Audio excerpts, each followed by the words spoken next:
And we're live. Hey, what's up, everybody? It's Jeff here with Gas Masks and Hand Grenades, and we have a special guest tonight. This guy, and I always do the wrong way, but I did it right this time. This guy to my right, your left, is Kevin Hufnagel, and he is. You would know Kevin probably from Gorguts. You probably know him from maybe Dysrhythmia, some of his other projects, Veldune, and I'll let him talk about those things quick here, but I just want to lay this out here that this has been a band I've wanted to do that we're going to tap into, and you can see above me who we're doing here. This is a band I've wanted to do since I started my channel, and I really needed the right people to do it, and I've struggled to find the right people. And as fate would have it, I contacted Kevin last week about coming down to see the mighty Gorguts at Decibel Fest and last Friday, and Kevin said he opened the door. He's like, hey, if you want to do a Fates Warning deep dive, and I'm like, you're on, and we're going to do it quick. So, Kevin, take it away. Talk a little bit about yourself and what you've been up to and what's going on, man. Yeah, Gorguts just played that show at Decibel Fest, which you were awesome. Yeah, and that was fun. It was a special set of older material from the '90s. Decibel Fest usually, I think, for the headliners once or whatever. We weren't the headliners, but for certain bands, they want the older bands. They usually want something kind of special, like play this album in its entirety or whatever. But we just did half of Consider Dead and almost half of Obscura. That was super fun, and and then now the next goal is to write some new stuff, which I'm super excited about. Yeah.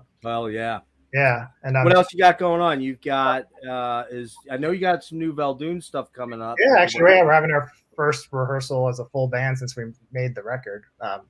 Almost a year and a half ago, so that's wow. Time's just flying by. Yeah, Jamie, our singer, she lives in Texas, so she's flying here to New York next weekend, and so we'll all get together and rehearse for the whole weekend. And we have a bunch of new material we're working on, and Dysrhythmia is going to record in September. We got almost the whole record written now, so I'm pretty excited about that stuff because that's been in the works for like 3 or 4 years now.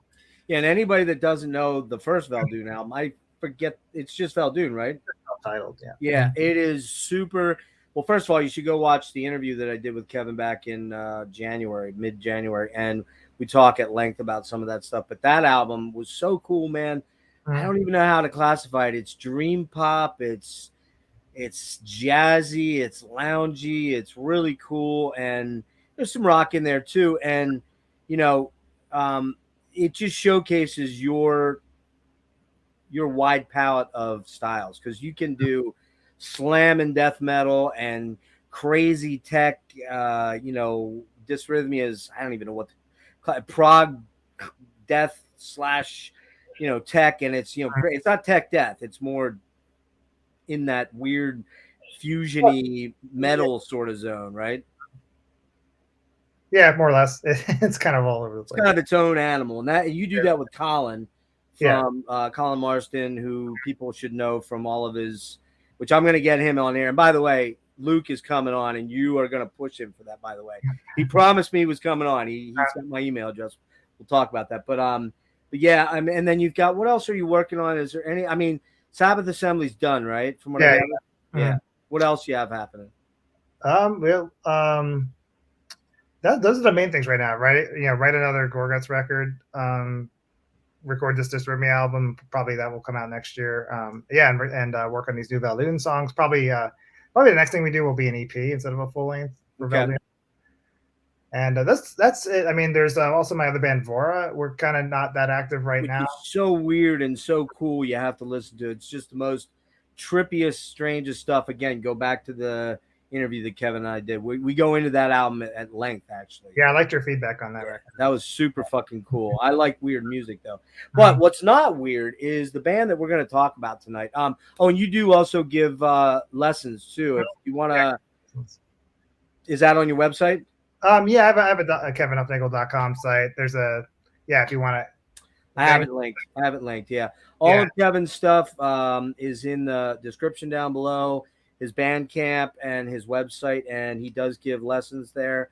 So I would suggest, if you want to take lessons from a real, seriously damn good guitar player, check him out. If you want to get lessons from somebody that's just kind of lame, come check me out. I only charge like $500 an hour. So, but talking about a band that, frankly, you and I have in common that we have absolutely love. And again, you brought this up to me, and it was like, oh, it's it. We're doing it. It's done. Is the band Fates Warning, and man, going back through this catalog, as we said backstage, it just blew my mind how fucking amazing they are. And you can swear on me, I don't care. There's no bad record. Just incredible. They don't have a bad record. They have a few that are one or two that are kind of not up to the level of.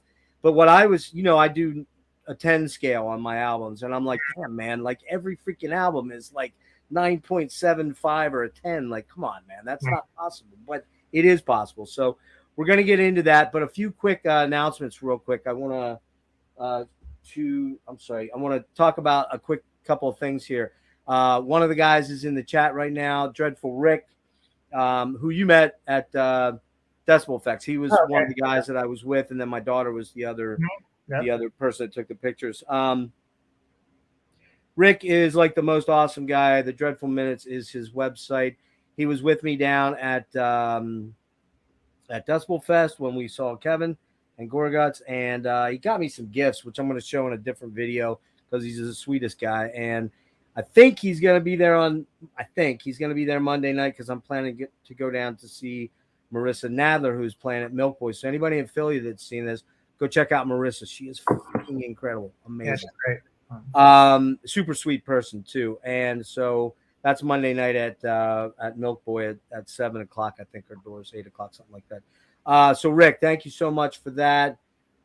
I want to mention too, before we get into the meat of this thing, that there was a really killer deep dive done on the heavy metallurgy. Can never say that word right. Heavy metallurgy show with Marty and Alan. I'm sure some of you are familiar with that.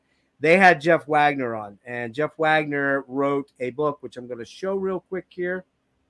If I can read. You have it? Oh, you got it. Okay, cool. Good. I hope you brushed up on some of the data. I don't own it, and I should. Oh, really? Yeah. Let me blow you up real quick here. There we go. This is Destination Onward by Jeff Wagner, who's a killer writer. I think he was the editor of Metal Maniacs back in the day. Good friends with Marty.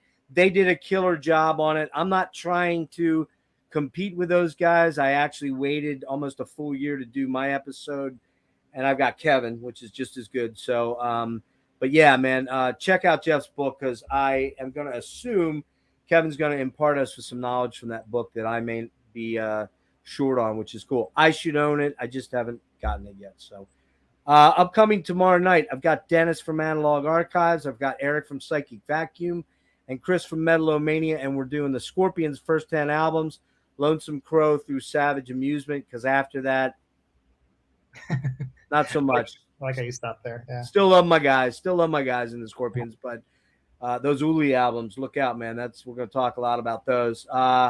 Next week, I'm hoping to have a feature with Mike Abdow, who is the guitar player that took over for Frank Oresti live with Fates Warning. We're trying to iron out schedules, so I'm hoping to have him on next week. I do have, oh man, I just can't even believe this is happening.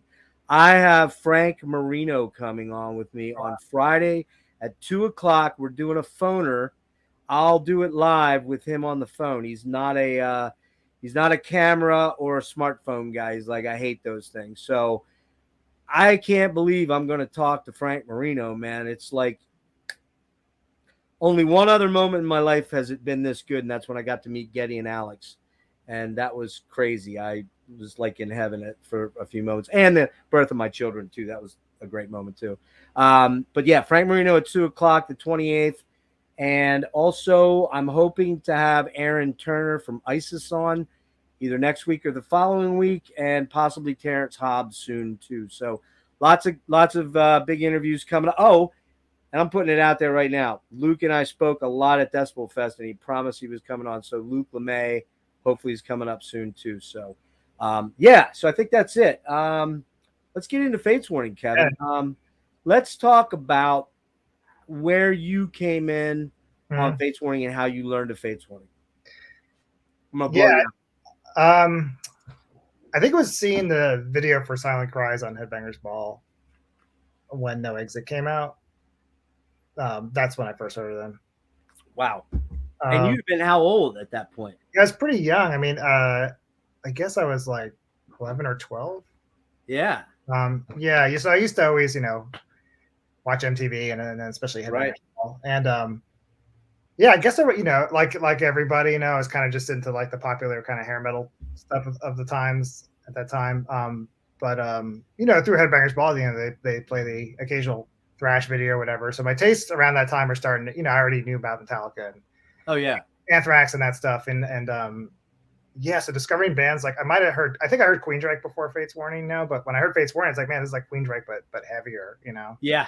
Which is exactly what I was looking for at that time, so yeah, so that's where I first heard them. But I think the first thing I ever bought by them was Awaken the Guardian, because I found that tape, I guess, first or something, in the store. And I have a really distinct memory of playing that album for the first time, even though I was so young. I just remember being really creeped out by the way that album starts. Oh yeah, I was totally fascinated by the album cover, and when John Arch started singing, I was like, "What is that voice?" Exactly. I was just going to ask you because it's not Ray Alder. I was listening to it with a friend of mine. He was making fun of it, but I was like, well, "Whatever, dude." Like we're just kids. I mean, we're just like 11 and 12 years now, old. were you into Maiden too at this time, or you got into Maiden? So yeah, to me, the voice, I mean, it sounded strange, but I was used to high pitched singing and stuff. See, I always thought Arch was kind of very much in that Dickinson vein because I was a little bit more theatrical maybe at that point in time, a little bit more histrionic, shall we say, because Bruce was always more like a chest singer, and John is a little more nasal, and his upper register seems to come more from the throat or maybe the gut. And I remember when so my introduction was Awaken in 1986. Okay, that, as I started to tell you, I got that album, or that cassette, I should say, got that cassette. Wish I had that still, and the cassette for Master of Puppets, like literally in the same week. And of course, I knew about Metallica, but I didn't really know Metallica other than For Whom the Bell Tolls and maybe Ride the Lightning or Call of Cthulhu, something like that. And the crazy story there is that with Metallica, I saw them open for Ozzy that year, and I didn't know who they were.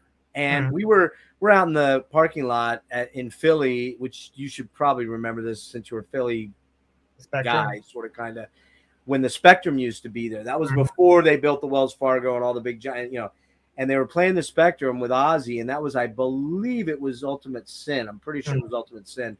And we were out in the parking lot, and we knew who Metallica was, but we were more into the glammy metal at that point in time just yet. And we sat in the parking lot and just, drank the whole time, of course. And I was underage by a year, I believe. But we got in there, and I'm like, we're listening to the end of Sanitarium, and then Master of Puppets come on. I'm like, why were we sitting out in the parking lot for this? But literally that same month, it was the same month, I went out and got Master, and I got Awakened simply for one reason, man. That artwork entranced me. It blew my mind because I'm a big Marillion fan. So it kind of reminded me of Script for a Jester's Tear, like mysticism and weirdness. And I'm like, I got to own that. That has to be cool. And I remember throwing it in and going, oh, it's an Iron Maiden knockoff band. I get it. Okay. But it really wasn't. It was not at all. The thing that made me like that, that I was kind of taken aback by the first time I heard it was not only the sort of timbre of John Arch's voice, but just the strangeness of his vocal melodies. Yes. And the music too. I mean, those chord progressions and like the Sorceress. And they're not just, I mean, the tonality is like, where's that going? It wasn't Maiden. It's so different than Maiden, But the different thing, I think, was just that Arch had that.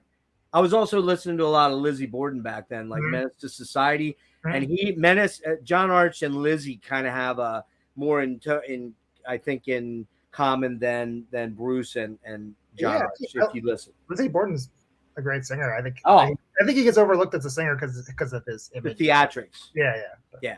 And that album, Menace to Society, is great, but that's a whole nother detail we'll have to do. So yeah, I got that in May of '86, and within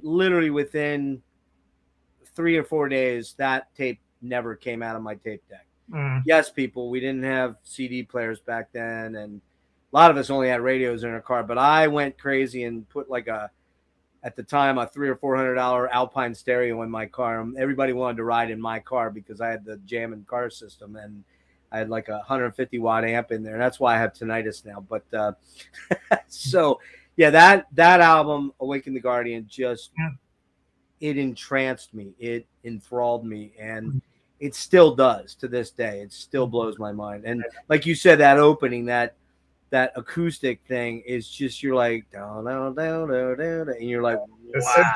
The synth drum behind it's kind of in the background, like horror movie vibe for a second. Yeah. And it's just so cool. And then they kick in the sorceress, and it's but we're getting ahead of ourselves. We can't talk too much about that. Anyway, so that's that, and we're gonna get into the history part here. Let me talk a little bit of history, and I'm not gonna lie, I pulled a lot out of off of Wikipedia. So, Kevin, anything you want to interject at the end of this, I'd be glad to hear from the source, Jeff. So, Fates Warning is an American metal band formed in Hartford, Connecticut in 1982 by vocalist John Arch, Jim Metheos, guitarist Jim Metheos, Victor Arduini, bassist Joe DiBiase, I think is his name, or DeBass, one of the two, I'm not sure, and drummer Steve Zimmerman. There have been numerous lineup changes over the course of their 41-year career. Metheos is the only constant member. As of 2020, the band consists, 2020, I guess 2020 was the last album. Consists of Metheos, vocalist Ray Alder, who replaced Arch in 1987, bassist Joey Vera, who replaced DiBiase in 96, and drummer Bobby Jarzambek, who replaced Mark Zonder for touring once they kind of reconvened in 2013, I believe. And guitarist Michael Abdow, who came in for Frank Oresti from Darkness in a Different Light forward. So we won't get in. We'll talk about what's going on with Fates at the end, because you probably have more insight to that after reading that book than I do. No, maybe not. Maybe they leave it completely open-ended, but there's some speculation that maybe they're done doing recording, and the last song on the last album is called The Last Song. So who knows? Ray kind of intimated that maybe that's where it's going, but we'll talk about that when we get to the end here. They're a pioneer of the progressive metal movement. Fates Warning has been referred to as one of the big three of the genre, along with Queensryche and Dream Theater. There's a couple of bands missing there. Watchtower might be thinking about their place in that, and certainly Merciful Fate, I think, kind of often belongs in this. Everyone calls them a black metal band. They're not a black metal band. Sorry. In the Fates book, I think there's something in there where Jim Metheos says he considers Merciful Fate to sort of be one of the first prog metal bands. Super duper, absolutely. And I don't know, a lot of people, I think Queensryche might be the OG for me. I think they are. That EP, and we'll talk about that EP because it's going to come up a little bit later in a particular song we're going to talk about down here in the albums. The early work, influenced by new wave of British heavy metal, is also important in the development of American power metal. Fates Warning has released 13 studio albums, 2 live albums, 1 compilation, 1 VHS cassette, 3 DVDs, each featuring live concerts and 4 demos. I didn't check out the demos, so we're going to skip those. All the other stuff we're going to talk about a little bit. The band experienced its first commercial success in 86 with the third album, Awaken the Guardian, which peaked at number 191 on the Billboard 200, became the first album released on Metal Blade to enter that chart. First album, Night on Bröcken, was released in 1984 on Metal Blade label. The album was mainly influenced by Maiden and other new album bands. In songs like the title track and Damnation in particular, there were prog aspects that would be further developed in subsequent albums. So we're going to talk about Night in Bröcken, which came out September of 1984. It was recorded in the Gallery Recording Studio in East Hartford, Connecticut. It is on the label Metal Blade, and the producer was Fates Warning. That's all I found on. I don't own this one, so I'm going to pull this one up to show. And as I do that, if I can find the right picture here. We got a number of pictures. Which version of the album cover? What's that? Which version of the album cover? Well, you know what? You just reminded me of something I forgot to do. Damn it. I forgot to pull up the alternate version. Darn it. That's all right. Yeah. Show the original version. Yeah, the original is way better anyways. It's terrible, but okay, wait. Terrible is great. What happened to it? Hold on. Disappeared on me here. While I do that, why don't you start to talk about this album and your impressions of it? Yeah, I'm trying to remember in what sequence did I kind of hear this record after the others, but I think it was like pretty early on.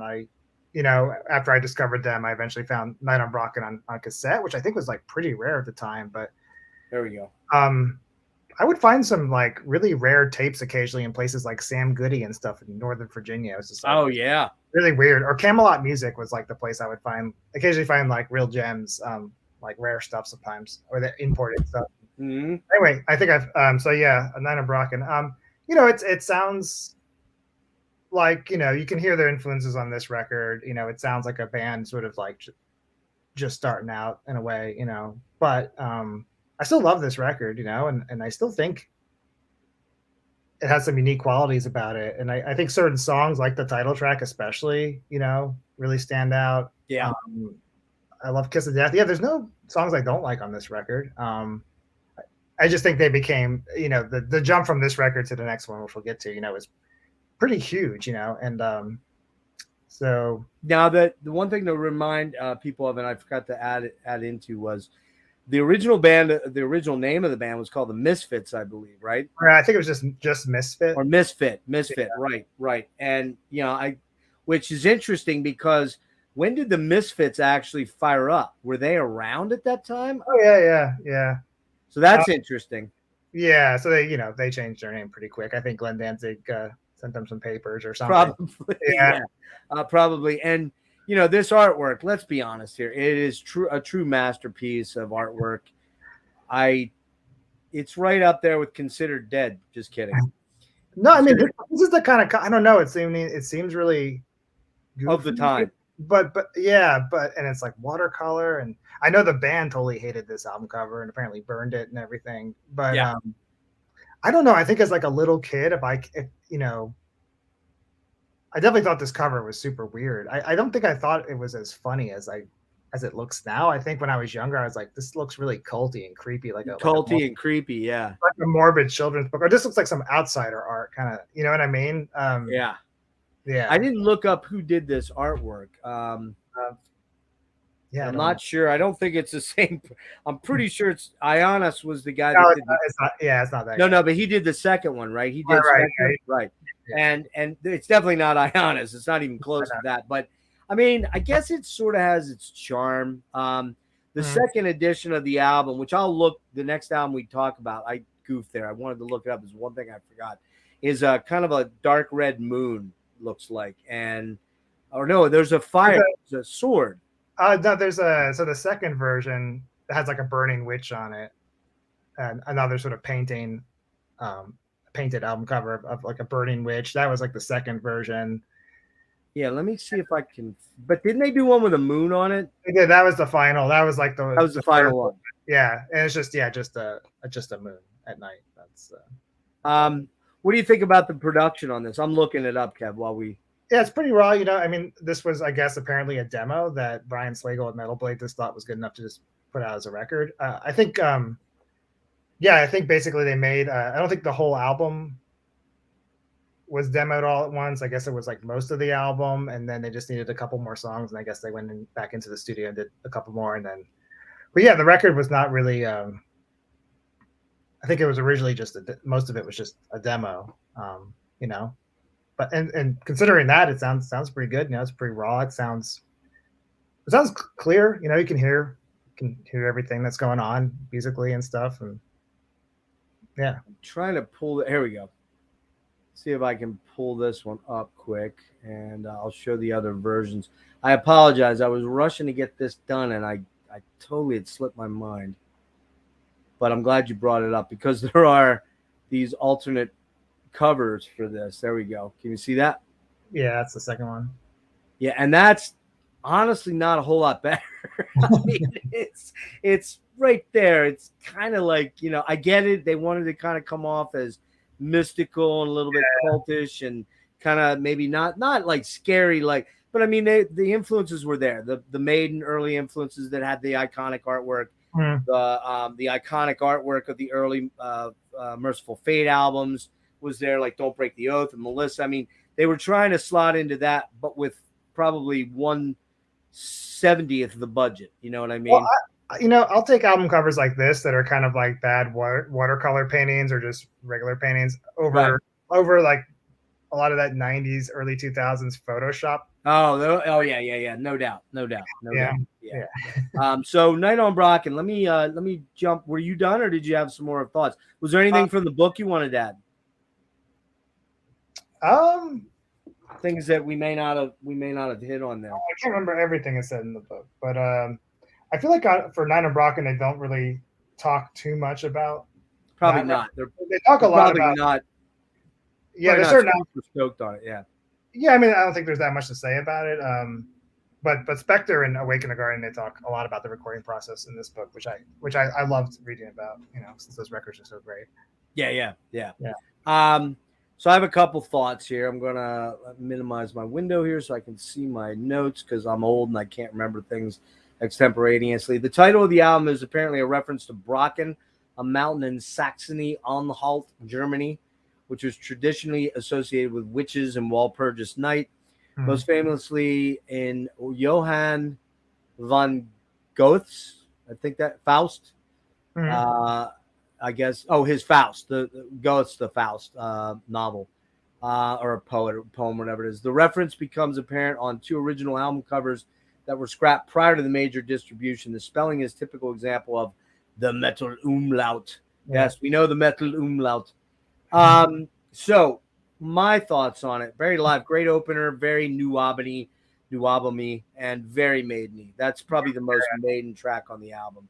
Yeah. The Calling has a trugging trooper Flight of Icarus sort of vibe to it. Good chugging riffs, transitions, little bits of Sorceress. I hear little bits of pre-Sorceress riffs in there a little bit, and the vocalizations too. And that's what I'd say. That's the song that kind of gave them their name. Which one? In The Calling, they sing "Fate's Warning is Heard." That's right. That's right. How, I guess John had written that lyric before they had that band name, and Steve Zimmerman was like, "That's a cool band name." That's the name right there. Yeah, and you know what? It is a badass name. It's just so cool. badass. I always thought it was cool. It's one of the greatest names of all time. So then we've got there's a little bit of progginess in Kiss of Death. That's the first song I'm like, oh, okay, I hear where we're gonna go to on the next album, and then much more on the third album. But it's still very new album-ish, very much. Night on Brocken, that's probably the most indicative of what they're going to become over the next two albums for sure. That's my favorite track on an album. Yeah, spidery harmonized riffs, less lurch into an off-speedy, or I'm sorry, I can't read my own notes here. Lurch off into speedy, careening, driving rhythm. Good stuff. The longest song, and some definite prog leanings on here when it slows way down to a mostly clean tone section, with Arch overtaking this section. The solo hits a clam. I don't know if you heard that one clam. There's a bad clam in there, I thought. Yeah. Maybe it was purposeful. I don't know. Or maybe it was just, hey, we don't have the money to redo that. Let's just leave it in there. And great track. Arch really sounds like Dickinson on that one, I think. Let's see. SEK short interlude showing Jim's acoustic classical chops on there. Very rudimentary though, because Jim becomes just he progressed so fast. I mean, but he becomes so good. He just his chops from then to now, crazy improvement. Misfit, probably the most generic new album song on it's very diamond heady. Shadowfax, cool instrumental with grooving riffs that have a maiden swing to them. Get super speedy the last minute. Damnation, slow acoustic intro with nylon. Sounds like nylon. Maybe a mix of acoustic or a 12-string in there because Jim likes his 12-string in the early stuff. Arch's voice, very strong, but a little bit of pitch control there. He has some pitchy moments, which Arch kind of did have pitchy moments from time to time. It was just the way his voice was. Of course, mainish, but also has a strong sense of where they're about to go on Damnation. The harmonized vocals are cool on this one. And Soldier Boy, solid galloping riffage in the maiden vein with some nice guitar accents throughout, which is a hallmark of Fate's Warning. There's always the riff, and then there's killer accents going on all over the place. And you got a lot of multi-layer stuff, which I think, I don't really know about Victor Arduini and his contributions, but I know he contributes quite a bit on the next album. Yeah. But I don't know that when they got Frank, something just changed. Something just really changed. This is a really solid album with Arch's voice, although Arch's voice isn't as dynamic and engaging as it becomes the next two albums. He does have some pitch control issues, and some of the notes he chooses are a little strange. Otherwise, it's a great debut, if a bit derivative of their influences like Iron Maiden, Angel Witch, Saxon, Grim Reaper. I hear Grim Reaper in here a little bit. Very solid debut. I'm going to 7.5 out of 10. The Flight of Icarus rehearsal track, I listened to that. It's it's pretty much by the numbers. But yeah, I this is the one I do not. This is one of two that I do not own. I know. What kind of a Fates Warning fan can I be? And your stuff is all at your parents' house, you said. So we're going with my collection mainly, and that's one I didn't own. I need to get it. I need to own it. Will I listen to it a lot? Probably not, compared to some of these albums we're going to talk about, but it's a good start, and it kind of shows a lot of promise as to where this band is going to head, for sure. So, all right, next up, we're going to jump into this one here. I'll blow myself up to show it real quick while I do the data stuff on it. And this is Spectre Within. And man, I love that artwork. Yeah. So cool, so dark, so futuristic and kind of weird. And I like the fact that Metal Blade always goes the extra with these reissues, goes the extra mile with the CD covering. I don't own most of this on any of this on vinyl. I had some of it way back when, sold all my vinyl like an idiot. I'm dumb. There's the back of it right there. This album came out in where are we at here? 85, October of 85. Yeah, October of 85, and I don't have the exact date. It was recorded in Burbank, outside of Connecticut, in Los Angeles, at El Dorado Recordings.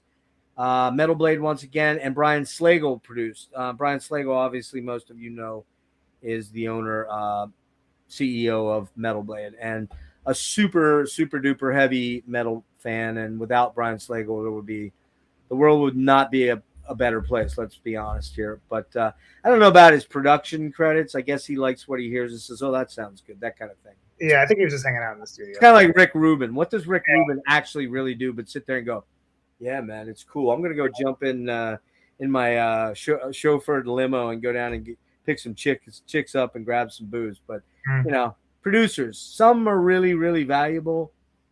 Some, I think it's just a reputation thing. I don't know. Yeah.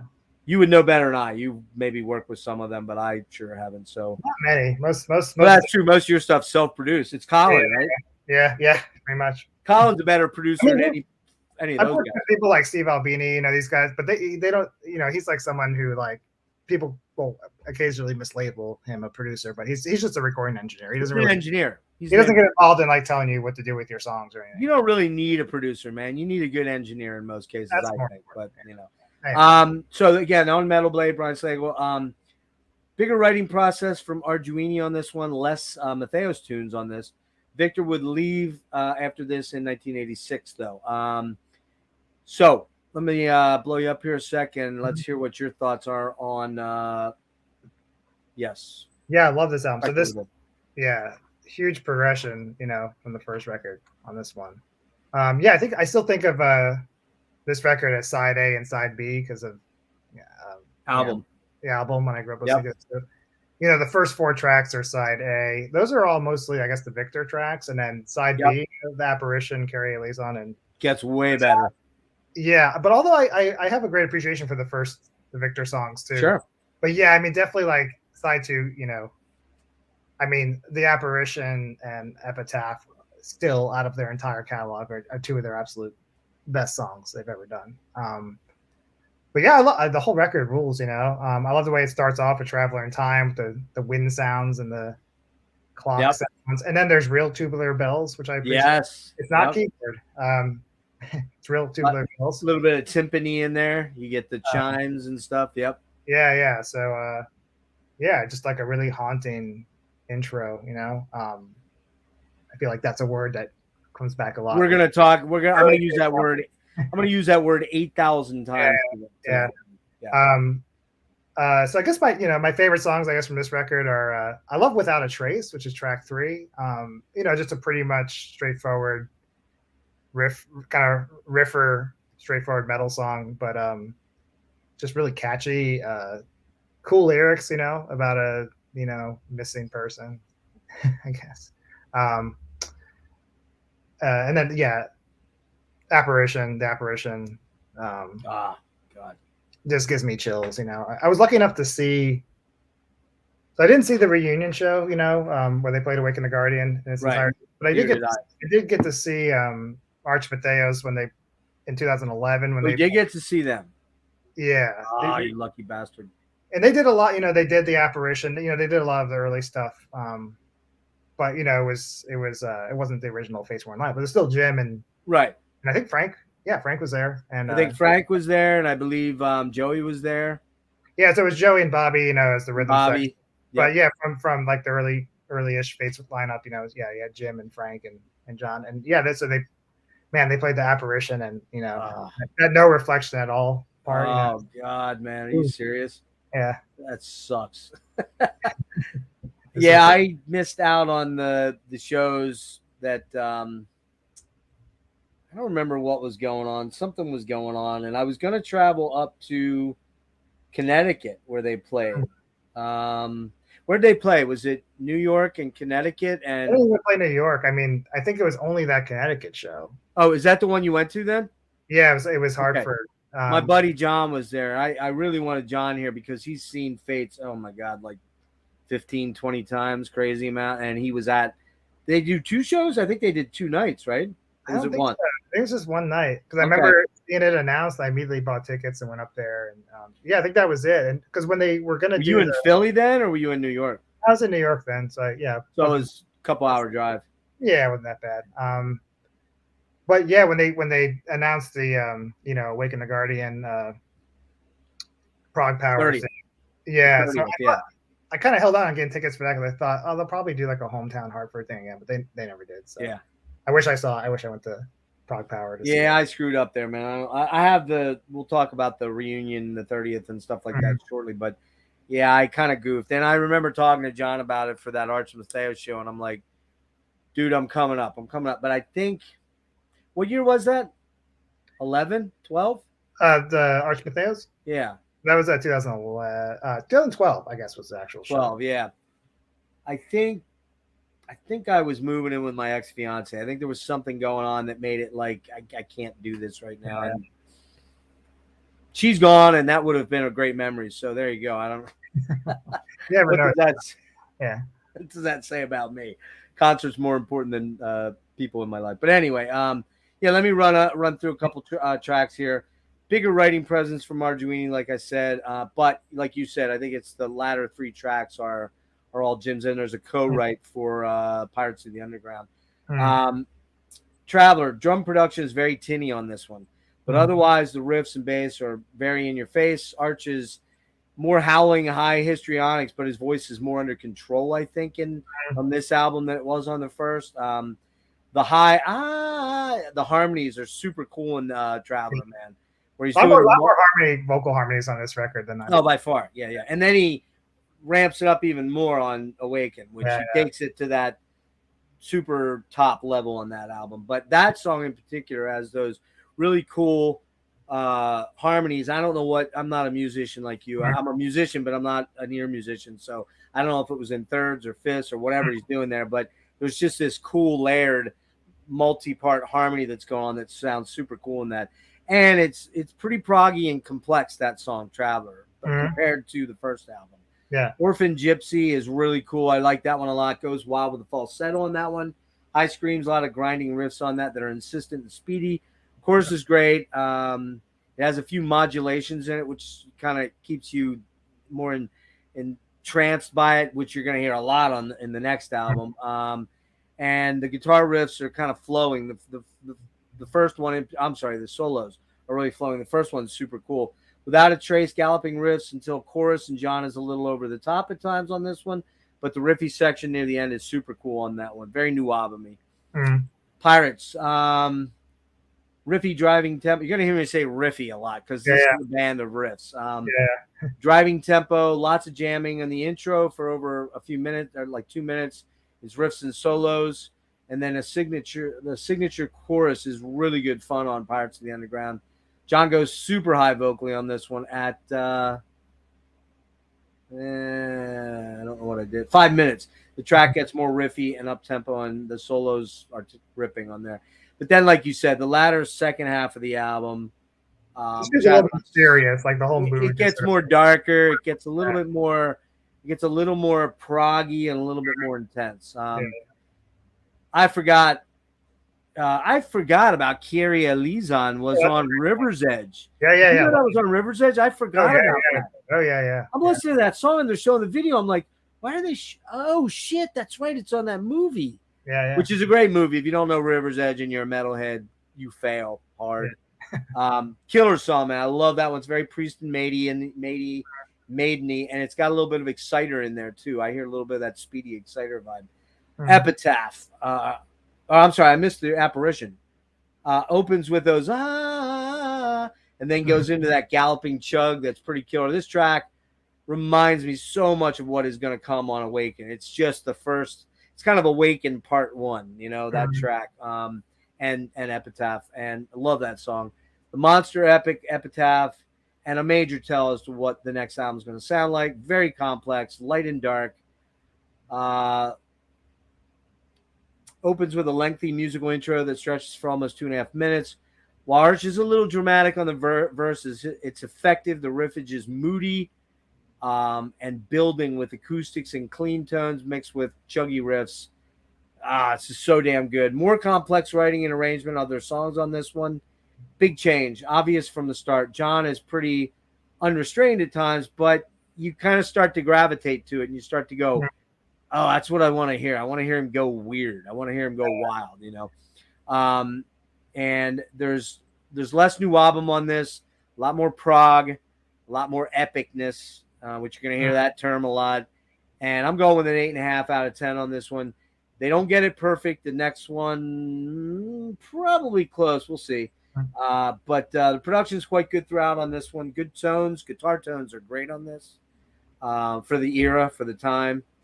You're probably talking a lot of Marshalls. Maybe Mesa's not. Is Mesa around in 85? Yeah.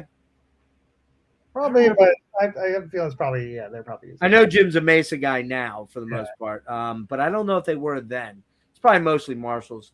Where am I at here? I missed. Production. Oh yeah, I got that. Okay, around the 5-minute mark, it picks up and goes into a building chug. Oh wait, I jumped out of sequence there. Yeah, I goofed. That was part of the Epitaph. I threw my thoughts on the album in between. Anyways, we'll move on from there. Sometimes when I do these album reviews, I'm like jumping from here to there and adding things I remembered about that. And if I do it out of sequence, I kind of goof, and I think I kind of goofed there. But okay, go ahead. I was just gonna say, that just the ending of the album too. That outro to Epitaph is so incredible. There's keyboards in there and those vocal harmonies and just so good, man. So good. Yeah. It's a great album, and it's one that I hadn't listened to in a long time. And in prepping for this, I was like, oh damn. I totally forgot how great this album is. Now, there's a lot of better ones to come, which is hard to believe. So, so in talking about that, we're going to go with this bad boy next, and I'm going to pull out my 2 albums, my original Metal Blade that I probably got. I don't know. This is the original Metal Blade because it's the black face on it, and I probably got this. I don't know, sometime in the late 90s, I would imagine. Wait, when did the first CDs come out? Late 80s, right? Yeah, I think in that. Yeah, I probably grabbed this in early 90s, but then I also grabbed the reissue, of course, because I'm a complete and a wingnut. And this is the demos, all the demos, some live tracks, and then the DVD of a live performance in. It's in Long Island or something. Is it Long Island? It might be right. So. Yeah. Let me see. Long Island, yeah. Sundance. December 28th, 86. So That's the package. I think this is still out there. I think you can still get it. It might be in a digipack now. It might not be the hard tray like this, but I couldn't own enough versions of this, of course, so I had to get another one. I do have my OG vinyl. Oh, you got your album? Cool. Yeah. Well, you're up. I'm gonna just do some quick info if you want to show it there real quick in full. This was released in 1986. I don't have a date on this. Why don't I have a date on this?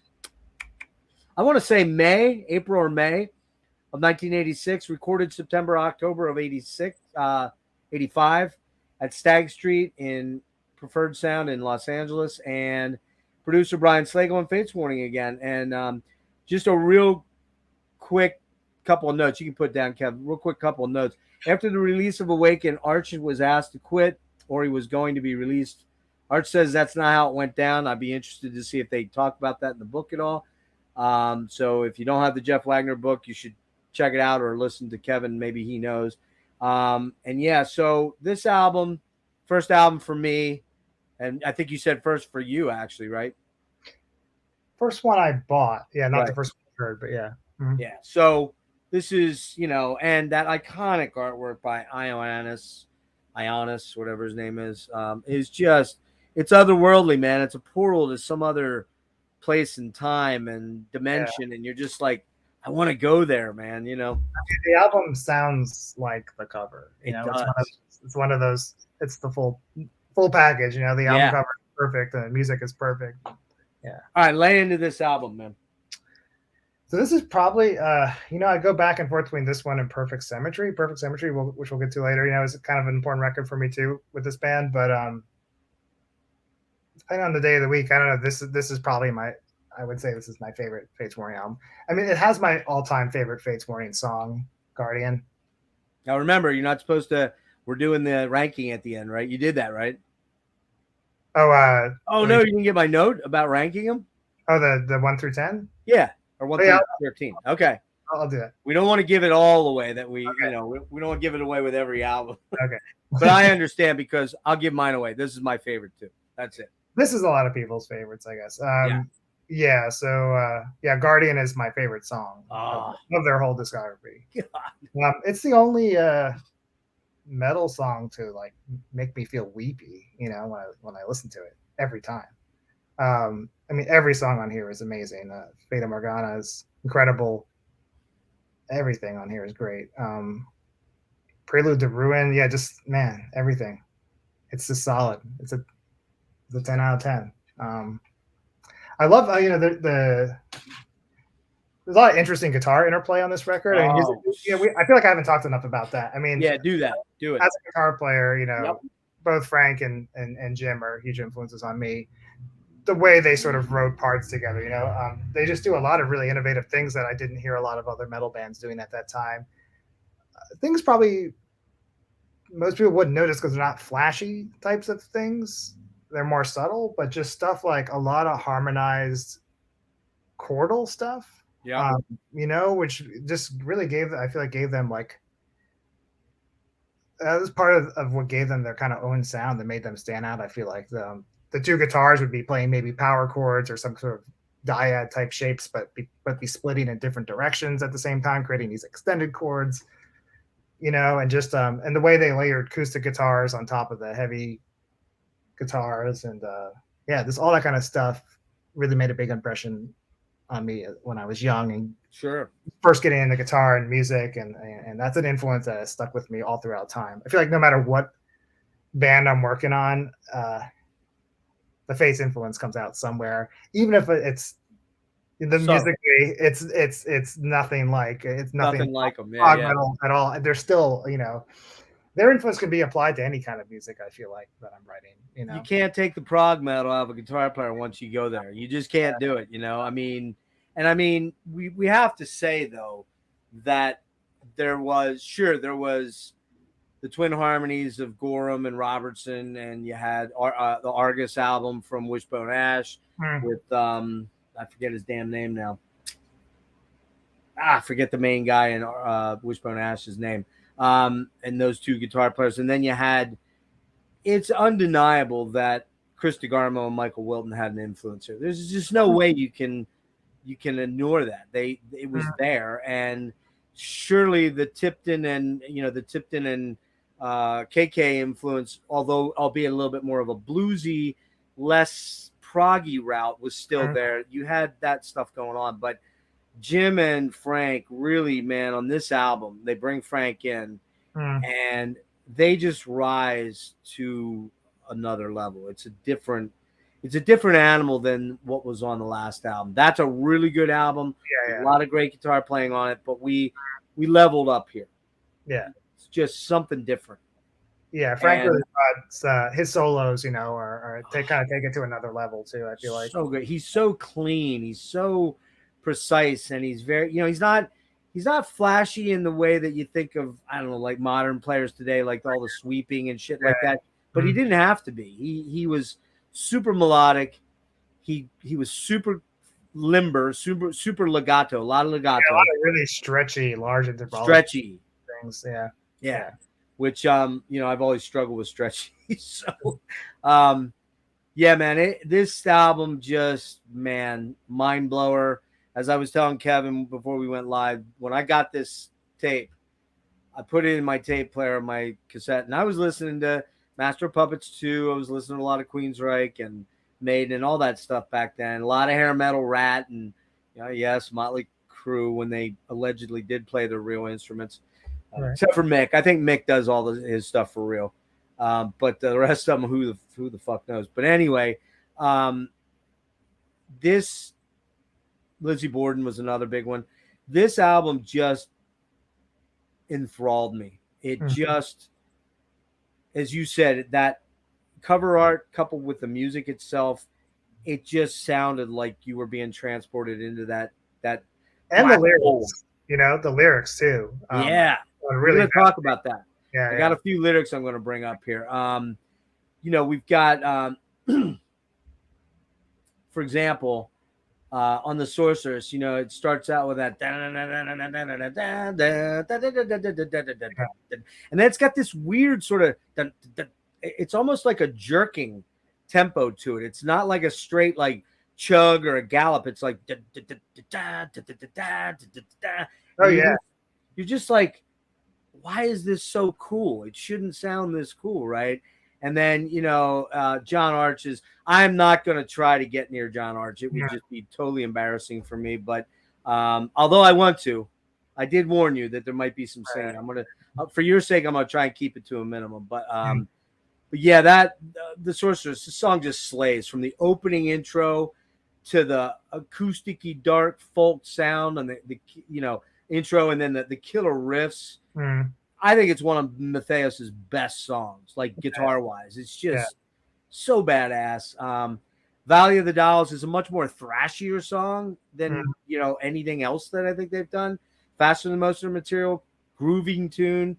They ramp up the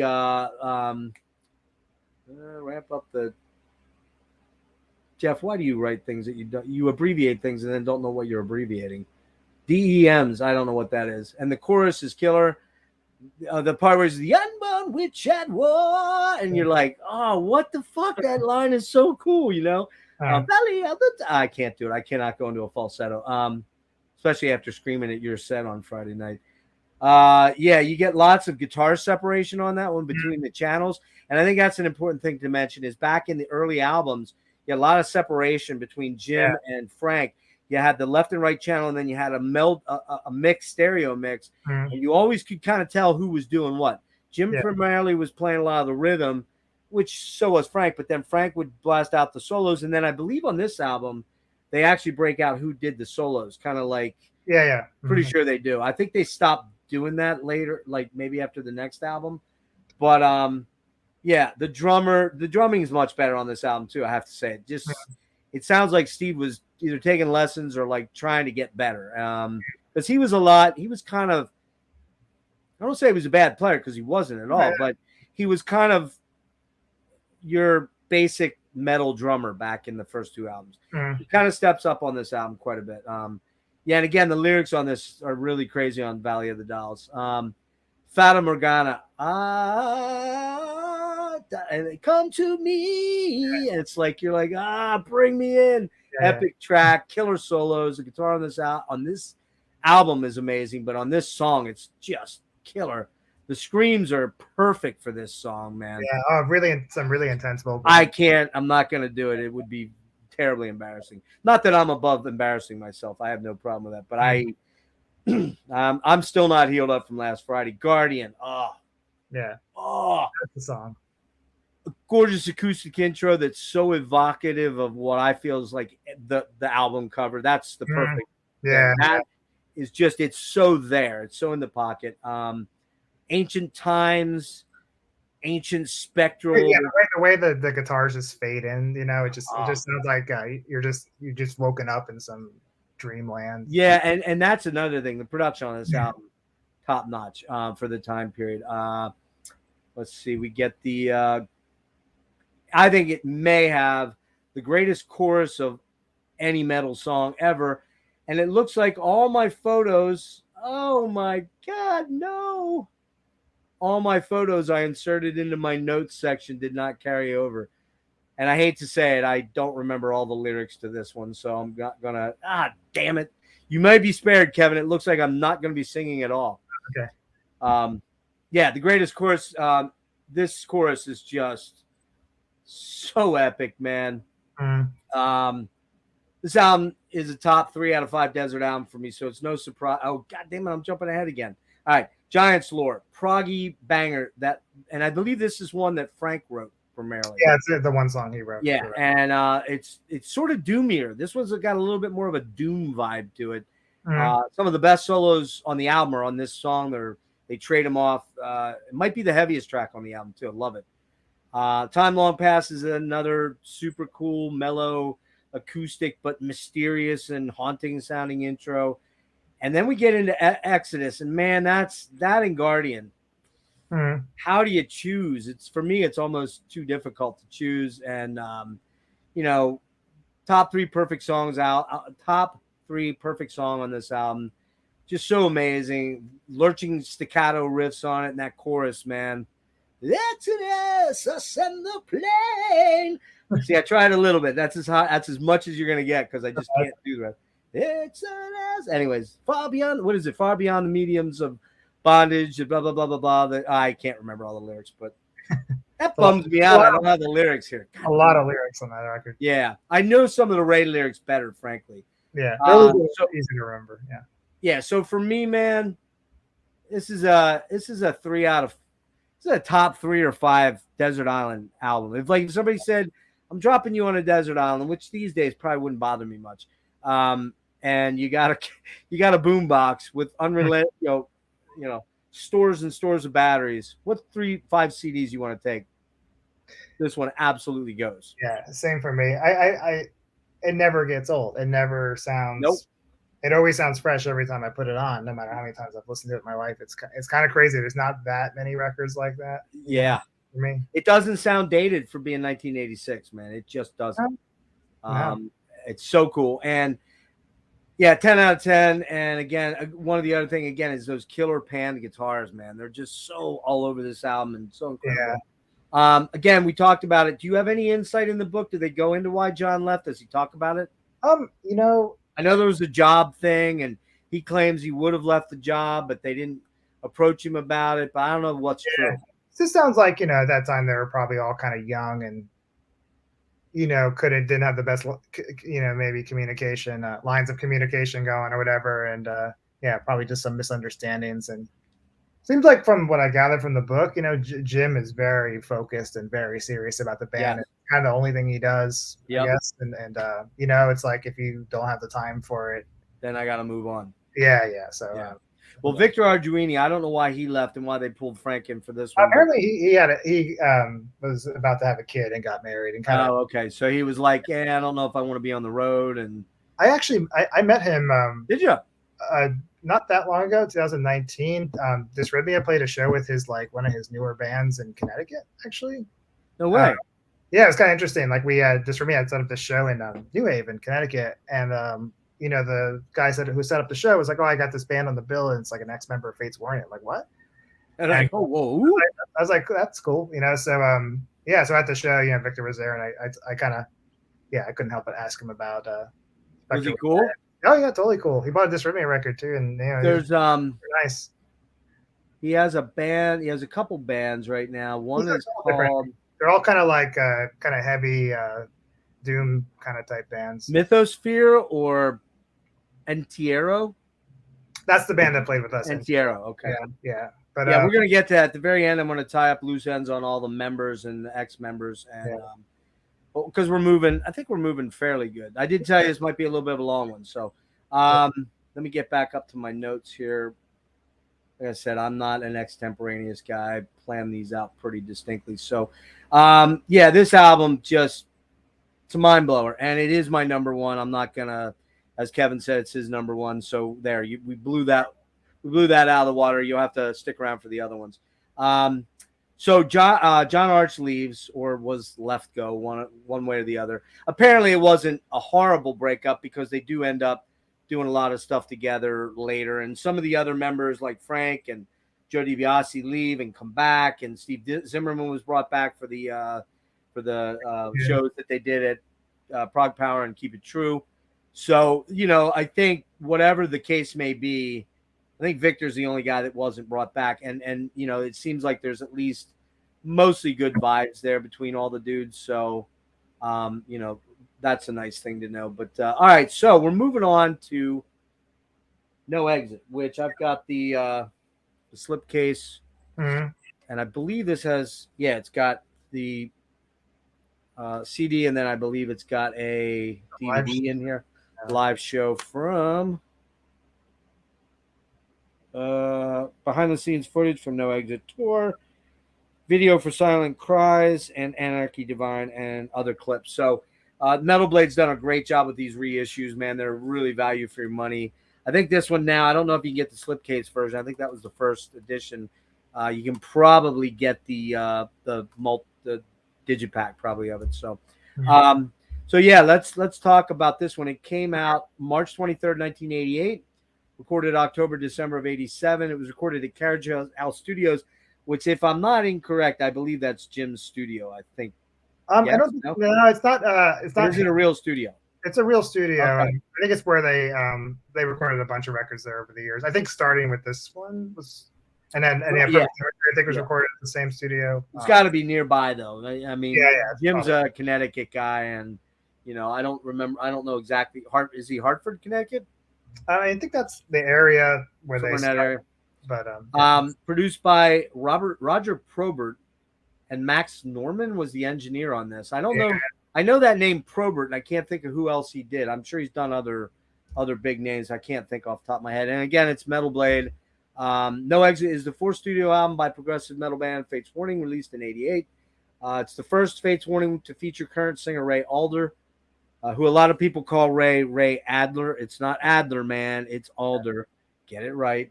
Who replaced John Arce after the release of Awaken the Guardian in '86. It's also the last to feature Steve Zimmerman on drums, who left the band just prior to the recording of their subsequent album, Perfect Symmetry, in '89. The album's title was inspired by No Exit, a 1944 play written by French philosopher Jean-Paul Sartre, whatever. I'm not French, so there we go. Jump in on this one, man. So this was the first, my very first heard Fates Warning. It was Silent Cries, which is from this record, which was played somewhat, at least a few times on Headbangers Ball. I feel like I actually saw more than once. So like I said, at the time, I was really getting into Queensryche, and then this was like Queensryche but heavier, which that's like the kind of music I was looking for, and I went out and got this. I remember I got this tape for Christmas. I remember, and being so excited, running up to my bedroom, putting it in the boombox right away Christmas morning. And then, the way this record starts, again, like weird intro. You're like, what is this?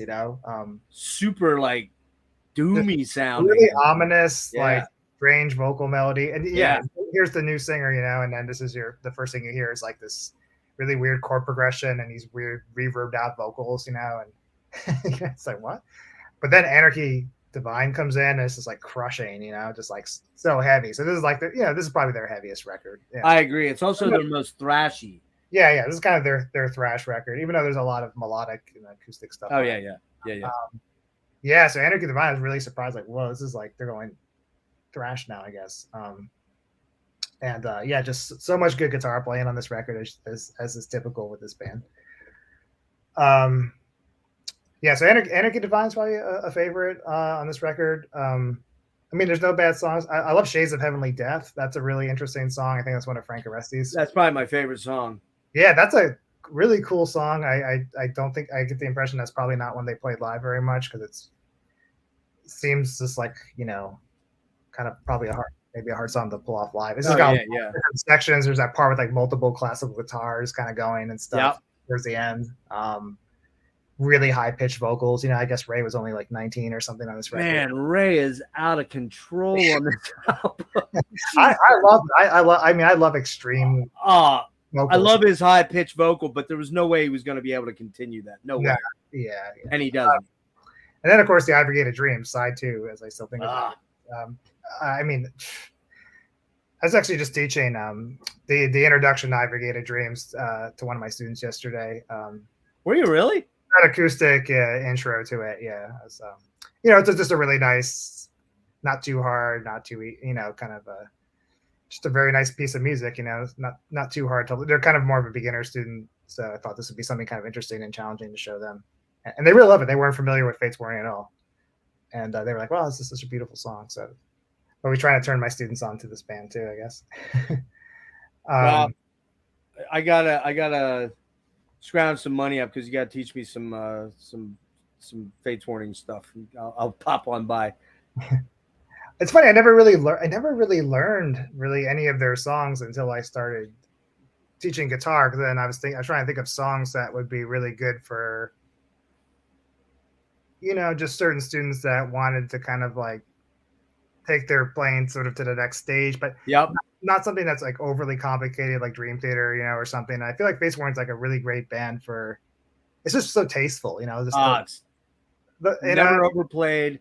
Jim never overplays. There's never riffing to show off because they're all very good. But I mean, it's like I was teaching myself Leave the Past Behind, that beginning part, and he just uses counterpoints so well, man. Like with and octaves. He uses a lot of octaves, but he uses it in a non-regular sort of way. I mean, kind of like Michael did a lot in Opeth. It was like you hear it in jazz a lot. You hear it in Wes Montgomery. You hear it in that kind of those kind of players. But when you hear it in metal, it's just such a unique sort of sound because it's usually it's usually power chords and it's usually flashy solos and maybe some really quick fills inside, but Jim always has those accents that where he may be playing a power chord or even an octave type chordal type thing, but then he's throwing in a couple of dyads or triads in there that you're like, it just brings the whole thing. It just gives it a surround sound sort of vibe. Totally, yeah. The guitar sound, the guitar sounds like a little bit thin on No Exit, but at the same time, they are. It's kind of weird production. It's like kind of thin guitar sounds, but also very boomy, reverb out drums. It's kind of, I guess it's pretty typical production of that time. Probably like a little too much reverb, but it gives it I don't mind. I certainly didn't mind when I first heard it when I was young. What else to say? Go ahead with your thoughts. I have more to say, but I'll let you go now. Okay. So this album, it starts off with that weird, eerie spoken sort of word sort of thing that's oh wait, no, I'm sorry. What do I have there? Spoken word intro based on play. Not really spoken word, but it's not spoken word. He's doing that. He's kind of moaning in a weird way. Ray is. It's like he's not moaning, but he's doing, like you said, these kind of minor harmonies or minor. He's singing over a weird chord progression that's modulating and stuff. So yeah, it's very watery sounding. It's like they're almost like submerged underwater with that reverb and that there's a little bit of like a phasey sound to his voice. Yeah. Almost like there's a phasey. There's a lot of effects, I think, on his voice. Yeah. But then it gets into Anarchy Divine, man, and that song's probably their heaviest, thrashiest moment, I think. Very heavy, angular. Ray's voice is just, it's like other freaking worldly. And he was the youngest guy. He is the youngest guy in the band. All the other guys are born in the like late 50s, early 60s, and Ray's a year younger than me. No, he's 2 years younger than. Well, he's a year younger than me. So he's, at this time, he's like said, he actually was 19. That's right, which is crazy. And he'd only been singing for about 2 years professionally. That's what's so weird. Yeah, I've read a lot of interviews, and I guess they talk about it in this book too with him, where he's just like, I don't think he really even took himself seriously as like a real, like a professional singer or anything. He didn't. Yeah, and he actually said he wasn't looking at this as like a long-term, like, this is going to be a career for me. He was just kind of like, he kind of got pushed into it by, I think, was his brother or something, or a friend? Yeah, apparently, yeah. Somebody kind of was like, you should send a demo in. And because he had fronted like 2 local, like, cover bands, and he didn't really think he had any shot at it, and bam. In a word, okay, this is very Queensryche, man. Yeah. This, in fact, if I had to say, just a slight rip on Lady Wore Black, just a slight little rip. There's a lot of songs that have that kind of in the key of E minor or whatever, to have that kind of chord progression in there. Yeah. And he does, but he even sings the song a little bit like Dave. I think he does. It's I'm going to look those. Hold on. There's a really good lyric website. I'm not letting you get off that easy, Kev. I'm sorry. I can't do it. I just have to do a little bit of Ray here. What's in a word? No, in a word, not in a word. All right, I'll get back to that in a minute. I'll come back to it in a sec here. But I love that song no matter what. It's just very Queensryche. Shades of Heavenly Death, very thrashy at the start. Ray is super high on this one. It's crazy how he could sing this high, but he only really did it for this album and a little bit on the next album. He tones it down quite a bit. He does a lot of highs on the next and some on the next, but then he really changes quite a bit. I think his body and his voice, and Ray is a smoker crazily, which blows my mind. When you actually talk to Ray, which I met him in 13 and 16. Super cool guy. But you talk to him and he's kind of got a gravelly, deeper voice. And you're like, how the hell did he scream that high? He was young. That probably helped a lot. But when the song slows down, it gets more proggy at about 1:40. It's more stop and start. Churning in the last minute is super killer riffs. It's sort of a driving part, and it has a little bit of synth in the background there. Yeah, there's some keyboard. I love, there's. I was gonna say, there are keyboards on. Oh yeah, Spectre Within, Awaken the Guardian, and No Exit. They're just super. They're just super low key. They're not like intrusive. They get more intrusive as we move into some of the future albums. Some of it is good. Some of it I'm not as crazy about. We'll talk about that. One of my favorite albums, I think, is kind of overwhelmed with too much synth sometimes. But yeah, and Ray is just howling like mad on Shades of Heavenly Death. He's just insane. I even hear some Candlemass on. There's like kind of that. Oh yeah. For sure. And Ivory Gates of Dreams is like their 2112. I mean, it's the first. Yes, Jim's written a couple of long pieces in Guardian and Exodus and Epitaph, Apparition a little bit, but this is a 21-minute piece of music. And until they did Pleasant Shade of Gray, it really wasn't surpassed as their epic. They never, to my knowledge, I don't know that they've ever played it live other than during this tour, though. I don't think they have. I think they did it. Actually, they did do it later in the 90s. Did they? Yeah. I think I saw them do it. I saw them on the Pleasant Shade of Gray tour. I'm pretty sure they did it on that tour. The whole thing or just parts? They usually do Quietus. Yeah, they usually just do parts. But I definitely, because there's that record, Still Life, that's from like the 90s. The live Still Life? Oh, you're right. I don't have that one. Okay. Yeah, they do it. They do it. There's a live version of Ivory Gate, the whole thing. The whole thing. Okay. Because like Rush rarely ever does 2112 in its full thing. I saw him back in 1980. That was my second show. and they did the full thing. But from that point forward, that was on Permanent Waves. From that point forward, they would lop out Soliloquy. They would lop out the I stand atop the spiral stair, that part, and they would do like medleys, most of it, like a and then they got into the medley part where that was, now they did do it. I believe they did it for the entire. They did it for Test for Echo when they went to an evening with Rush. Not to derail this into a Rush conversation, but they did do it then, the entire thing, because I was like, oh, they're going to lop out a couple cool parts. And I'm like, oh, no, they're doing that part. Oh, no, they're doing that part. And then when they did Soliloquy, I'm like, yes, I got to see it again, in its entirety. But I think they might have done it on the 40th. But then again, part of me is saying they didn't because of the length of the set. Anyway, whatever. But yeah, this song is, again, it's their 2112. It is so killer.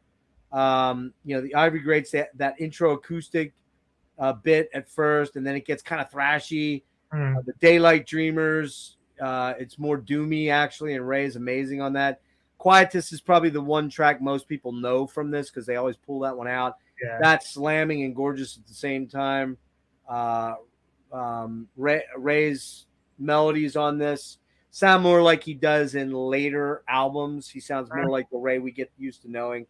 Ivory Tower definitely has some Merciful Fate of Melissa vibes to it, I think. That's what I'm hearing. And then Whispers is mellow, acoustic, melancholic, sad. Acquiescence, I believe, is the other one that they sometimes yank out. And yeah, that one's pretty thrashy too. Yeah, super thrashy. That's what I say. Very thrashy, staccato riffs, and then into the more musical section, it just smokes. Has cool breakdowns for solos, and then in that whirlwind section where it really speeds up, and man, epic outro. Like I said, it's their 2112 or Hemispheres. It's damn good. Jim really showing us on the last album how good a composer he was, but he's clearly leveling up again to another level. And isn't it insane how fast? Because bands don't really put out records this fast anymore. I feel like these days, you know what I mean? Well, there's not a lot of great thrash bands anymore. But I just mean how fast. Oh, you mean metal? I just mean thinking about how Niner Brocken's, the first 4 or 5 records, they all came out 1 year after the next. Much. You mean in succession? Yeah. Progressed and how fast. I don't know how they wrote all this amazing material so quickly. And we're out touring. Think about that. How are you? Although Fates has never been. Yeah, they never like Maiden or something. They're not like a Dream Theater or a Maiden where it's like early Maiden where they were churning out an album and living on the road. They did tour. And they did a lot of club tours, but they're probably 1 or 2 month tours. You know what I mean? As opposed to going to Europe for 6 months or not 6 months, 3 months, and doing a massive U.S. South American tour. They just didn't have those opportunities till later. And by that time, I think a lot of the guys were like, I don't know if I want to be doing this. Like I got other gigs and I got other things I want to do. So with the exception of Jim. And I think Jim's very much a family man, pretty private. And when I met him, he was very quiet and very super, super cool guy. But I just felt like I don't want to overwhelm him too much with the fan weirdness. It's not, exactly. Whereas Joey. Times too. What's that? I've met him a few times too. And I don't want to punish him too much with my. Yeah, you get that feeling like he's cool, but he doesn't want to be overwhelmed. Yeah, Ray is very cool and people person-y, and Bobby's very super cool and personable. Not Bobby. Bobby's very personable too, but Joey's super cool. He's awesome, man. I fucking love Joey Vera. Gonna get him on the show too soon. And Mike is really a cool guy too. So and I know for you were walking around Decibel Fest, and people were coming up, going great set and stuff, but nobody was hovering all over you. And Luke had a little bit of that going on because he's Luke. Everybody wants to grab onto him, right? And it's kind of nice for you guys because you don't have to. You just let him go do his thing, and he loves it. He loves it, and he's at the mercy where everybody is going, So right, and he loves that shit. Yeah. And I walked past Colin, and I felt bad, man. Colin was feeding his face with nachos. I'm like, yo, man, killer set. I'm like. I don't know if you wouldn't know me, but I know Kevin and blah blah blah. And I'm like, why are you telling this guy this? He wants to eat his fucking nachos, man. Let's leave him alone, But he was super cool. Colin was super cool, and I said I'm gonna wrangle you on the show too, so don't worry, it's coming.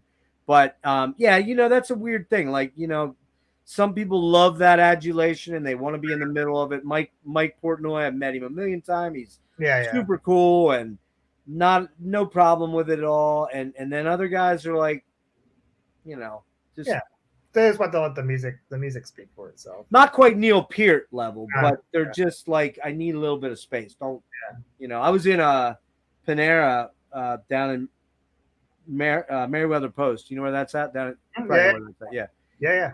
I was seeing the whatever that prog festival, I can't remember the name of it is that Portnoy put together. It was Zappa Plays Zappa and Dream Theater and Big Elf and Queensryche and a whole bunch of people. And we went over to get something at the mall, and we went into Panera, and Jordan and Labrie were sitting there. And like, I saw them and I'm like, don't, my inner fanboy was like, just go over and say hi. And my external don't be a dick guy was like, don't be a dick. They're eating.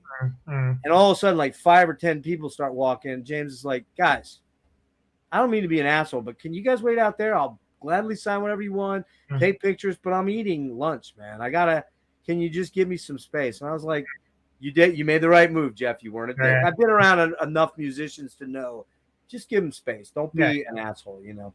So, all right. Anyway, so real quick, I forgot how heavy and riffy this album is, man. It's a ripper.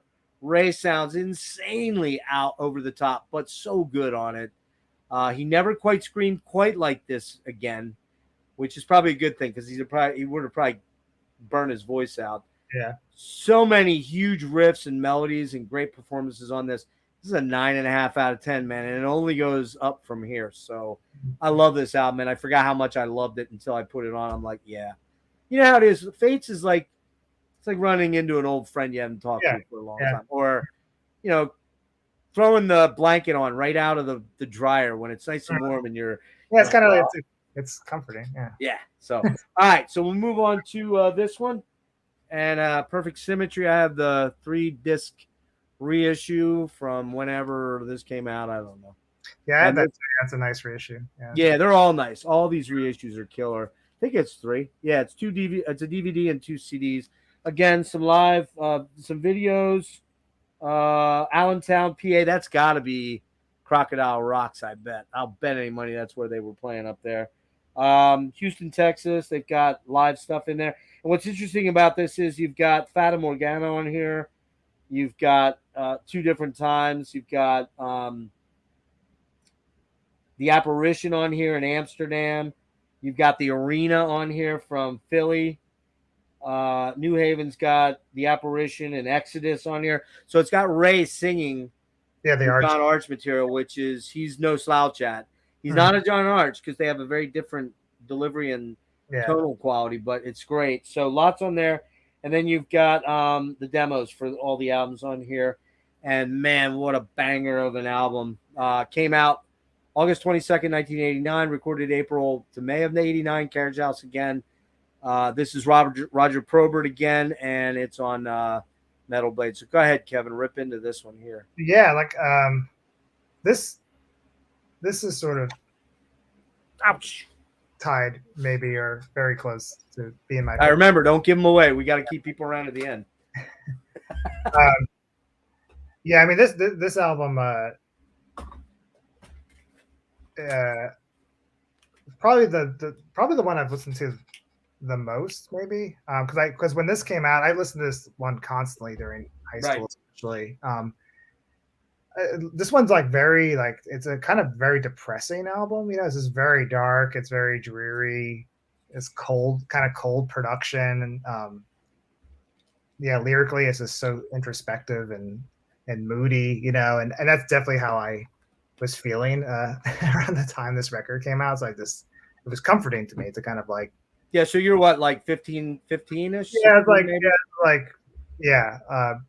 my freshman year of high school, and I remember seeing the video for Through Different Eyes on MTV and thinking that was a really cool video. And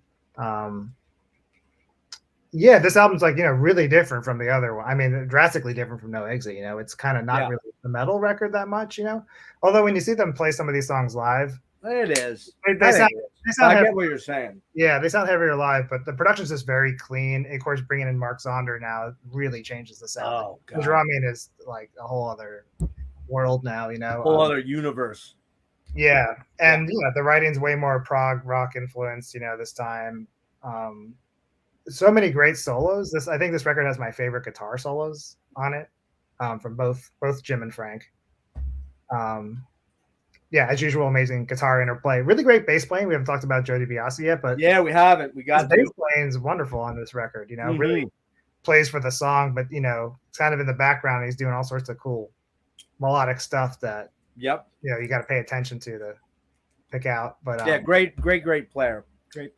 Yeah, and Ray, you know, he's kind of his voice is kind of maturing a little bit more on this record. It's still like a little bit shrill. I think, you know, again, I don't mind it at all, but he reaches for some pretty high notes on here, but he also has what I would call more of a resonance to his voice now. There seems to be that the lower register allows him to become, for lack of a better way of putting it, because oh my God, metal fans might freak at this word, but it becomes more soulful. There's a more emotive part of it, whereas when he was shrieking a lot, it wasn't nearly as, I think, as emotionally connected to the material, I think. Yeah, I feel like on this record, he chooses where he places his super high notes, like a little bit more. Exactly. And also just some of the material songs like Chasing Time, which is like the acoustic song, you know, they just call for just deeper vocals, you know. Maybe it's the key of the song or whatever, but like, I just think the material, especially since it's just less, it's way less thrashy and metal sounding, and so that's probably why his vocals are just a little bit more reined in on this record. Although, you know, they get pretty intense at times, like in Part of the Machine and in the Arena. I mean, that song is great. Singing in that song is just like so fucking good. All super good. I think speak about this. See if you agree. I definitely think that, you know, Jim's never bashful about wearing his influences on his sleeve. He went through a big Porcupine Tree phase 8-10 years ago, got Steven Wilson to sing on the first OSI album. He went through a big Opeth phase. He doesn't have a problem with incorporating them, but you never go, oh God, this whole album sounds like he was listening to, you know, Still Life or something. He's such a skillful musician and such a skillful writer at this point that you can hear a lot of their stuff going. But I think I hear a lot of very mid-period Rush here. Signals, Power Windows, because the guitars now aren't as thrashy fat, or not. That's a weird way of putting it. They're not as the guitar tones aren't not as metal. Yeah, the guitar tones not as distorted. So he's playing like kind of more extended chords and like these kind of Alps Lifeson like big suspended. He's got those big sustained chords, those that Lifeson likes to use. Yeah. A lot of open string arpeggiated stuff like that, which he didn't. I think he did some of that back on Awaken and a little bit on No Exit, but it really comes to the fore on this album. Yeah. So again, this is the second album with Ray on it, who fully participated in the writing of the album. The lyrics are really good on this album, and Ray's a very, very good lyricist. Jim does. I think Jim did all the lyrics on this one. Oh, did he do that? I'm sorry, except for I think Frank did the Arena and Static X, but most of it's Jim. I don't think Ray started writing lyrics still. Thought he did. Still until later. Until it came out, I think. I don't want to prove you wrong. I just want to double check. Oh, you know what they do? They do the solo stuff. They still break out the solos in here. Let me see real quick. Maybe you're right. You know what? Looks like you are right. Yeah, I don't think Ray started writing. I thought Ray had started in. He becomes, I guess it's the next album that he starts writing on. Yeah, man, just wow. Part of the Machine, it just starts off with this almost machine-like sound. The guitars sound almost machine-like. They're almost like, it's almost got an industrial vibe to it. Well, I don't mean industrial music. I mean industrial. Like you could almost envision like hearing this music that it's being played with the backdrop of giant factories and things. And I don't know, that's what I envision when I hear it, particularly Part of the Machine. And then you get to Through Different Eyes, man. I mean, you know, that is, a lot of people are like, wow, they kind of turned to AOR, man. They got like radio friendly. It's like, well, yeah, man, let's be honest here. They had aspirations of playing arenas. If they wanted to stay in clubs, they would have kept doing Awaken probably or something like that. And that's no slouch, or that's no slight on anybody that wants to play clubs versus arenas. But Jim became a much more streamlined songwriter.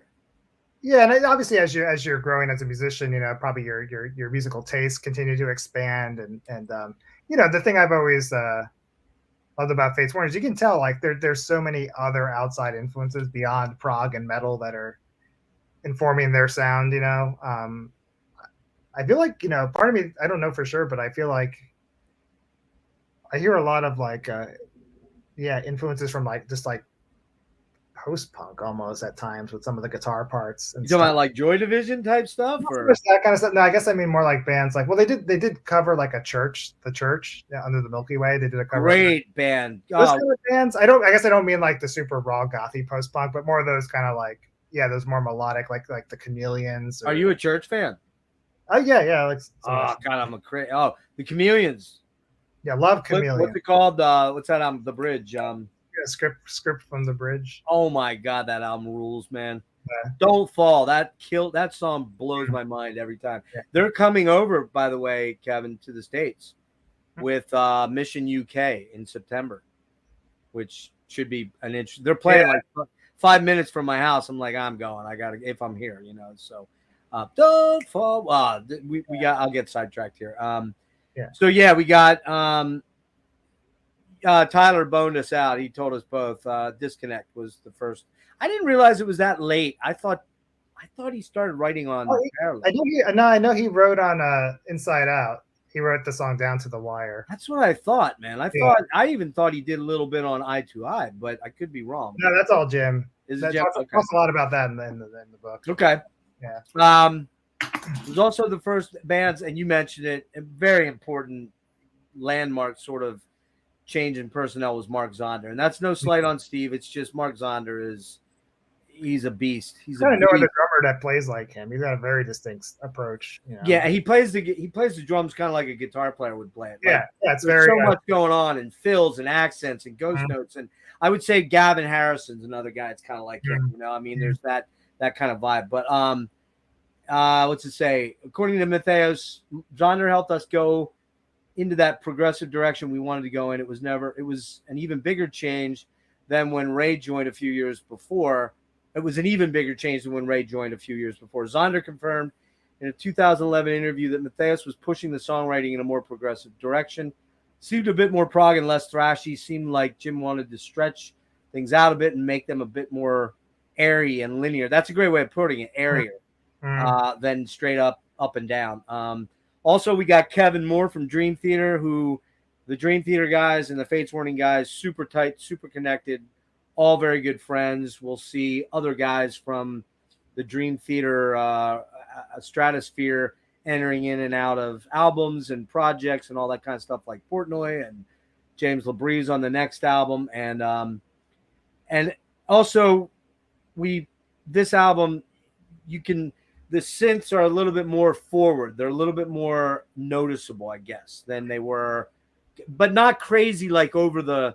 It's not become a prog band like Gentle Giant or something like that, you know. No, I think it's just really just the song "At Fate's Hands" that has Kevin Moore on it is really the only. Are you talking about on this album? That's the only one. On Perfect Symmetry, yeah.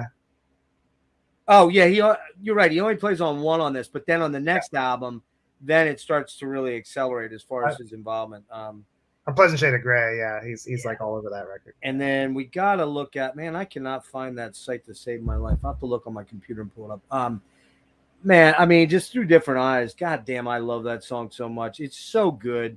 Yeah. Is it poppy? I guess. I mean, so what? Who cares? Yeah. I mean, they've always been melodic. They've always had really beautiful melodies in their songs and clean guitars. Like especially the choruses. The big thing that starts to really stick out on this album is very memorable choruses where you're like, oh man, that, you know, and you want to go back and listen to it because it's an earworm and it gets in there and you're like, oh yeah, I love that. You know, I mean, when he's doing that, you know, through different eyes, through ageless eyes, it's you just like, it just pulls you in. And, you know, I'm old and can't remember lyrics like I used to, although I was never good at you know, remembering lyrics. I would definitely be one of those guys that had to have a teleprompter up now.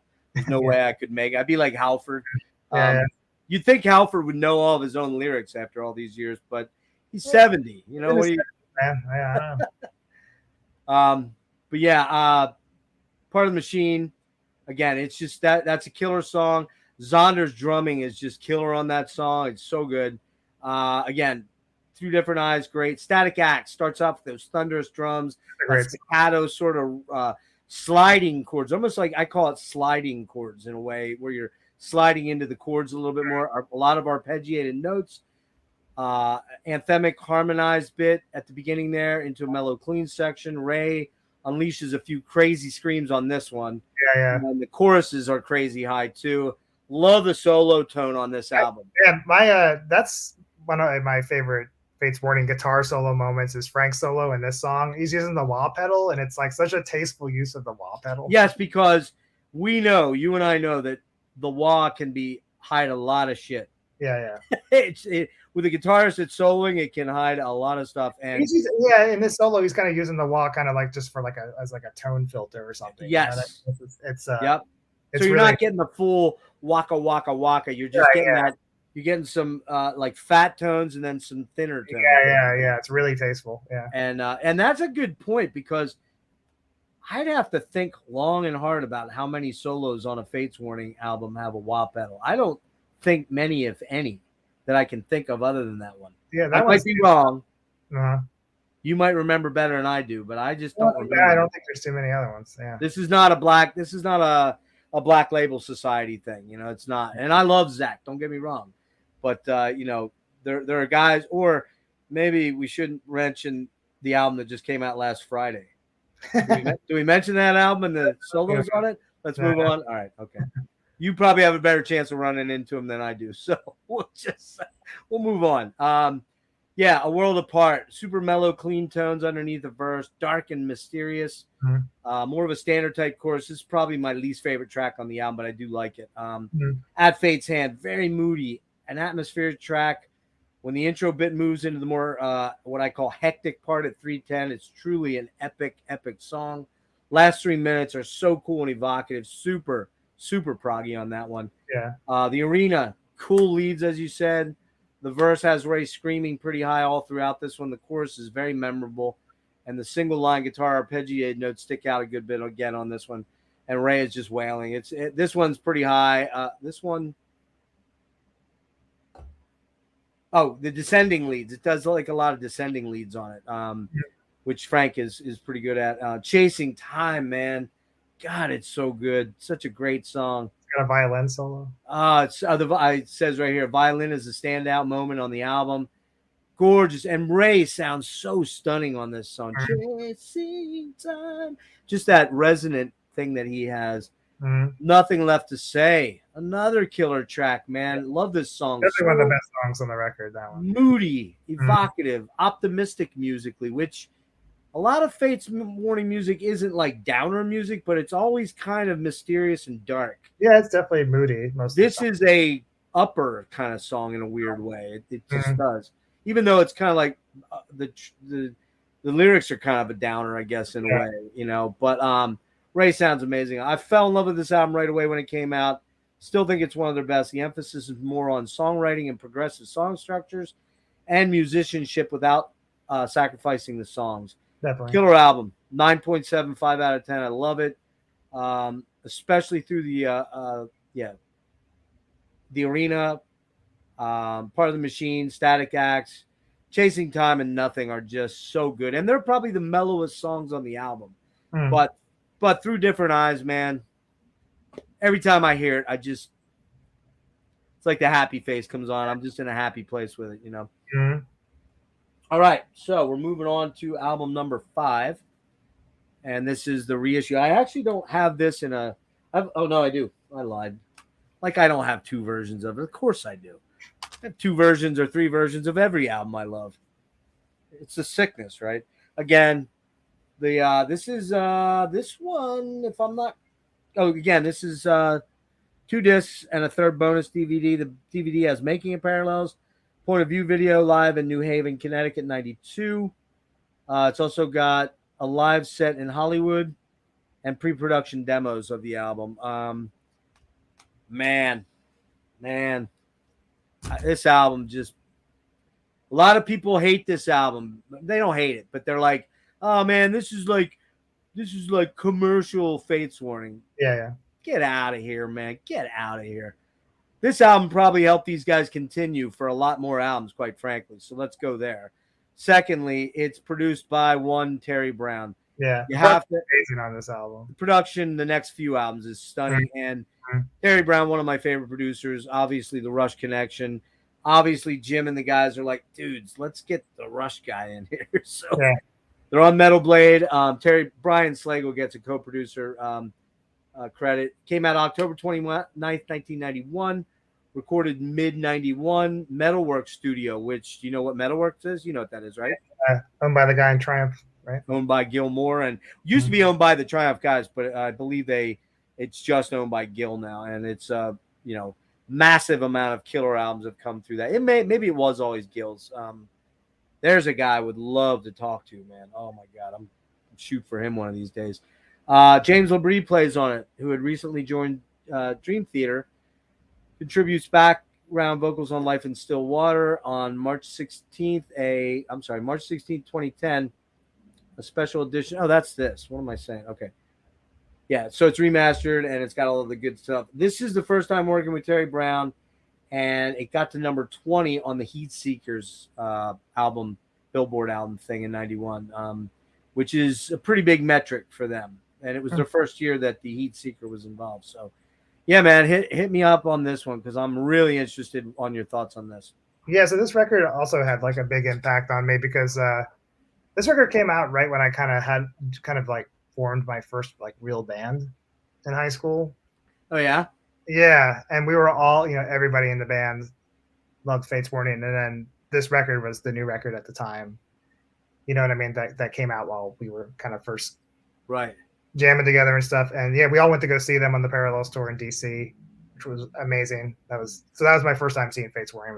You're so lucky. God. The Parallels tour, yeah. So they played, most of Parallels. I mean, the set list was great, because everything they had put out up until that time was all amazing. So how could it be a bad show, I remember I met Frank at that show. I think he was the only one I saw hanging around. Nice. Yeah, and so this was like we were really influenced by this record, What was the name of your band? I remember. What was the name of this band? So we never put anything out. We made a demo and weren't happy with the way it came out, and so it just is in the vault. But it was called The Fifth Season. That's right. There's probably other bands out there with that name that actually did put out music, but we never did. But anyway, yeah. So we were just sounded a lot like this kind of style of prog metal. A lot of clean, very Queensryche, Fates Warning influenced. Oh yeah. There was another guitar player in the band who was very more advanced than me, So anyway, so yeah, I love every song on this record. It's really it's a really solid, like the flow of the record is just perfect. It's obvious like a ton of work went into this album. You mentioned the Making of Parallels footage on that reissue. I've watched that. It's on YouTube, and I love watching like in the studio making. So do I, dude. I love that shit. Yeah, and the documentary or whatever, the footage of them making this record is really insightful and really interesting. And I guess especially from reading the book that Jeff Wagner put out, this was like a real struggle at first to write. I guess I guess at first they tried sort of writing collaboratively as a full band, and it kind of just didn't work. And then so Jim kind of had to kind of wrote everything by himself, and at least the basic structures of the songs and all the lyrics. Right. Yeah, but really amazing production. It's hard to pick a favorite song. I actually really I love "Don't Follow Me." I think that's one of my favorites on the record. yeah, no, I mean, again, no bad tracks. Great guitar solos, just beautiful textural stuff. A lot more atmospheric kind of guitar playing on this record. Yeah, you can definitely tell they had more of a budget this time. Obviously, we're working with Perry Brown. More electronics. I think it was like Mark Saunders are bringing in sort of bringing the electronic stuff. Like that was kind of like the Neil Peart influence on like I guess you'd say like Grace Under Pressure. I hear some of those timbres, although it is quite a few years after that. You're talking almost 7 years later, but definitely there's more electronic stuff. Yeah, I even hear like like Peter Gabriel type like textures and production ideas on this record. It just sounds really big. Life in Still Water is another favorite. I do remember honestly being a little bummed when I saw the music video for Eye to Eye because I was really into the record and I liked the song, even though it was kind of like that was definitely like the poppiest song I think they had written up until that point. Yeah. But I don't know if you remember the music video, but I remember like being excited that it was like premiering on Headbangers Ball or something. I can't remember it off the top of my head. What was it? It wasn't there a girl and a guy in it? It was just very like kind of love lyric-y love. Well, this one is just very cliche kind of like style music videos. Where you have like the hot girl in the alleyway or something, and but that was what sold back then, Kev. You know that, man. Oh, of course I know that. Yeah, but I just thought Face Warning wouldn't kind of ever use any of those kind of cliches. But I think a lot of times when bands made music videos, especially back then, they probably had no idea how these videos were going to turn out. I think they just show up and like the director's like, this is going to be what we do, and then they don't really see it till it's like on MTV. But yeah, and a lot of times the producers and the labels are calling the shots on shit like that. Although it's Brian Slagle probably gave them, I think Jim had a lot of leeway in what they did and would do. You know what I mean? Mm-hmm. Ever. But anyway, that didn't ruin the record for me or anything. Oh no. I just thought it was kind of funny. Trying to find. Let me just give me 1 sec here, man. Trying to find one thing here. Wish I wouldn't have closed this down. Darn it. Oh, man. All right. Here we go. Is that it? No. All right. I'm going to have to get you to talk a lot about one album soon coming up because I want to find that lyric page, man. It's driving me crazy. I can't look at the lyrics here. Huh? Oh, the lyrics just kind of too small. I have them in the book, but I'm too old. I can't read them right. Yeah. Like I'm looking, I'm like, oh, I got to get like this to read the lyrics. And I had them. What I did was what I tend to do with all my deep dives is I do my research and my note taking on my phone because I'm listening on my laptop, generally speaking, which I know is not a great way to do it, but it's the only way I can do it. And I've heard these albums on great stereos and shitty stereos. So it's not, but I'll take the notes in the note thing on my iPhone and then I'll email it to myself and pull up the email so I can use it as a script to get all my thoughts together, right? When it emailed, it had all the embedded pictures of the lyrical sections I wanted to wow everybody with or scare everybody with, however you want to look at it.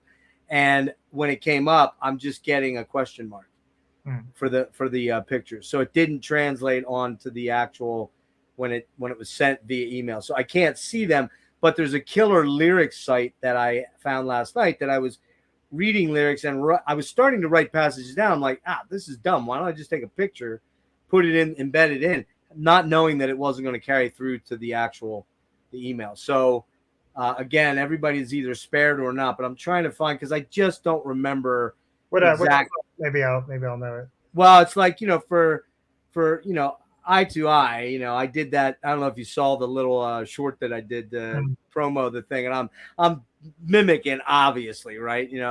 But it's like I'm like, that is a tricky chorus to get down exactly right. The way that he does his phrasing is tricky, man, because you want to go too quick. It's like eye to eye.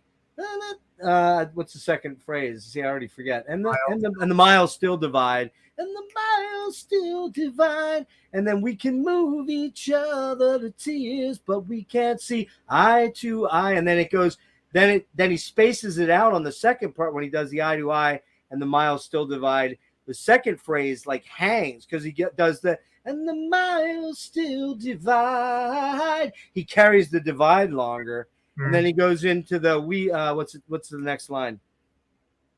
Oh shit! Try me.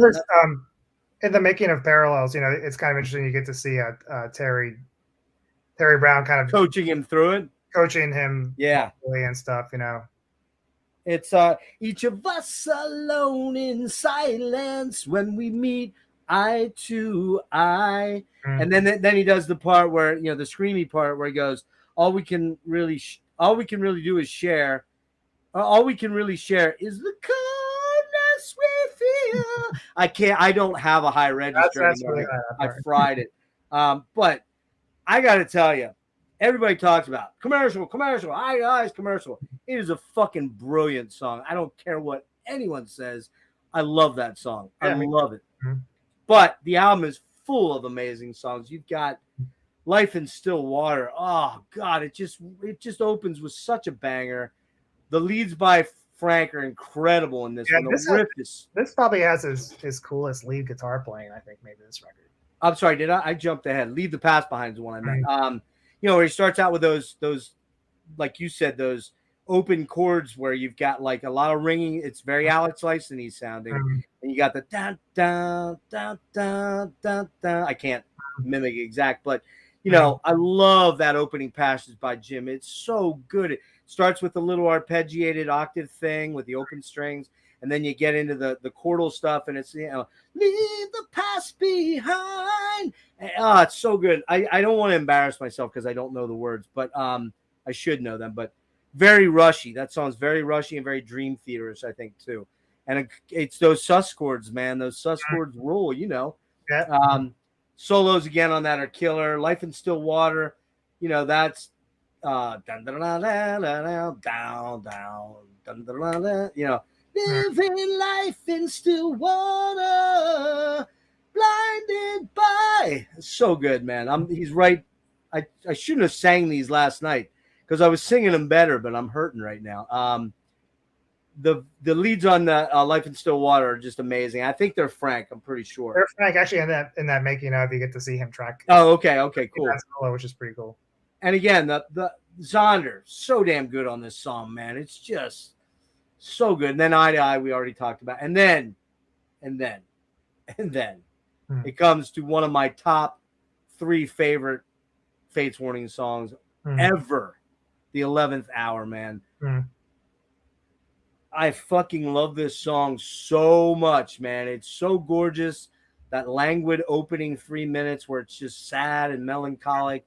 And about 250 or so, that badass monster riff kicks in. And then that riff at 420, man. Down, down, down, down, down, down, down, down.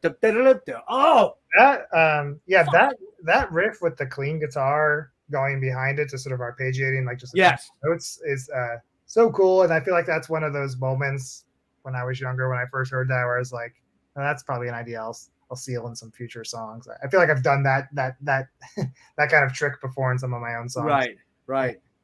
But I mean, this song is just, oh my God. I'm not lying, man. This is a top.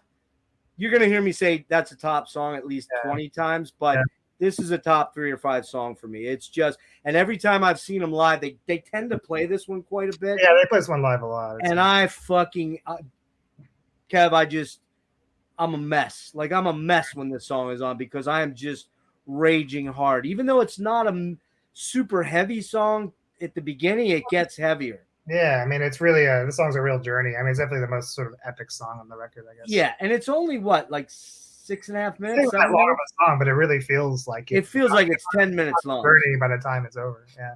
Yeah, I could talk about this song all night. Maybe we should just talk about this song the rest of the night. It's got one of Jim's best. It's the proggiest song on the album, and again, when you get that down, down, down, down, down, down, down, down, down, it's like I'm like every time I hear that riff, I'm like, why can't I think of that riff? Why didn't I think of that riff right there? It's so brilliant, you know. I feel like I gotta sing a part of that. I'll come back to it in a minute. Point of View, man. Oh, another banger of a track. Opening razor sharp chords, the arpeggiated notes that ring out. So killer. Zonder is just doing all kinds of fills and crazy cymbal work on this one. He's out of control, but in a good way. One of the best choruses on the album, man. If you want to know, wait, that's not it. It's that's Don't Follow Me. Yeah. Help me out. Parallel Lives. Oh, Parallel Lives. Yeah. Running parallel with you. Oh, it's epic. It's so good. I know I'm a weirdo. I'm sorry. It's just, I love this shit, man. Oh, me too. That's why we're here. Yeah, it's made me so happy revisiting this stuff. It's just a beast. Might be my favorite other than 11th Hour on this song. It's just so goddamn good. We Only Say Goodbye. Monstrous chorus, perhaps the most commercial song other than Eye to Eye. It's killer. Again, stunning vocal melodies. And Ray has really, really, really cemented, to me, he's one of the best hard rock metal singers on this album. It's just brilliant what he does. Yeah, this is probably his best work. I'd agree. Another record, rather, we'll talk about kind of way down later. Way later. There's a real good one coming up. I'm hoping you and I are talking the same language here because we didn't connect on this. We stayed away from many spoilers. So, and I'm trying to hurry as fast as I can. So I hope you were setting aside at least a couple hours. Get there. Your wife is probably like, "Are you serious, man? You're actually doing this?" We Only Say Goodbye. Another killer track. So Don't Follow Me. One you said you really like. If you want to know, don't follow me. It's so good. The cool thing about this song, when I saw them play this song on that tour, they did the background vocals, like Joe and Frank sang along with Ray. There's like 3-part vocal harmonies. Yeah, and Mike Abdal does the 3 parts when they did later when they got and it sounds great. Yeah. Very Rush-like middle. This is very mid-period Rush. Don't Follow Me. I think it's kind of counterpartsy, maybe a little bit in the what was the album after Counterparts? What was that? Test for Echo? Oh, Snakes for Test for Echo. Yeah, which is my least favorite album by that. Or was Test for Echo before Counterparts? I think Test for Echo was before Counterparts. I think it was Snakes. I think it was Snakes. Arrows or something. But this is very counterpartsy to me. Yeah. It has that vibe to it. And it also has a little bit of a Hold Your Fire production notwithstanding. I love that album. Most Rush fans hate that album. To me, it's one of the best. I like that record. I think it's one of their best songwriting albums of all time. The production is too 80s, but that's and another one I gravitated to that I didn't like back in the day was Presto. This has some Presto vibes to it too. I love Presto now. And then we get to the epic, man. We get to The Road Goes On Forever, and it's the long, proggy, mellow building, lots of nuances, awesome vocals on this, and Ray's voice is just absolutely fabulous on this song, man. Oh God, it's so good, man. I just, these guys blow my mind. A lot of old Arch era fans felt the band sold out and became more commercial on this. There's a little bit of a sheen on it, but that's the Terry Brown effect to me. The mid 80s Terry Brown, early 80s, mid 80s Terry Brown effect. He's a brilliant producer because I think this is a killer. He's a killer engineer and producer, and this album kills. I could care less what other Fates fans say. I think this album is absolutely fucking brilliant. Yeah, I mean, most of my friends that are fans of Fates Warning, some of them kind of definitely. I only like the Arch stuff. I only like the older stuff, but right. But I think most people I've met seem to actually really like Parallels. Most people I've talked to, even though it is sort of like the most sort of commercial. I guess you want to use that word. Yeah, but it came out also around the time of Empire, and that record was by Queensryche, and that record was was their big commercial thing. Yeah. Exactly. You're right. That's a good point. Kind of like Fates Warning's Empire to me. You know what I mean? Yep. And I'm thinking, what did Dream Theater come out with around now? Was it was after Awake? Was it Metropolis? No. This Parallels came out in 91, right? So that was that was before Images and Words. All they had out was When Dream and Day Unite at that time. Yeah, because Labrie sang backup vocals, but he hadn't even put out This came out before anyone heard him singing in Dream Theater. Wait a minute. What year did Images and Word come out? I thought that was 89. No, that was 92. When Dreaming Day Unite was 89. Okay, so all right, wow. Okay, so okay, and you know what? If you listen to Images and Words or even Awake, Awake's kind of their heavy album because Petrucci brought the 7-string in, but there's a very much a sheen to those, but they're incredible songs. Those, for me, those are the two sweet spots. I like Metropolis a lot too, but I love Dream Theater, but I don't listen to Dream Theater anymore. I stopped a couple years ago. I'm not a big LaBrie fan anymore. I like him on those 3 or 4 albums. Yeah. And to be honest with you, the one thing that I hate about Dream Theater anymore is Jordan Rudess. What a player, but man, his wanky fucking it's over. It's too overplay. Too much, man. Yeah. The playback between him and Petrucci anymore just exhausts me. Which thank God Fates never resorted to. Thank God Jim didn't say, yeah, I want to get a keyboard in here player that does all the solos that I do, because that would have ruined it for me. Yeah. But yeah, this is if you had to guess, what do you think I'm giving this? 10 out of 10. 10 out of 10, man. In fact, if I could do it, I'd give it a 15 out of 10. That's no lie. It's not my number one, but you can probably figure out where it's going to slot in. Inside Out, 1994. Kind of a little bit of a polarizing album. Yeah. And I remember when I got this, I liked it. I didn't love it. I've changed my mind quite a bit on that. This came out July 26, 94. Recorded May 94, came out on Metal Blade again. Bill Metoyer is the producer, which is kind of a weird choice. I think Terry Brown couldn't do the recording for this. I think he had a conflict. Yeah, I mean, I probably wasn't available, and I think the budget was probably lower. Might have been the budget. Yeah, might have been the budget. Again, this is the 3 CD reissue. I do have this also on the regular. Why I'm showing both, I don't know. It's just showing what a nut I am, I guess. But we've got Inside Out Live, which there's a bunch of different places for that. You've got DVD extras, Life in Stillwater Through Different Eyes, Guardian, all kind of stuff there. A Guardian with Mike Portnoy drumming on it live. You got demos and unreleased takes. You got an unreleased track called Circles, which I did not listen to. I don't remember what it sounds like. And they got Live in Dusseldorf in 95. Now, we should note that after this album, Joe DiBiase leaves the band. Do they get into that at all? Does he talk about why? Yeah. Home life stuff. Yeah, he also was I think had kids or was going to have a kid. And, just the typical kind of growing older, not sure, kind of probably not making that much money with the band, and now you have more responsibilities as you age. I think, and I mention this every stream that I do practically when it comes to a band like a Gorguts or a band that's not playing arenas or playing huge, clubs or something like that, like Opeth or whatever. I mean, Enslaved's out right now playing pretty small places, not small, but 1,000 max. And I love Enslaved. Think they're one of the most brilliant bands ever. But they're not. When I talk to Ivar, he's like, we're not making shit tons of money over there. And I think people don't realize that most of you guys do this for 2 main reasons.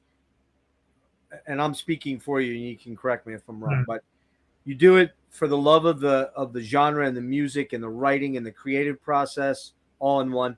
And you do love the life, not maybe the lifestyle, but you do love the live event. You love getting up in front of people, showing what you can do, bringing that energy exchange, meeting the fans. Most musicians like meeting the fans, particularly in metal. You're not generally doing this to become rich, because if you're doing it for that, most bands might as well forget it, because it's not going to happen. This day and age, forget about it. Yeah. So was I right? Did I hit it on the head? That's totally, that's exactly right. And you gotta love this thing, and even the bands that travel at much higher levels. Bands that are busing to places. You're talking a lot of cash going out, man. Huge amounts of cash to rent one of those buses and the rental trailers and have a crew if you're going to have 2 or 3 people that, you know, are doing your load-ins and your load-outs and your merch and stuff. That's overhead, man, and that's money, and that comes right out of all the door and all the merch stuff. And nowadays, these venues are literally robbing bands blind. It's bullshit what they're doing. Because they know that without them, you're playing at a park somewhere where you're setting up. Without the venue, you can't do anything. And it's bullshit. You know, it's bullshit. It's hard, definitely. But yeah, but anyways, getting back to this. I would imagine that Fates made solid money, but I don't think they were ever. Jim, as the main songwriter, was getting all the publishing. I'm sure he shared it as liberally as he possibly could. But, you know, I always looked at Fates Warning kind of as sort of an early precursor to like Porcupine Tree in a lot of ways, because Steve always wrote most of the music. He was I was told in early interviews, I think, you know, I had some connection with those guys, and I was always told that Steve's kind of like a benevolent dictator or benevolent benefactor. He would hand out the checks to everybody, but most all the material was always Steve for a long time till this most recent album. Again, with Fates, it was mostly Jim that was doing the lion's share of the writing, and I would imagine there was some similar stuff with that, you know, with that going on. I don't know. Do they get into it all? That was like Frank trying to submit more material, or was he okay with Jim just driving the train? No, I think it seemed like, just from what I gathered from the book, you know, Frank, you know, definitely, you know, he contributed that one song to Awaken, and then No Exit was like a couple of songs, and he has one on here. Yeah, then a couple songs on Perfect Symmetry, and then I guess with Parallels, you know, they just kind of handed everything off to Jim, and then I think with Inside Out, you know, I guess, you know, they talk a lot about how this record was like a very confusing time for them. You know, it's the early '90s and grunge and everything, and and you know, and I think they had all sorts of disappointing things happen with like support from their label and stuff, I guess. And I think I guess apparently from my guy in the book, maybe stylistically they weren't maybe all on the same page, or like Frank was kind of drifting, wasn't as enthusiastic about the music or whatever. He did contribute that one song on the record called The Strand, which I think is cool. Which is a killer track, man. Yeah, and he does, you know, again, he does some really good solos on this record. But yeah, I like this album though. You know, I mean, I love this album, man. I mean, yeah, I mean, up until this record, I was such a huge fan, and so every time I heard they were going to be putting out a new record, it was like so exciting. And I remember, I also remember the first time hearing this record too, and actually, kind of for the first time, feeling like a little bit disappointed. I didn't hate it, but it didn't like blow me away like all the other records did the first time I heard them. But I still really like this record. I don't think it's as bad as some people say. Like some people kind of consider this like one of their not so great records, but I disagree wholeheartedly. I like every song on the record. Yeah, maybe it doesn't have the same spirit as Parallels, and especially the earlier stuff. But well, I think one thing to point out here, Kevin, is that Fates has kind of done a different album every single time they put an album out. Right, and this kind of feels like a part two. This is the first time they did a part two, and totally. They talk about that. Jim talks about that being sort of a mistake. They felt that was a mistake. That said, man, I mean, there are great songs on totally, it. Yeah. I just, you know, Outside Looking In is very much could have been on Parallels. Pale Fire, man. Pale Fire is so good. Oh, that chorus on Pale Fire, and The Strand is just, and I see. That's kind of a different song for them. I feel like The Strand. That's very different. Yeah, that doesn't sound like something that would have been on Parallels. That's kind of a different. And then you got Shelter Me, Shelter Me when I need someone. That's very Parallels. That's kind of like Eye to Eye. Yeah. Island in the Stream is so good. One of my favorite songs. It's so good. I love that song. Very mellow, very mellow. Yeah. It builds and builds and builds, but it's very mellow. And then you've got Face the Fear, man. Face the Fear. Oh, yeah. Monument. That's the prog out. That's like that's the real heavy song too. It's like that tremolo pick section in it where he's yeah. You know, is this a passion or is it obsession? Which, see if you agree with me. Monument. it sounds a lot. It has a lot. I think it has some commonalities with the song Marathon. Not exact, but you know Marathon. You know the song I'm talking about by Rush. Yeah, yeah. It's just got that do do do do do do do do do. You know, the beginning of the bass line is it's very similar when they get to do that, and then it's different in its structure and the vocal thing. I mean, Geddy does when first to last, peak is never past. It's not the same. Whereas, but if you listen to that song, go back and listen to it tomorrow or something. And go, yeah, man, I think he's right about that. It just has that Power Windows feel to it. I love this album. When I listened to it again, I was like, man, I don't know what the fuck people are talking about. I love this album. I think it's great. Is it their best? No, it's still very, very good. We ought to say real quick on this, continues with the commercial sound of Parallels began. It was the last to feature longtime bassist Joe DiBiase, who left after its release, as well as Frank Oresti. Frank Oresti leads. And what I know about Frank, I believe, is he works for D'Addario, I believe. I think so, yeah. Yeah. He's like a product rep or something like that to all the big stuff. Because I know he goes to NAMM, or he did. I'm going to try to contact him, too. I'm bold. I'll go there. He'll probably ignore me.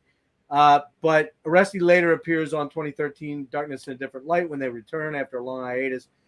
And on Theories of Flight, where he does a couple of solos. Both those guys would return in 2010 and 2016 for a number of shows for the 30th anniversary shows and they both played on Arch Metheos albums and Metheos solo stuff. But yeah, man, I don't know. Again, that first song is very much a parallel. It's very accessible. It's still very proggy and heavy enough to say they're still a metal band, in my opinion. I think they are. The only thing I'm not nuts about is the synth bass. You can hear that synth bass a little bit. And the drums, like you said, he adds even more of the electronic percussion stuff. Which I'm not a fan of it, even though I love Grace Under Pressure. I love what Neil did there, but I don't, Pale Fire, man. It's just that chorus. Come on, man. Yeah, I think my favorite tracks on this record kind of come more from like the first half. Like, I really love Pale Fire, Shelter Me, and Island in the Stream. Those are actually my favorite. And the Strand. Too. Yeah. So yeah, kind of those tracks 2 through 5 are kind of my favorite. Yeah, he does that. The beginning of The Strand is super atmospheric. And like you said, it sounds a little bit different than everything on this album. It's got a little bit of a different vibe. I mean, it doesn't sound like Alice in Chains, but it almost has that. Like, it sounds a little bit more like it's like the first you're hearing something like a little bit more of a 90s influence or something. Agree. I mean, he's and Ray sounds a little bit more groveling. He's like, the more I try, and he's just got that resonance in his voice. And he goes into the Strand or and I dream of a where he's talking about like drifting in an endless sea and reaching the Strand is, I guess, a piece of a beach or a part of an island or something like that. And the lyrics are really cool. Which I think Frank wrote the lyrics. Frank did all this. Yeah, it's probably about wanting to leave the band, I guess. Although. Yeah, Frank wrote the lyrics and Metheos wrote the music. I didn't realize that. Okay. Oh, did he? Yeah. Oh, okay. Yeah. Okay. And then actually, it's funny, man. It's funny when you look at Metheos there. He kind of looks like Jerry Garcia. Yeah. And Ray, you can tell Ray is considerably younger than the rest of these guys. Although I think Frank's 63, so he's like 3 years older than me, so he's like 60. I think Jim is 62, so he's like 60 or 61. And then you've got hey, there's my daughter. There's Lauren, the one you met down at okay. What's up, Lauren? And we got Rick back, and we got a couple other people here. Is there a Fates Warning solo that isn't great? That's a very good point, Alfonso. I apologize. Except for maybe that one on Night and Brocken with the bad note in it, I guess. Yeah, the one clam that's on Night and Brocken. And they you got Frank looking sort of like a GQ model there, and Joey's old, man. Joey's like 10 years older than me, so he's mid-60s, late 60s, and I think Zonder's like about 63, somewhere in that range. So those guys were all older, and Ray was like the young cat. He was like the kid in the band, right? Yeah. So yeah, I don't read the chats a lot. Not when I'm Not when I'm into a band that I love. I forget the chat's even there. Sorry, guys. If I didn't pull your comments up, I'll try to catch them at the end. But I don't want to keep Kevin here until 1 a.m. So we got to keep moving. Yeah, this is another banger. We talked Shelter Me, great atmospheric track. Island in the Storm, basically a proggy ballad, so pretty and delicate. You hear some amazing synths on this by Kev. It's very string and orchestral sounding on it. Midway through it, it gets heavy and taps into the chorus and refrains with some juicy solos. Down the wire, you said this one has a little bit of the first track vibes to it for me. It does, yeah.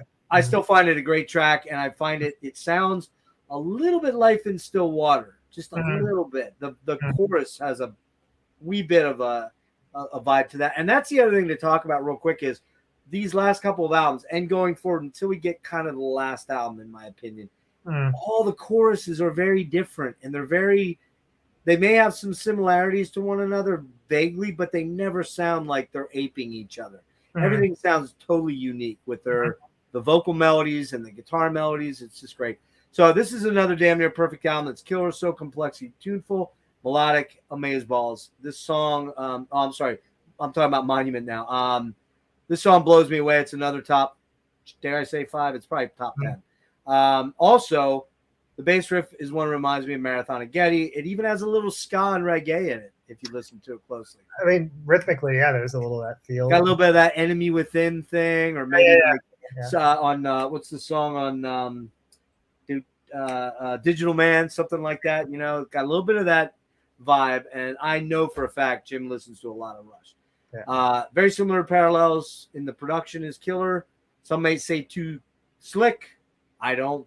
But it's a bit less proggy overall. It's a little more straightforward than Parallels, I think, generally speaking. Ultimately, wait a minute, what am I saying? It's not quite on Parallels level for me, though. It's just not quite there. I don't think the songs are. It's not as cohesive as a whole. Exactly. It's not quite as good. And I give it still an 8.75 out of 10, which is still very high. You know, I love most all Fates. So it's, I'm very biased. I couldn't pull my bias out of this one. It just wasn't happening. So, okay.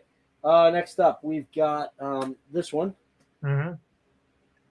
which I have that. And then of course I have doubles. This is the slipcase, which is kind of cool.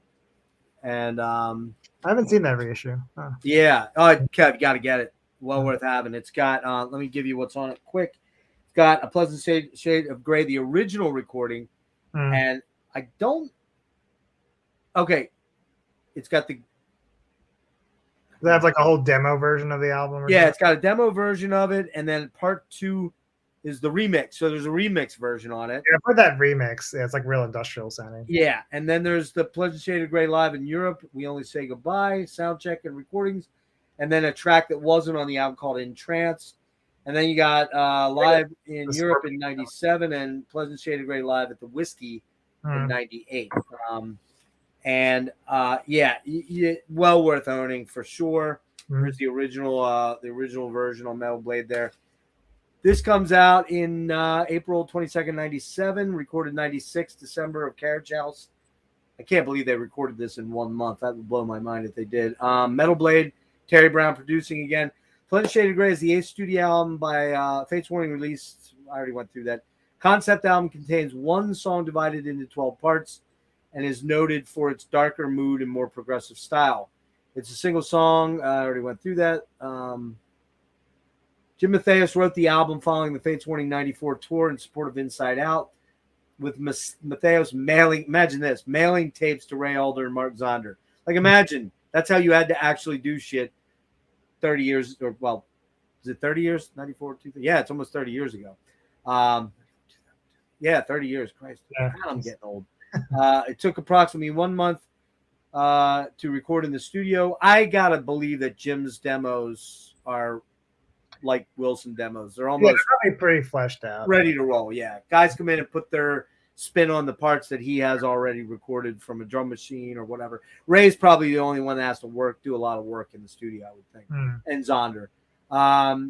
Terry Brown producing a complete recording, then former Armored Saint bassist Joey Vera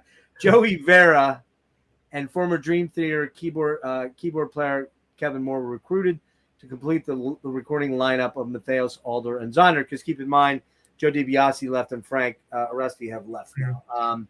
Metheos said that the genesis of APSOG and the stark departure was the similarity of the previous two albums. I think all of our records was brought on by the similarity of the last two albums. Our records have always been drastically different from one another, with the exception of Inside Out and Parallels. Looking back, that might not have been such a good move. We repeated ourselves, and when we stepped away from it at the end of the touring, we weren't really pleased with that. So this time we've done something radically different, and it's pretty radically different. I break it down track by track, but I'm sure you're going to kind of do it more all-encompassingly. Yeah. So go for it. So yeah, I saw them on this tour, and and on this tour they were playing the whole album front to back. So I got to see them do this record. Oh, man, you're just trying to make me jealous. I can tell. No, it was just I was lucky to kind of. I actually called them twice on this tour, once in Virginia and once in Philly. And I remember. Wait, how many times have you seen them total then? I think 4 times at least. So it was okay. like parallels, and then twice on the Pleasant Shade of Grey, and then I saw them 2015, like so way later. Before Theories then, or and after? Before Theories. Okay, all right, okay. But anyway, I love this record. There's certain tracks that stand out even though it's supposed to be one. It's still divided into parts. There's certain parts that stand out to me that I really like. In particular, the last 2 parts, sort of the final 2 parts, I really like a lot. But yeah, it's very easy to kind of listen to this album front and back. It all just kind of flows together. There's these thematic melodies that kind of keep returning throughout. I think there's even lyrical things that kind of return throughout, which really tie everything together. This is another album where like it sounds like the album cover, like it is very gray sounding and rainy. I mean, of course, the rain sounds already mixed in there, but very beginning. So where do we begin? Yeah, right. Yeah, but it's interesting. It was interesting for me to hear a record without, hear them do something without 2 guitars for the first time. I was kind of bummed, because Frank was one of my favorite guitarists. Yeah, I thought was such a good duo. So I definitely was bummed when I heard he wasn't involved. But at the same time, I was super stoked that they were going to, go in this more progressive direction again, because that's really where I wanted them to go. So where did you see him on this tour? Where did I see them? I saw them at a place. It's not around anymore, but it was called Jack's in Springfield, Virginia. Been there, man. Okay, yeah, it's right out Catatonia and King's X, and I mean all the metal shows used to come down in Virginia, right? It's in Virginia. Yeah, near DC. And then that's a great venue, man. Love that place. Yeah, I saw them there, and then I think 2 days later, I saw them in Philly at the Trocadero, which is also not there anymore, unfortunately. That's coming back though. Did you hear? Are they going to reopen it? They're a new ownership group grabbed it, and they're going to try and bring it back because now all the stuff is over off Spring Garden. You got Underground Arts. You got what's the big Union Transfer, which I really like that venue, but Union Transfer seems to have switched out of metal. They're bringing in all kind of alternative bands, and they don't have hardly any metal in there, which is weird. What else you have over there? Kung Fu Necktie over in Fifthtown, and the Fillmore's over that way too. So you got a lot of that stuff. There's nothing on the other side of Philly, the east side. East side, and I don't know if the tower's still around. I think it might be, but that area is so not good anymore, man. It's just not a good area to go to. I saw a Generation Axe there, and that was the last time I went there. I'm like, I don't think I'm ever going down there again. It just was.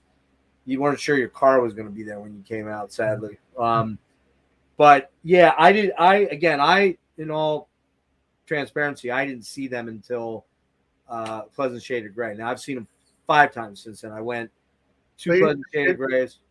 You did see them on this tour then? No, I didn't see them until Pleasant.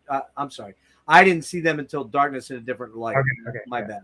So it was, I can't explain it, man, dude. I've seen Rush 36 times. I've seen all my Opeth 20 times. I've seen why I never got around to seeing this band is bizarre to me, and it's kind of sad.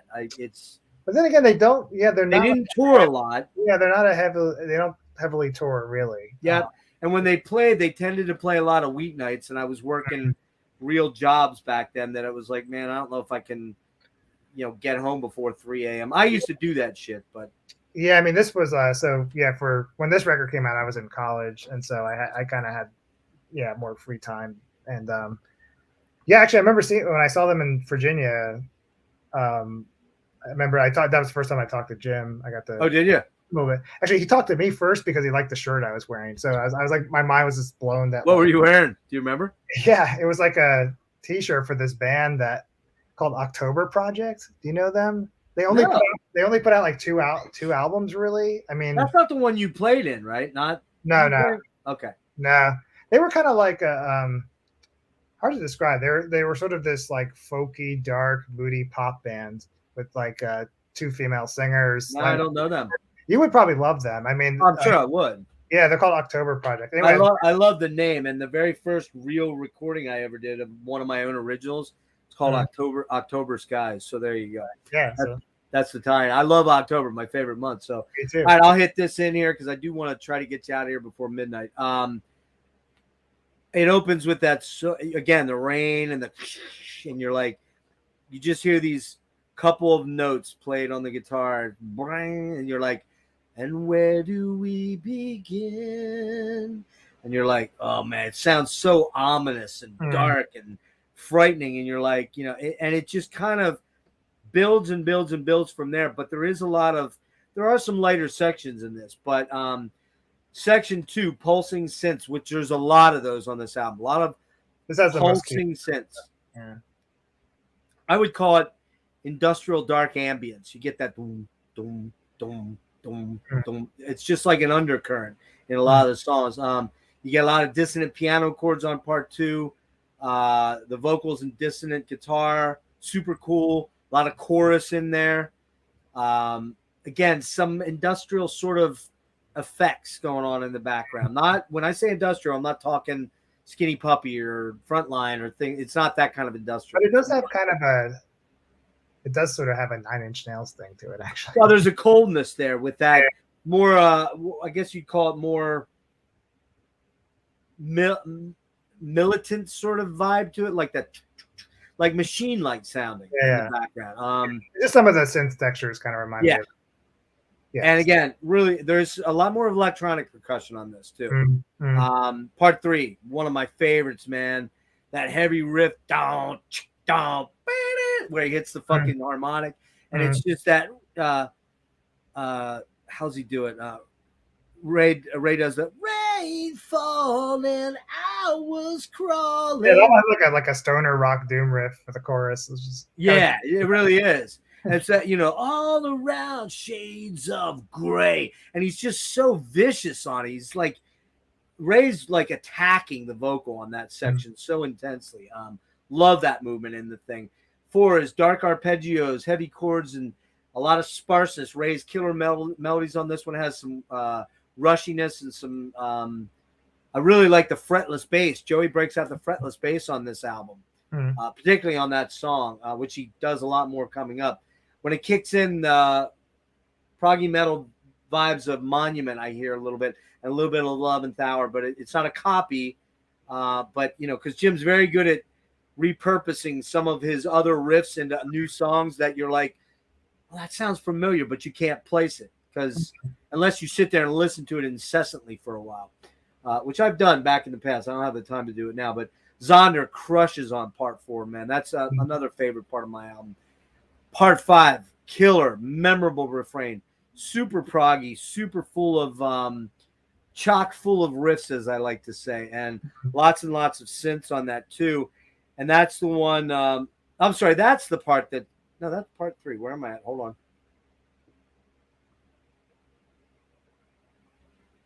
Oh, this is the part. Let nothing bleed into nothing. And you're just like, fuck yeah, man. Like, again, Ray comes up with these incredible vocal melodies that you're like, so perfect. So perfect. And again, I apologize for this, Kevin. I know I'm putting you through a lot of of terrible ear trauma here. But you don't want to hear me. You're better than me. Believe me. what's that? You don't want to hear me sing. Sorry. You can. It's your No, your platform too, man. I'm good, but I just don't want to get too into it because I'll start singing full sections. Again, part 5 is another killer section with just I love that section. Part 6 starts out with some ambient guitar, synths pulsing as again, thumping repetitive bass line that drives the beginning of the song as clean tones ring out. Then Ray comes in almost unaccompanied at first until about 3 minutes when strings and synths come in and guitars build to a dark complex. Very haunting, very heavy. Then it turns into a major key, which for this album it's mostly minor keys that I can hear. And I'm not the musician like you are, but I hear mostly minor key. But on that song, it modulates, I think, to a key change in that song to a major key. And the rest of the song kind of has this huge cathartic sort of release to it. Great tune. Allegedly, they call this the Marillion section of the album. And I definitely hear that kind of in the vein of like, something like Forgotten Sons, like, where are the prophets? You Marillion guy? I don't really know their stuff that well. Oh my God. You and I have to talk about that. That is we talked unacceptable on this stream, sir. I'm sorry. Got to get you into them because I know you'd love them. Part 7, insistent keyboard lines, intros, big hanging sustains, suspended chords, up-tempo chords. Drumming is crazy on this. And it sort of sounds like parallels or inside-out guitars, but has some nice chug to it. This revisits some vocal themes throughout the album. But they're far more epic on part 7. I got to look at the local. This is the one where he sings kind of soft, and then where he does this. So where do we begin, and what else can we say? And just Ray's phrasing, how he does those almost start-stop way the vocals. It's so incredible, man. Has a little bit of Dream Theater vibe to that one on part 7. Part 8 opens with a piano and guitar and acoustic interplay, instrumental, decidedly very Dream Theater vibe on that one, but less wanky. Yeah. Which was why I really like Fate's Warning better than Dream Theater. It's less wanky. I love wank, but I don't want to hear it all the time, every song. Part 10, yes, dark droning instrumental, almost industrial sounding. Part 11, a DT sounding intro. Let's be honest, even Petrucci. A DT sounding intro, and let's be honest, even a Petrucci sounding arpeggio thing, kind of maybe a little bit out of oh God, what's the big song? I'm forgetting the name of it. Lost in the Sky. Pull Me Under. Thank you, Pull Me Under. Couldn't think of the refrain. I know it's Fates, but you could hear DT in there. And then the big closer, 9-minute closing track, part 12. Fuck, it's so good, man. Insistent single guitar notes and cool synths. Then a halting riffy section back with strings that is just so killer. At 5:30, it shifts into an ambient drifting piece that, man, I feel like I'm in heaven for that last 4 or 5 minutes of that song. It's just, I don't believe in heaven, but it feels like I'm in heaven. And it's just so good. And then there's silence for a couple minutes, or about a minute and a half or so. And then the bell rings, the alarm clock goes up. And the whole thing is that this was a dream. You were in a dream. And that's the context of everything. And clearly this is a massive concept piece with one song, 12 movements. It really should be listened to only as one piece. You can't pick and choose this album because it actually, the way it's sequenced on the CD, it goes into each other. So I don't know how the album does because I don't own it, but I would assume it's the same way.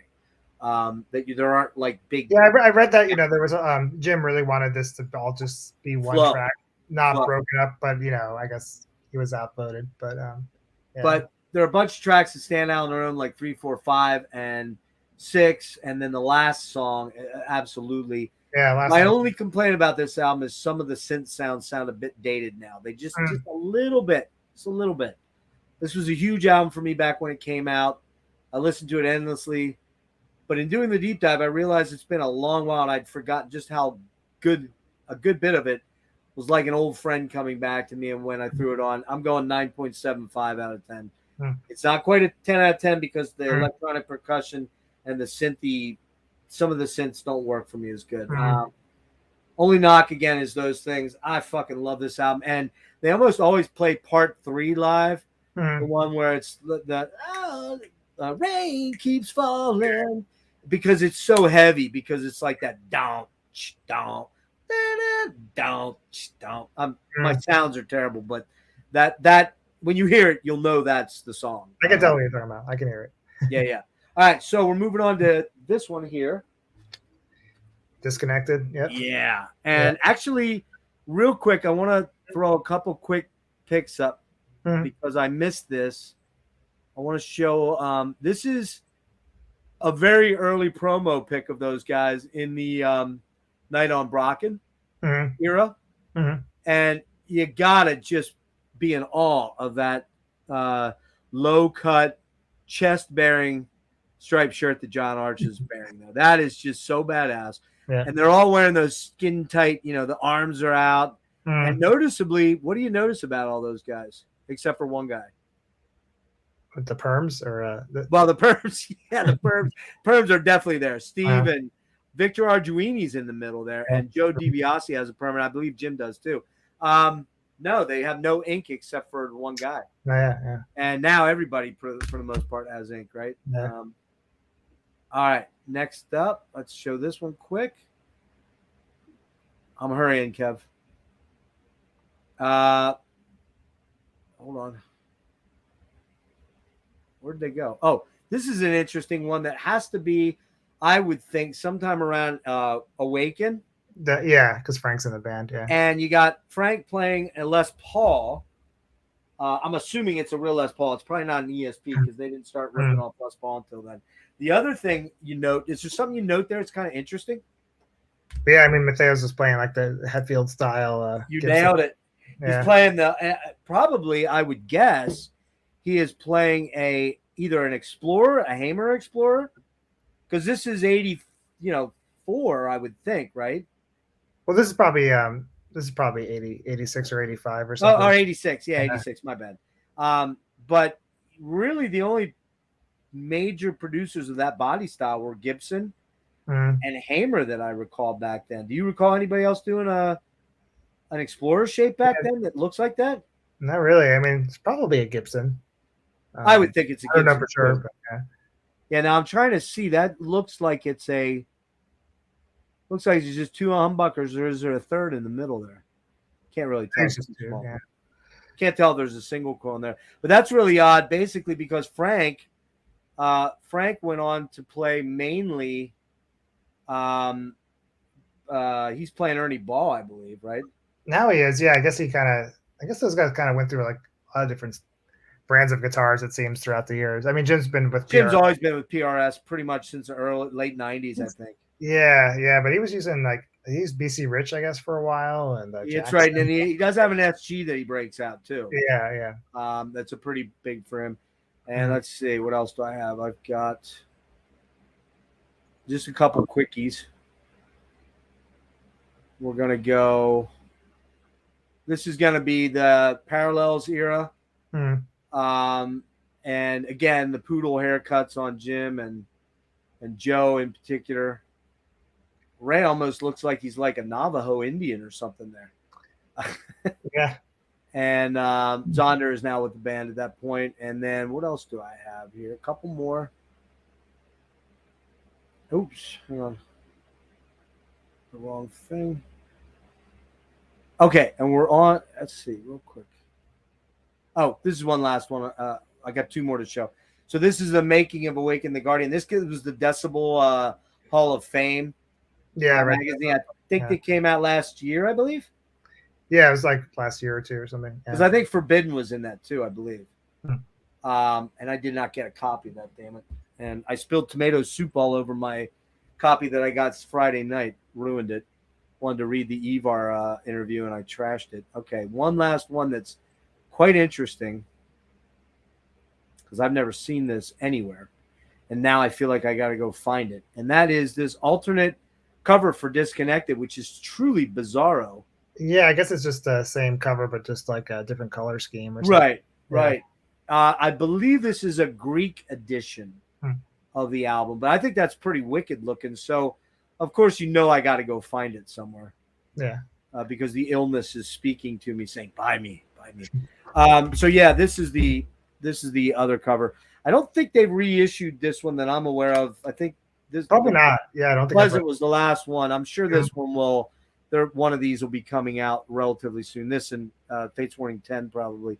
But okay, very interested to hear your thoughts on this. So yeah, I bought this when it came out, because loved Pleasant Shade of Grey, so I was super excited when I heard they were putting out a new record. So this one I listened to and liked a lot when it came out, but it's not one I listened to that much in more recent years. So I kind of went back this week and kind of revisited it, right? And yeah, of course it still sounds great. Like I said, they never put out a bad record. This probably isn't one of my favorites. I mean, I think the song Still Remains is probably one of their coolest, super tracks. prog on that one. Yeah, I mean, definitely the best for me. That's the best song on the record. But not, I don't know. This one's not. This might be my least favorite. You're hurting my soul, man. But I don't dislike it. But because there's a lot of great records. But yeah, this one's probably. Yeah, not at the top for me, but Still Remains is one of their best songs for sure. Yeah. All right, you're hurting my soul, Kevin. Wait, but Something from Nothing's another great track. Oh my! I was gonna say, if you didn't mention that song, I was gonna have a fit. That song is so fucking badass. Yeah, that's a good song. I kind of forgot how good that song is. Yeah.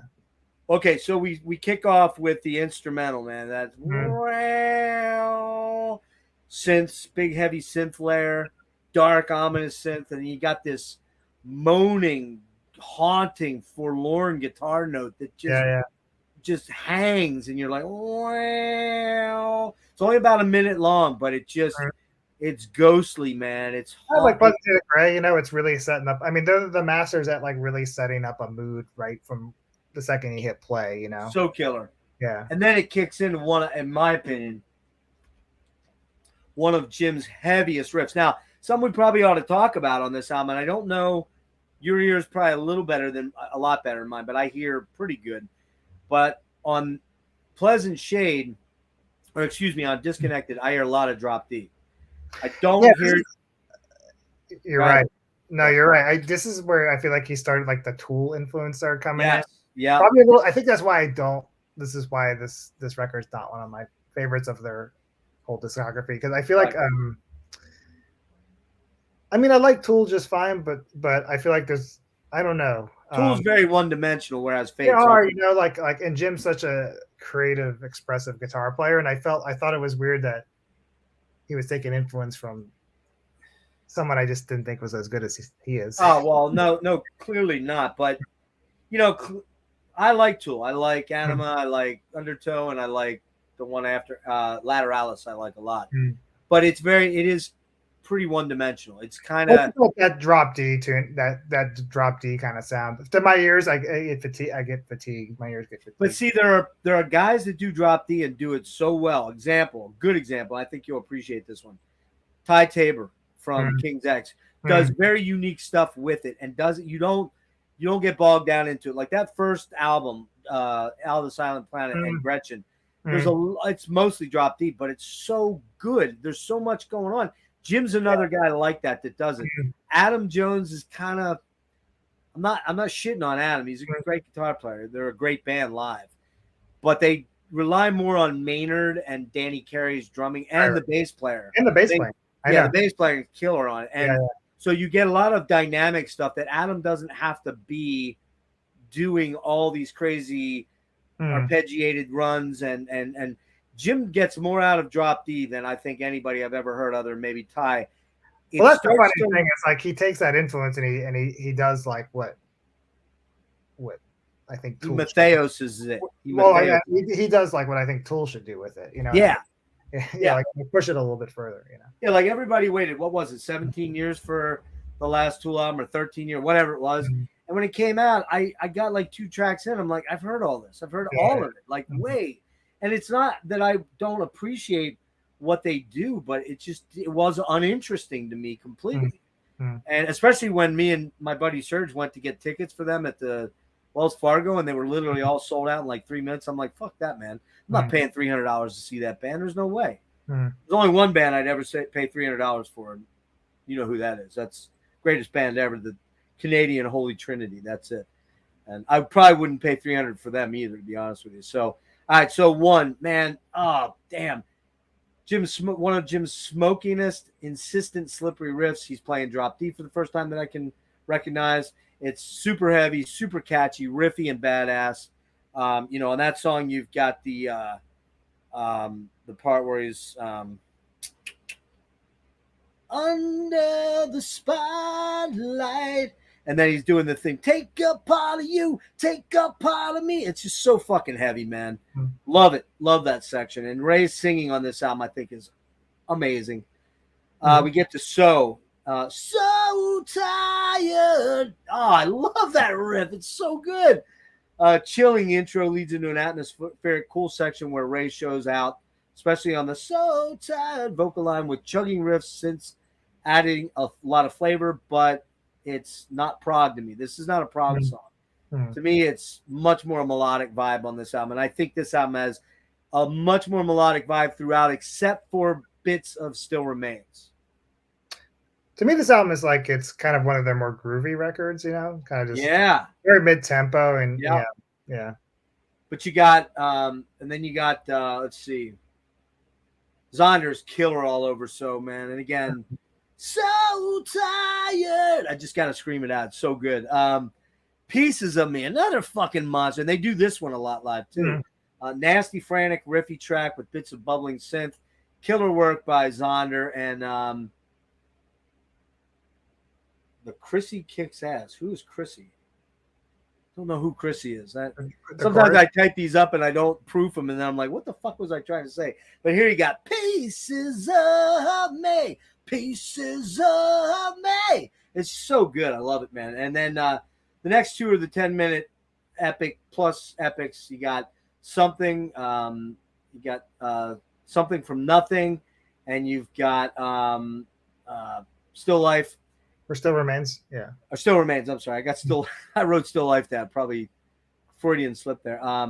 Super atmospheric and doomy, dreary, haunting, droning verses with lots of cool synths and pulsing tones. The guitar notes are menacing and brooding in this one.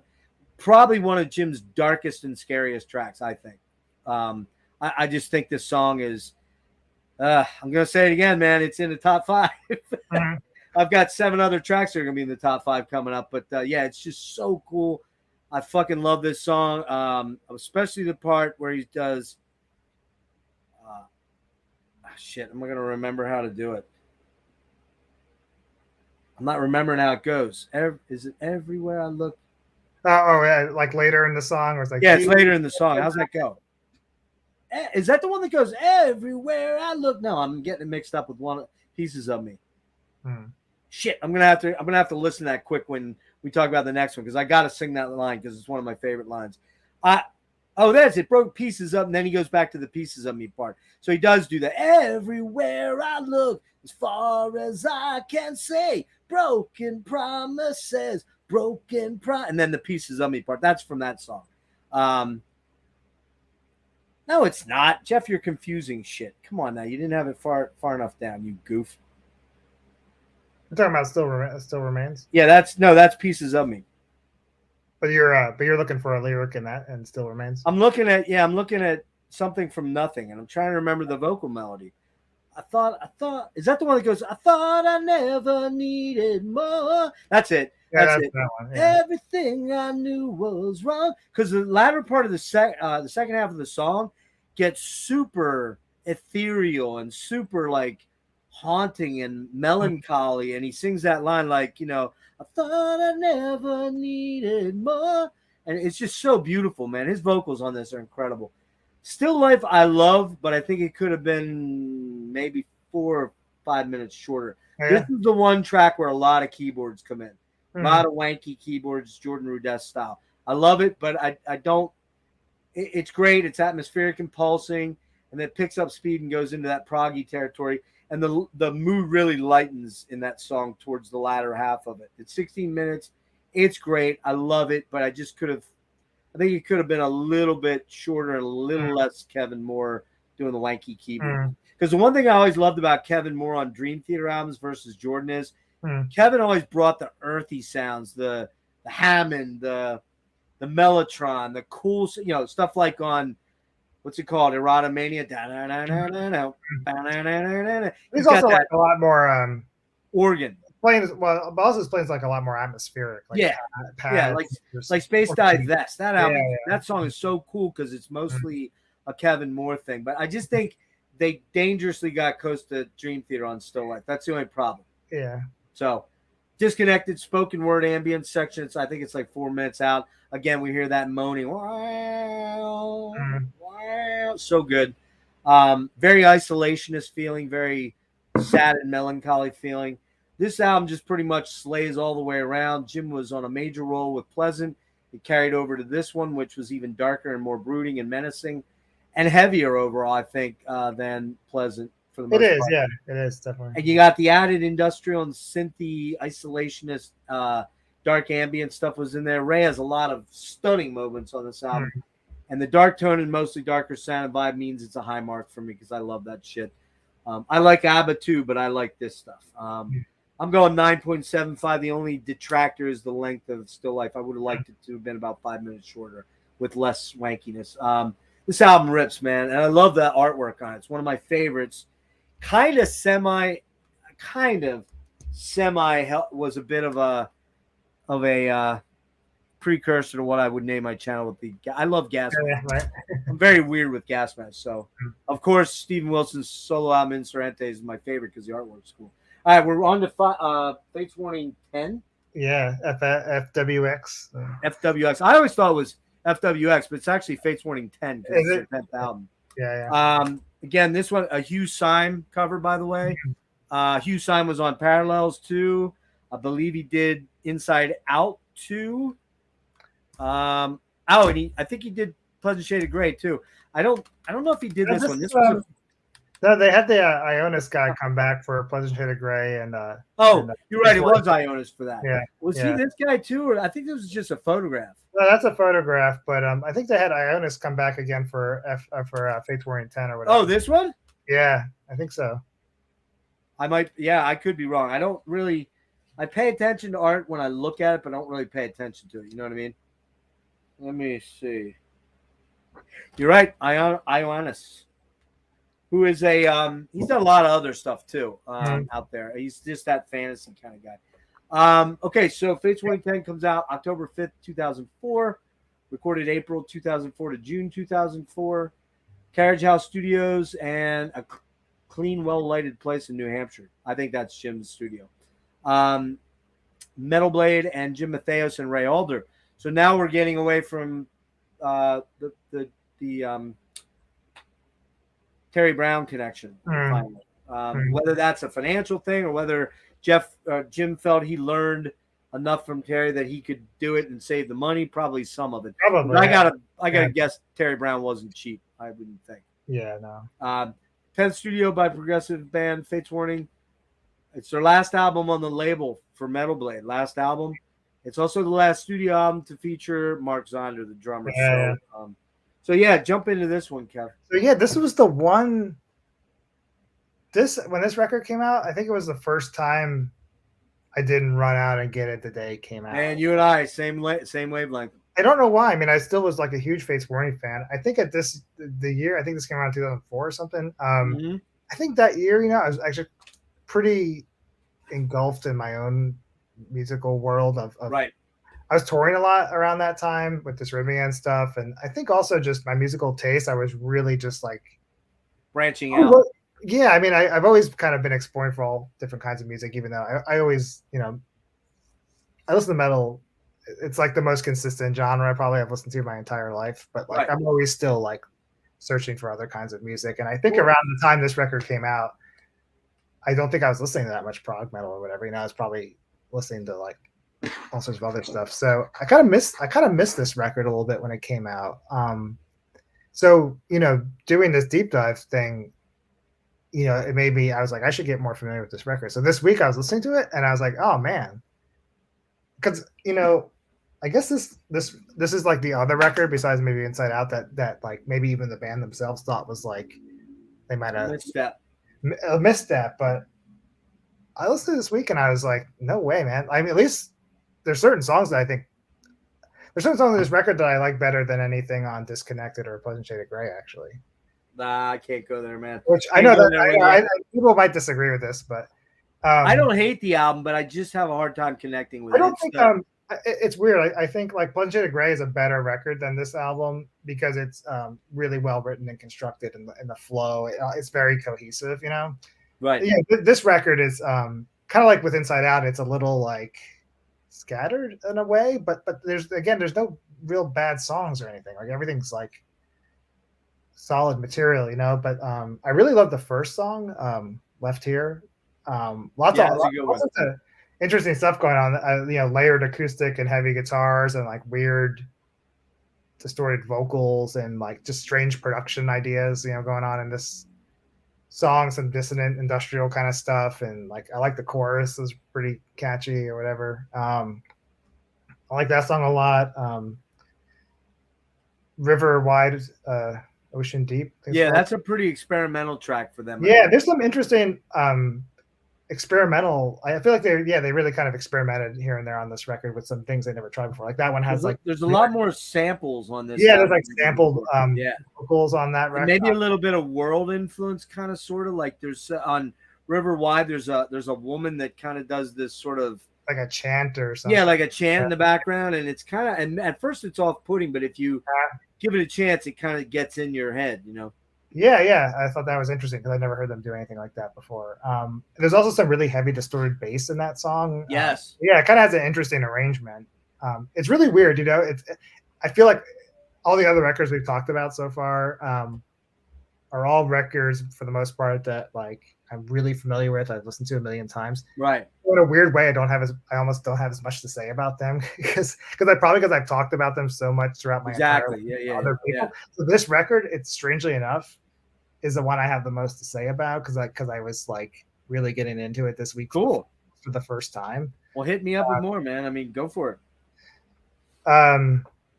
So this one I did kind of do a track by track thing because all the other albums, if you name a song, I can immediately think of what it is and tell you what I think of it. Right. This one I couldn't, so I felt like I had to sort of make some. I do it because it's a linear way for me to go through each album. It's not a bad idea. Maybe I very anal retentive when I do my deep dive. Everybody's like, Jesus Christ, he's gonna talk about every track. Like, yes, I am. So I don't have to go too in depth about every song. No, go through them all, man. Do what you want to do. All right, might as well. I made notes. Because I think we're gonna wrap up by midnight. Okay. Yeah. I guess that song "Simple Human" was like the single. I do remember that video or something. That was like, I think I think that was the only track I had ever heard from this record until like this week, maybe. Because there was a video for it that I remember seeing. That's like definitely the most straightforward song on the record. Maybe that's why I didn't check out the album because that song to me is like kind of the least interesting song on the record, maybe.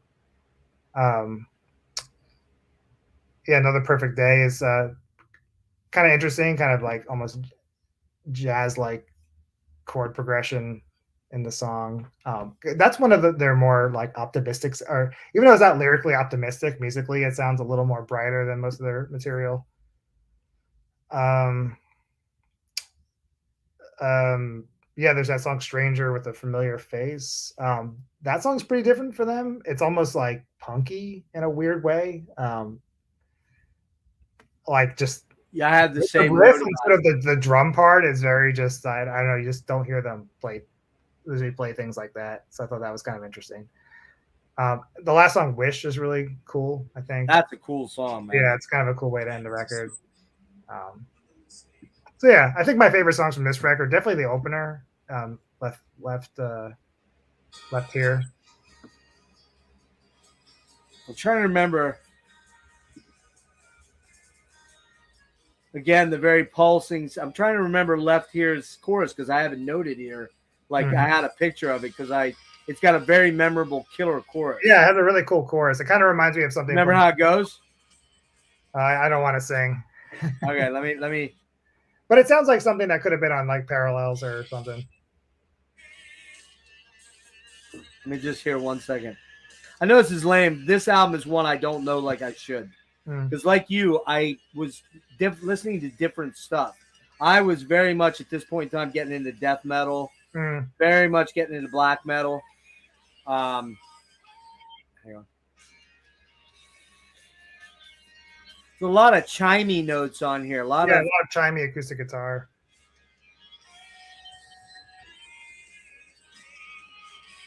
I should know this. I'm sorry.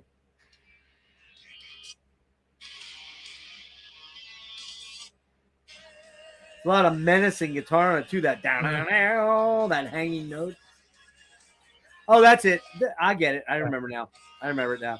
Yeah, very memorable chorus on this one. Probably one other song beats it out a little bit. This is I left here long ago with someone else back then. You know, that's a great line. Didn't sing that one very good, but this is a weird one that I think I need to pay more attention to. And I remember my friend John, Metalheads Podcast. Go check it out, guys. I remember him. We were talking about doing this way back when, and it didn't happen for a bunch of reasons. And then my friend Marty did it, and I wanted to put some space in there.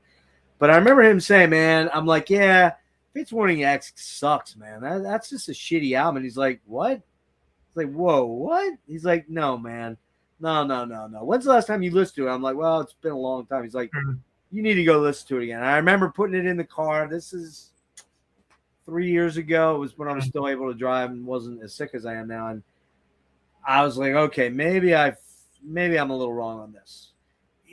But this is a grower album. This is not one that almost every Fates Warning album hits me right away and I'm sold almost immediately. This one's like Inside Out, only a little less ear candy-ish. You got to kind of work for what it gives you. And left here again, pulsing synth, staple of Fates Warning intros, acoustics and chiming guitars, killer drumming, lots of angular guitar. Was that now? On the verse, it's a bit hard to get into at first, but when you work for it, it really gets cool, man. The chorus is so good on this. And it ends on a really cool acoustic-y bit at the end that's really, really sweet and neat. Simple Human. This was one that always stuck out to me as, and I am simple human. It's got that groovy sort of infectious, snarling, heavy drop D thing going on. A lot of octaves.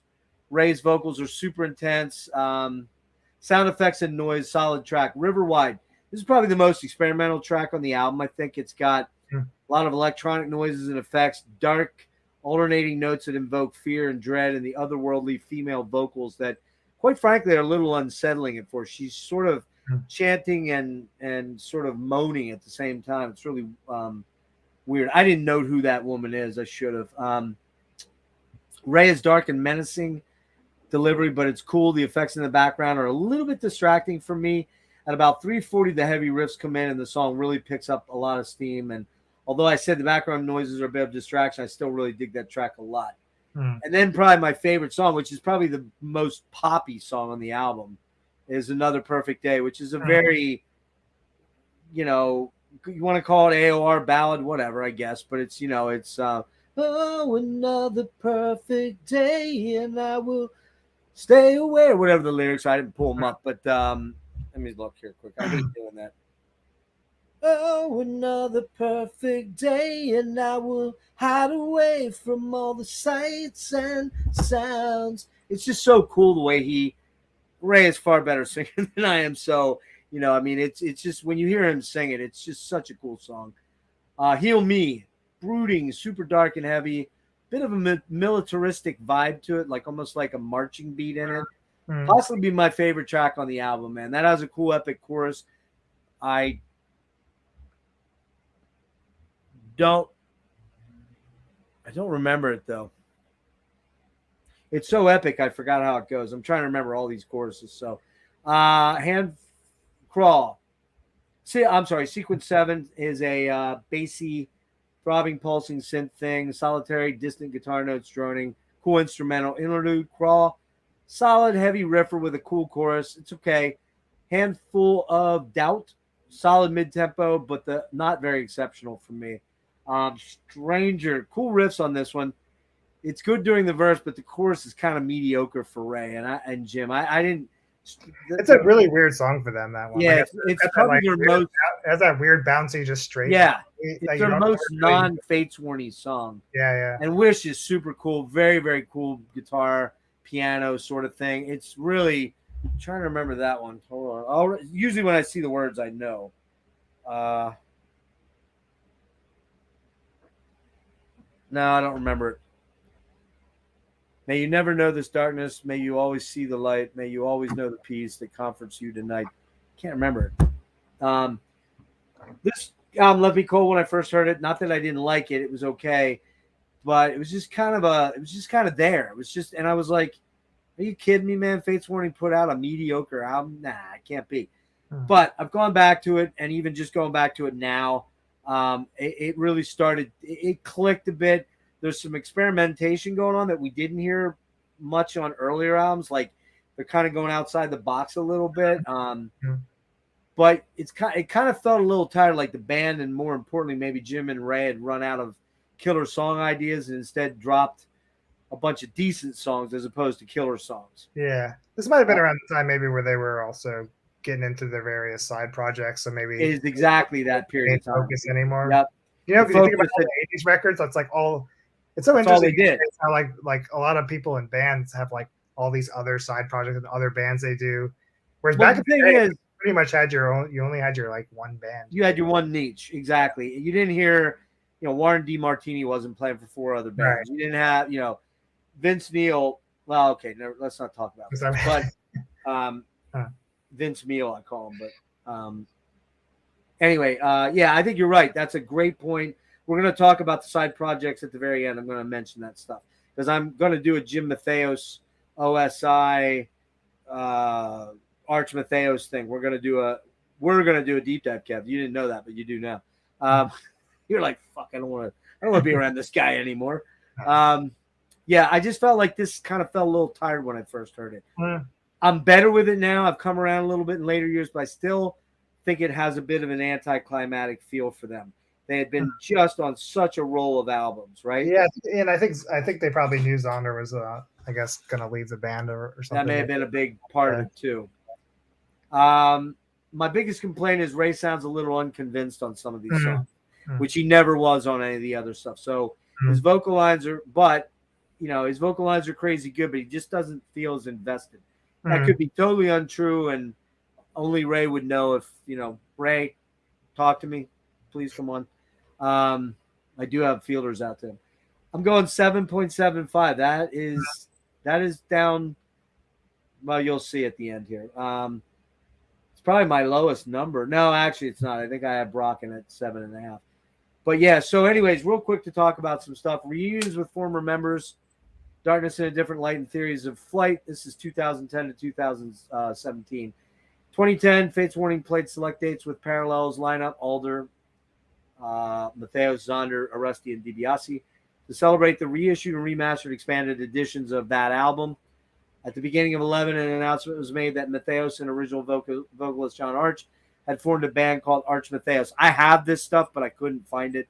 We'll talk about that again in a separate, or at least I will talk about it in a separate deep dive, probably to come very quickly. Their debut album was released in the autumn of that year, 2011. It's fucking phenomenal. Yeah, it's so great. Yeah, it's so good. Yeah. Frank Aresti played on that. Joey Veria played on it. Bobby Jarzambek played on it. After many delays, Fates Warning released its 11th studio album, Darkness in a Different Light, which we're going to get to in a minute, on September 27, 2013. It was the band's first album since 2004's FWX. And I got to be honest with you, I thought the band was over. I really thought it was done. I never thought they were coming back.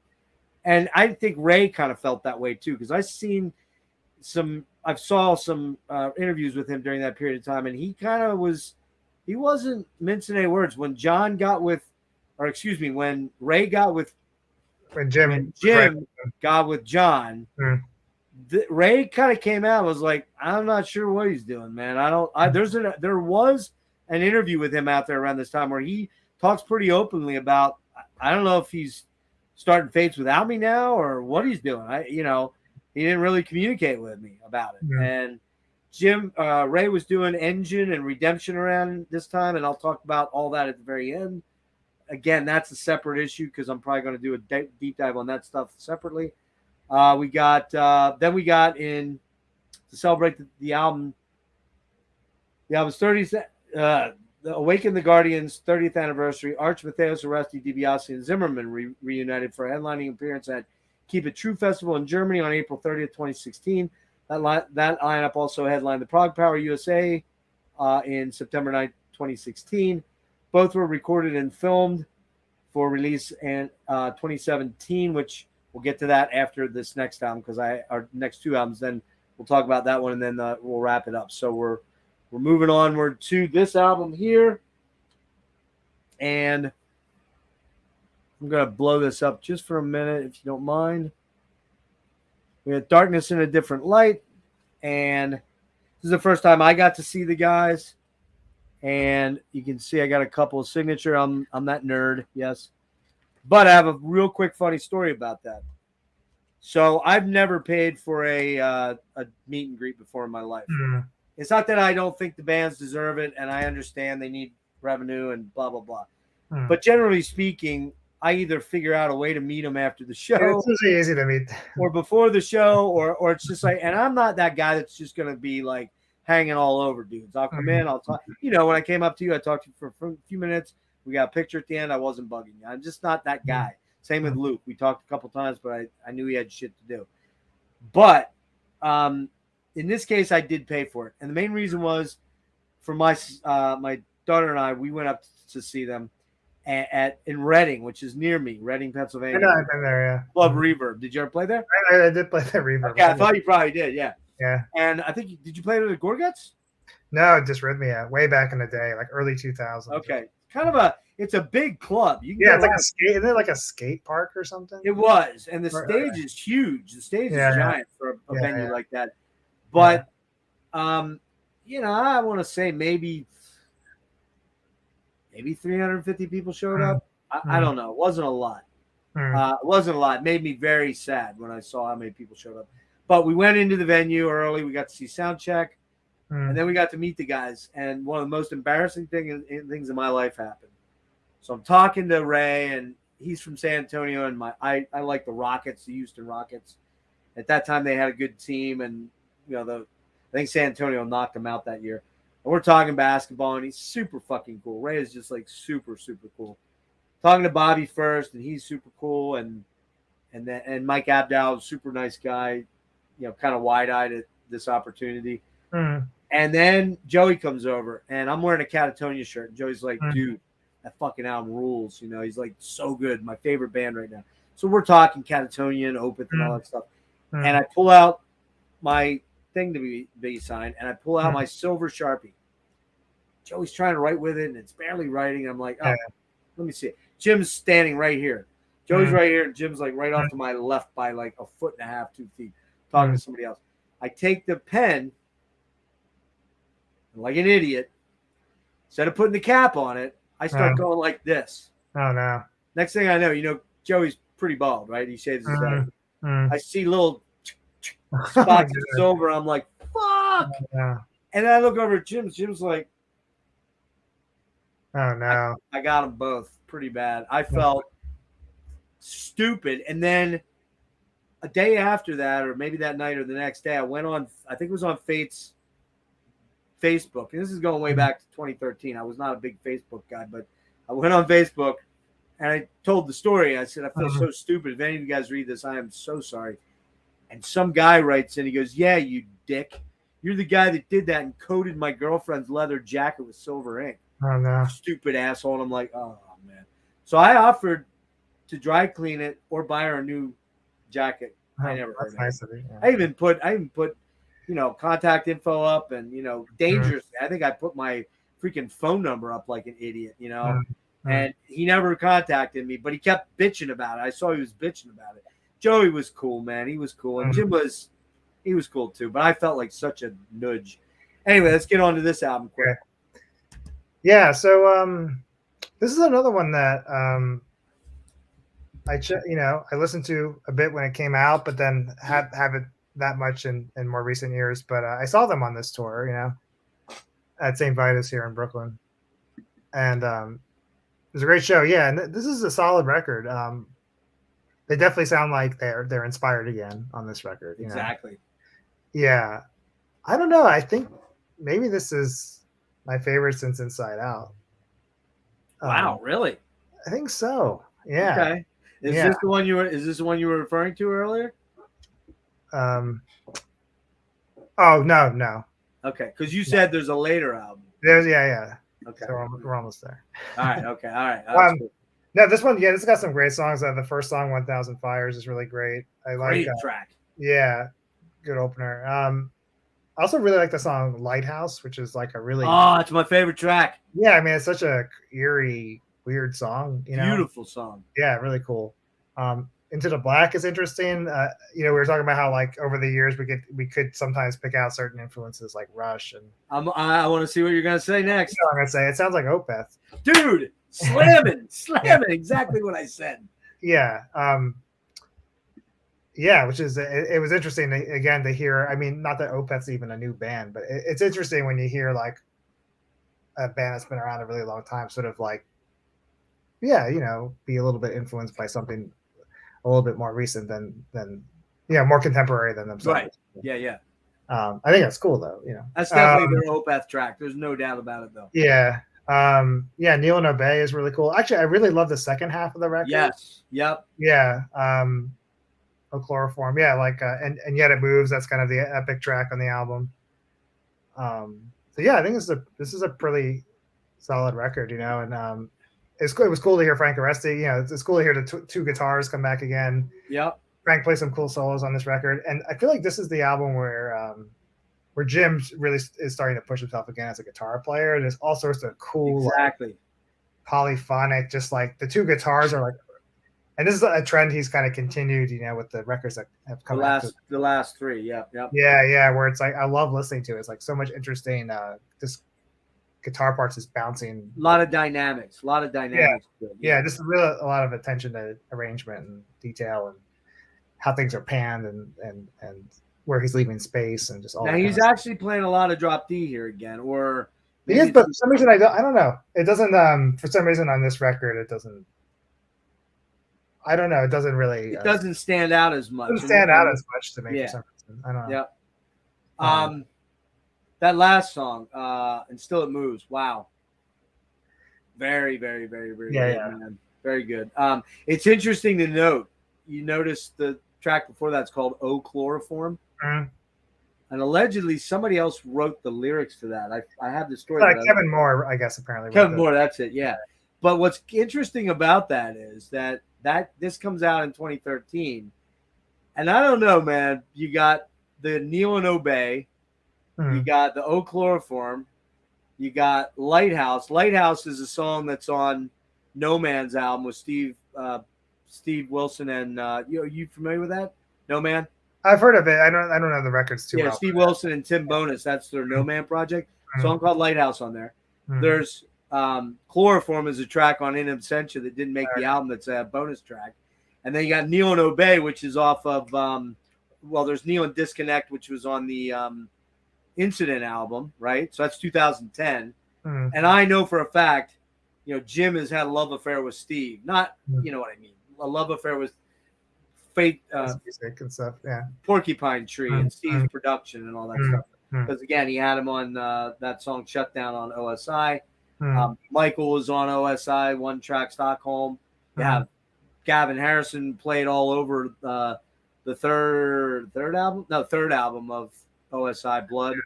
So a lot of connections there. It's just funny, all those song titles. I'm like, man, he must have really been listening to a lot of Steve Wilson shit right then. Yeah, it could have been a subconscious kind of thing. Yeah.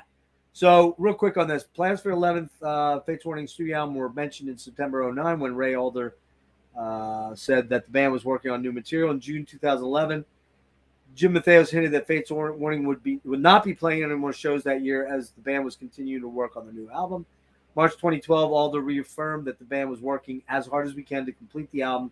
And I remember all these stories popping up and me going, man, really, are they teasing us like this? Come on, like they're back together. It's gonna happen. Mm-hmm. So on December 28th, 2012, Metheos confirmed that the songwriting was complete. 3 months later, it was announced that Faith Warning would enter the studio in April to record the album. August 1st, 2013, the album title and release dates were announced.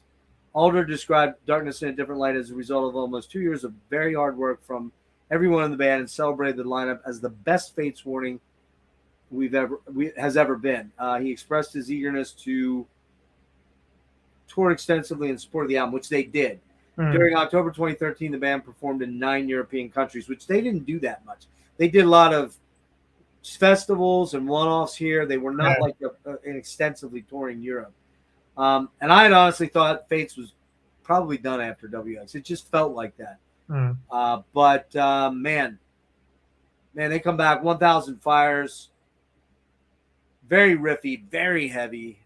Crazy drumming on that by Bobby, man. Yeah. Oh, yeah. Oh. Really great. Yeah. So this is the first record with Bobby Joe Zombie. Oh. He's incredible, obviously. God damn, he's a different style drummer than Mark Zonder, a little bit very more, different. Like, I don't know, just like a heavier kind of feel or something. Mark's like an octopus, but Bobby's like a fucking metal drummer, man. Right. He's more metal. He just because he's with Halford and he's with Riot and Sebastian Bach. Firefire, super heavy, but catchy chorus.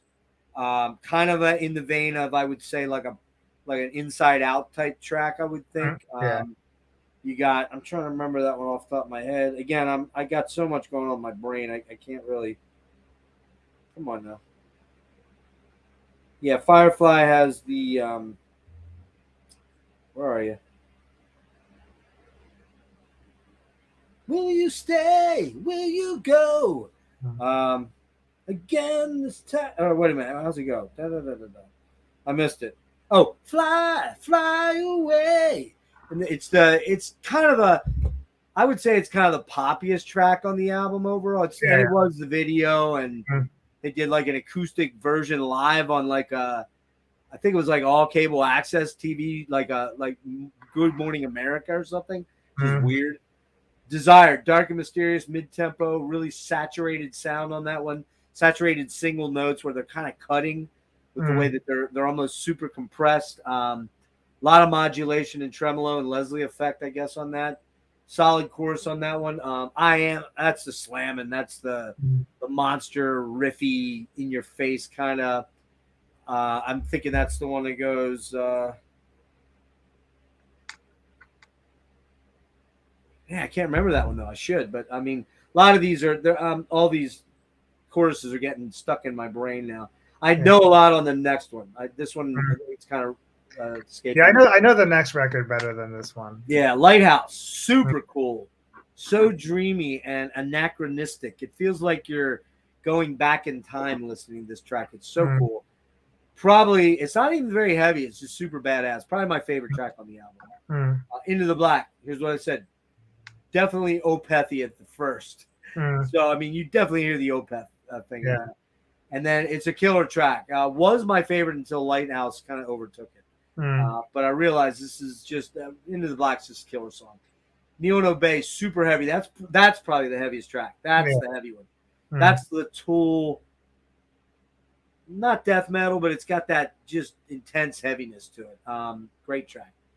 And then you got And Still It Moves. That's the Chloroform, solid track. Although, here's what I say. Although Jim's in love with Drop D all over this album, and a recent one, so it's becoming a little bit obvious. And it is a little bit. Not so much on the next album. And Still It Moves, the prog track, the one on it's killer. Lots of twists and turns and some super cool sections that are really evocative. Very melancholic. I'm going a 9 out of 10. This album blew my mind when it came out because I was so happy Fates were back, and it wasn't FWX because I didn't like that album much at the time. It was, I said after FWX, which was a disappointment, this one brought me back, and I first saw them and met them on this tour, and this got played a lot. So 9 out of 10. I think the only problem I have with it is a little bit mid-tempo-y all the way throughout. There's not, except for And It Moves, there's not a lot of shifting. I think that's I think that was kind of like my thing with Disconnected. I feel like that record to me sat a little, even though there's some little tempo moments, but yeah, I get it. Yeah. And we all, like I said, Kev, we all hear things different. Yeah, Things hit us different at times, and that was an album that just hit me hard. You'll see when we do the ranking quick that that hit me hard. Speaking of hitting me hard, this album right here, this is their 12th studio album. Yeah. Theories of Flight. This is the Digipack double version, which has the acoustic thing in there, which actually, I'm trying to remember what's on here. It's got acoustic versions of Firefly off of the last album, 7 Stars, Another Perfect Day from FWX. FWX, thank you.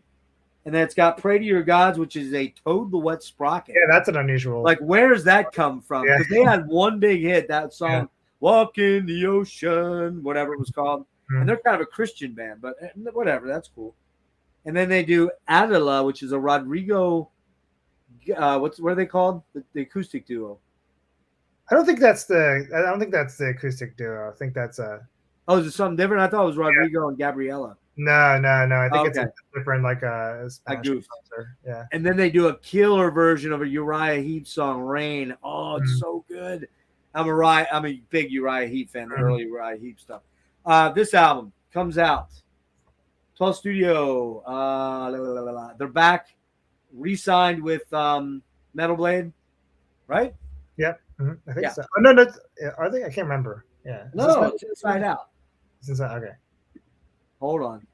I think the next record, the final. It's the next record. They're back. Yeah. No, they're with Inside Out with those last two. Okay.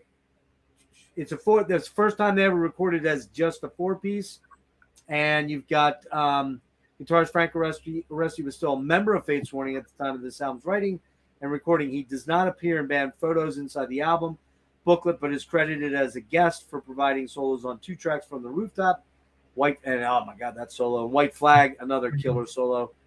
Therefore, this is the last album to feature Frank Aresti completely because he's not on the last album.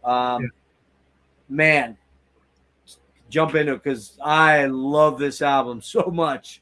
Yeah, so I was pretty into the previous record that we just talked about. So yeah, when I heard about this album coming out, I was a little bit more eager this time to check out. So was I.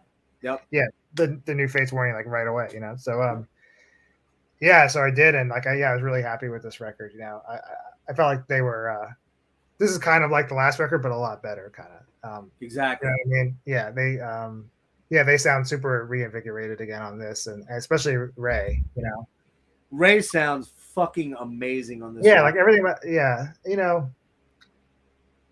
yeah. There's some songs on here that are some of my favorite songs they've done. Which is pretty incredible this far into their career. I'm gonna say it, Kevin. There's one song on here that is in their top 3.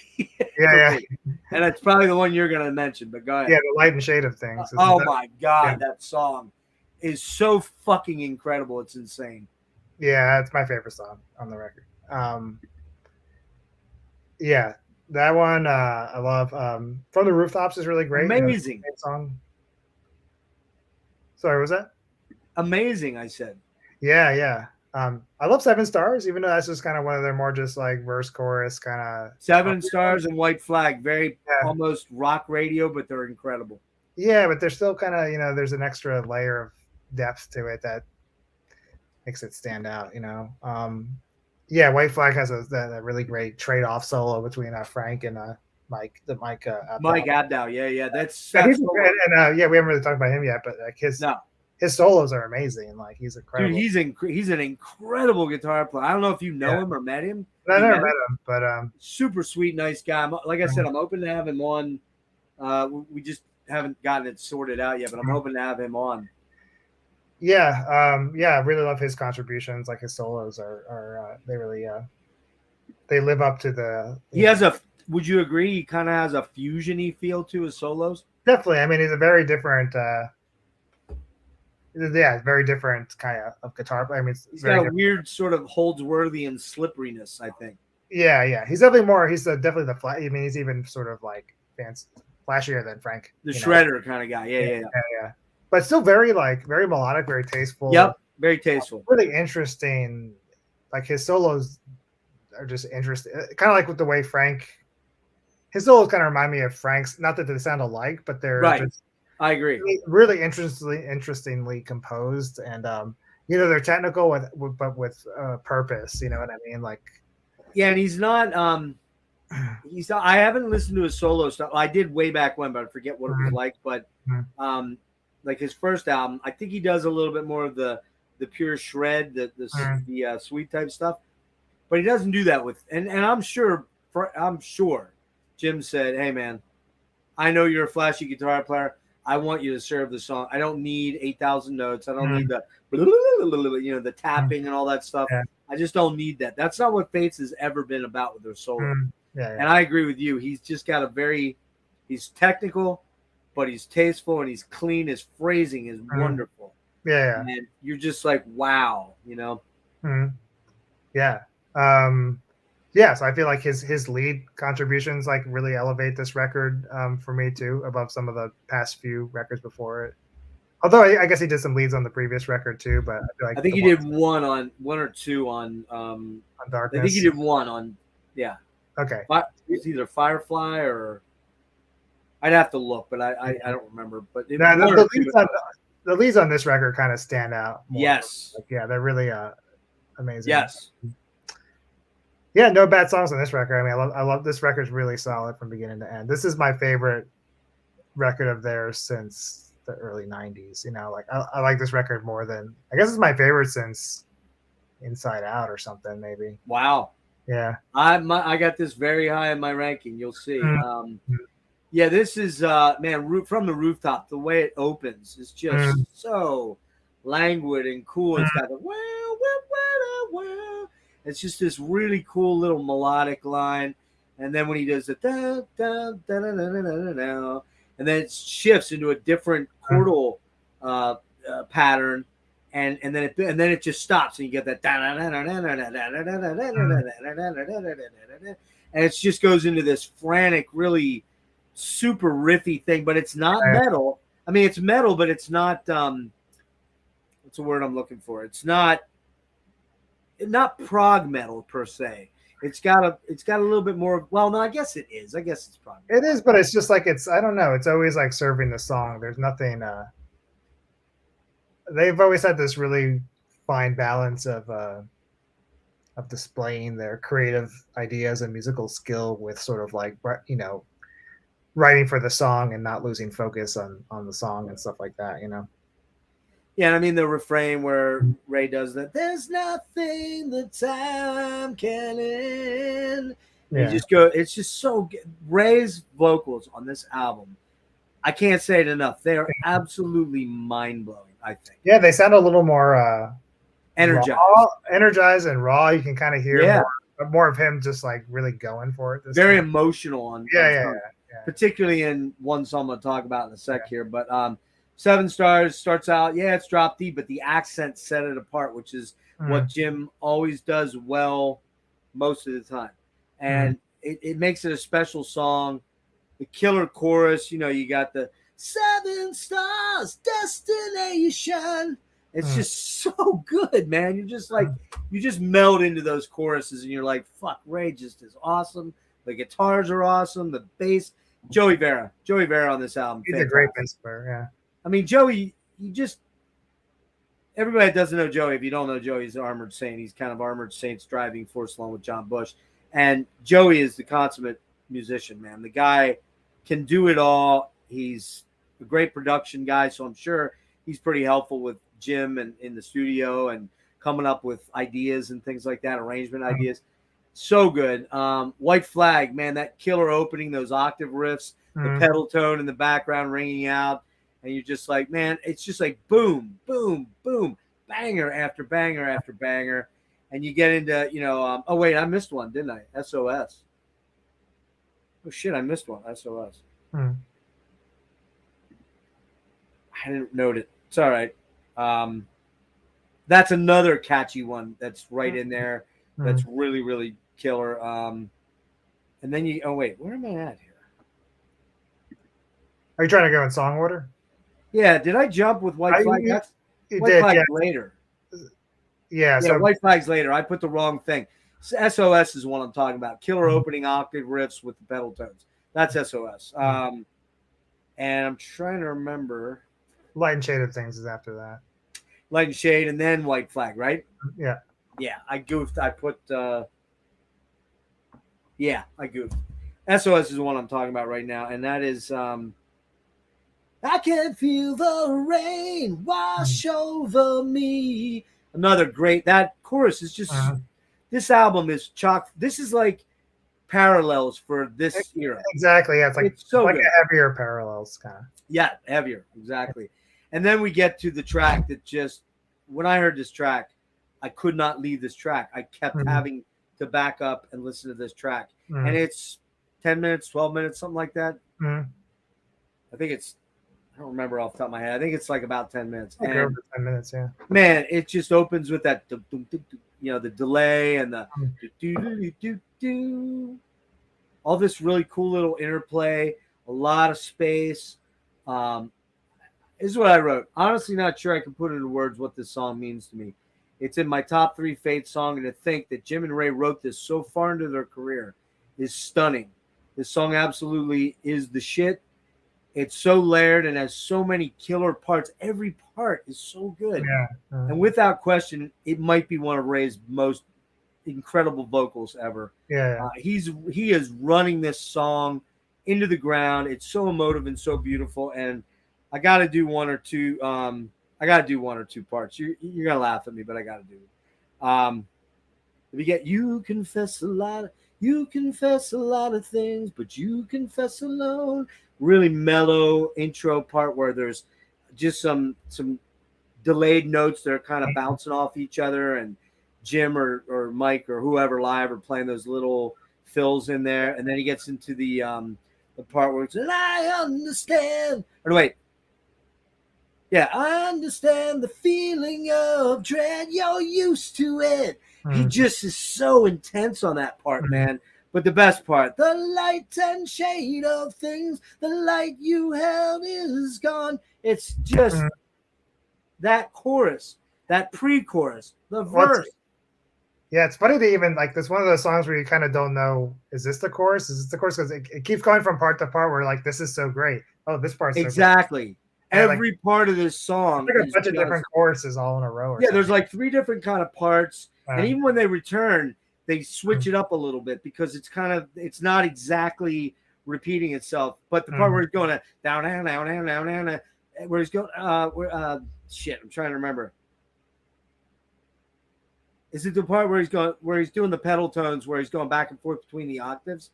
Is that the part where he goes, the nights are long, they're turning into days?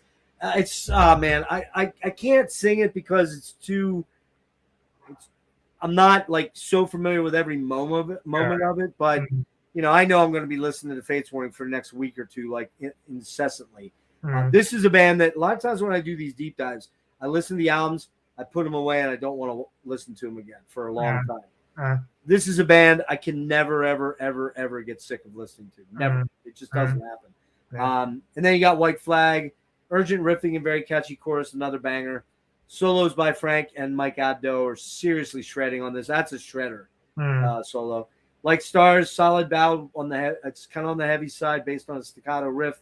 Lots of accents. Not a usual rhythm for Jim. It's kind of a different rhythm style for him than usual. I love that one.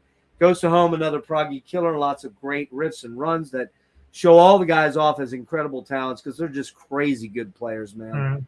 The atmospheric part from 650 then builds, and they open up and it rolls out. And it gets kind of really a harmonizing part towards the end is killer. And then you got an instrumental at the end, Theories of Flight, that's a beautiful kind of mellow. It's not mellow. I mean, it's not heavy, but it's mid-tempo. Yeah, it's kind of atmospheric. And you got atmospheric, a lot of cool riffing by Jim, I believe, on there. Jim can play solos, guys. He's just very judicious about using somebody that he knows might be able to do something he's not as good at and using them to do it, right? Man, completely surprised me, floored me. It's killer. It was my favorite album that year. I saw them 3 times on that tour. Was mind blown every single time. Got to meet Joey and I were or my kid and I were walking to the Sellersville Theater. You know what that's at? You been there? Yeah, I haven't been there, but I know what you're talking about. It's in Pennsylvania. It's a weird place because it's kind of, you got to go all the way to Philly and then you got to go up the Northeast Extension. It's kind of out of the way to get to. And we had a hell of a trip to get there the first time we saw him. It was a monster, horrible trip. And we were walking towards the venue, kind of running late. And Joey's walking down with his daughter or a kid. I'm assuming it was his kid. And I'm like, hey, I know that guy. And I was wearing a Raising Fear shirt. And he goes, nice shirt, man. So I said, you don't remember me, dude? And he goes, you look familiar, but my hair was longer then. Or getting longer. And I'm like, I'm the dude that pelted you with ink, silver ink. He's like, I do remember you, dude. He goes, don't worry, man. All good. It all came off. We're good. So he goes, have a great show. And then I don't think I saw any of the other guys that night. I'm giving that a 10 out of 10. It's a 10 out of 10 album for me. So real quick, we'll talk about these. In 2017, this comes out. I'm not going to dwell on it much, but I'm going to blow myself up for this. This is the box set for the shows that were done for the 30th anniversary of Awaken the Guardian with John Arch, DiBiase, and Frank Oresti, and Steve Zimmerman. This is the deluxe set. They only made 2,000 of these. It's a book, killer book. Beautiful, nice. Beautiful, beautiful photos. I'm going to highlight this in one of my six-pack videos coming up. But amazing, amazing book. And it comes with a little certificate saying it's one of 2,000. Then you get this on the inside. You get 2 DVDs, 2 Blu-rays. Oh, shit. Where's that? Oh, sorry. 2 DVDs, 2 Blu-rays, 2 CDs. So you get the whole, you get to keep it true, or no, not keep it. Yeah, keep it true. And Prog Power, And then Prog Power, and they're incredible. It also came with this double vinyl on 300, limited edition of 300, purple 180 gram. And yes, you see that right. It's never been opened. Why? Well, I haven't had a record player for quite a while. And then I'm going to show quick. Oh, and then this came with it too. Nice. And it's got a backing on it. But I wanted to show this quick. We're almost there, Kev. Hang in. Almost there. So we got the Fates Warning, the original. Probably No Exit era. Yeah. There's No Exit because you got that on the back. Then my first concert tee live from seeing them was Darkness in a Different Light. And that was 13. And then this is the limited edition Pleasant Shade of Gray shirt that came out after, or when they put the reissue of Pleasant Shade of Gray out. Killer one there. You know who that is on there? Is that Nikola Tesla? Yeah, it looks like Tesla. There's a theme about him in there. And then my favorite shirt of theirs was for Theories of Flight, and killer one there. I didn't realize I had 5 shirts from them. There's a long time I'm like, man, I got to get a shirt, got to get a Fates Warning shirt. And then I look at my closet, I'm like, shit, I don't have one, I have 5. So, all right, so we're going to jump into, and I just wanted to show these real quick. These are older. We didn't talk about Still Life, which was their first live album, which came out in, it's like late 90s or something, maybe. Or... Yeah, I think 98. Which I do not own that, but I will show you. I have that one on CD. It's been a while since. You do? Yeah, I bought it when it came out. Yeah. Here it is right here. That's the Still Life album cover. That's why I was calling that song. Yeah, I was calling it Still Life because I was looking at this. That's probably why. Let me see if I can show. You showed that. Oh, here we go. Can you see that? The album cover? Still Life. Oh, it's Still Life. Hold on. Do one more. I have 1 or 2 more quick pictures to show. And we'll definitely wrap right around midnight. Damn it. Come on, Jeff. There it is. Nope. Come on. Where'd it go? Oh, there it is. That's a picture of them. Those guys. I believe at Prog Power, that is. It looks like Prog Power. Yeah. I think Kate Couture has all the sort of like medieval looking stuff. So that looks like Prog Power. Yeah. And then note the giant backdrop there. You will see. You can see one of my other favorite prog metal albums right back there, right? So classic, yeah. But right above my bed. Oh, nice. You can tell I'm not married, right? And probably never will be anymore. No woman in her right mind be like, dude, you're not hanging. Because let me show you this quick. And that up in my, there's got rainbow. And I got that up there. Nice. So no woman in her right mind is going to come in my bedroom and go, yeah, I'm staying here. Sure. There's women that like those records out there. Probably. But then you got these two. One's live in Athens, and the other one is, I forget. It's in Europe, I'm pretty sure. What's that called, damn it? Oh, The View from Here, which actually has their videos, a bunch of stuff live, and it's got some videos like Through Different Eyes and Anarchy Divine and Silent Cries. Yeah. So that's kind of like a collection of all their videos. I have that. Yeah, I actually have that. I bought that when it came out. Yeah. And I got to be honest with you, these haven't been dusted off in quite a long time. So there's that. I think that's all the stuff I have to show there. We're going to get to the last album, which I do not own. Yeah, this one I bought. I don't have a physical copy, but I bought this one off Bandcamp when it came out. Yeah. Hang on one sec. Bear with me, man. Mm-hmm. I'm going to pull that up. Oh, get out of here. Come on. Sorry, I'm not the best at this sharing screen thing. I got to get a little faster. There we go. All right. That's the album cover. Kind of not. I don't love this album cover. I hate to say that. I kind of like. I like it for some weird reason. Yeah. I mean, it's very just like austere. Yeah. I like minimalistic kind of album covers like this. I mean, of course, can't compare it to, this album. But, one other thing to show real quick. Kev, two other quick things, and then we'll go back to this and wrap this album up and do our ranking and get done. There is I wanted to show two things here. All right. This album came out in 2019, I think. Mm-hmm. Yeah. I believe it was 2019 or 18, one of those two. And it's kind of the theories, kind of a culmination of all the theories stuff. Yeah. And I don't own this either. I don't know about you. I'm not a huge live album guy. I find sometimes, except for the classics like, Unleashed in the East and Frampton Comes Alive. Yeah, Live After Death and those 70s and early 80s albums. I just find that I don't connect with them because they sound too pristine a lot of the time. Yeah, the only live album I really liked a lot as a kid that I listened to a lot was because it sounded heavier than the studio records was the Dokken Beast from the East live album. That's a good one. You're right. That's a good one. It just sounded like George Lynch's tone, which is way heavier. Wow, George was fucking going off on that album. Yeah. I always love George going off. My favorite part of Dokken.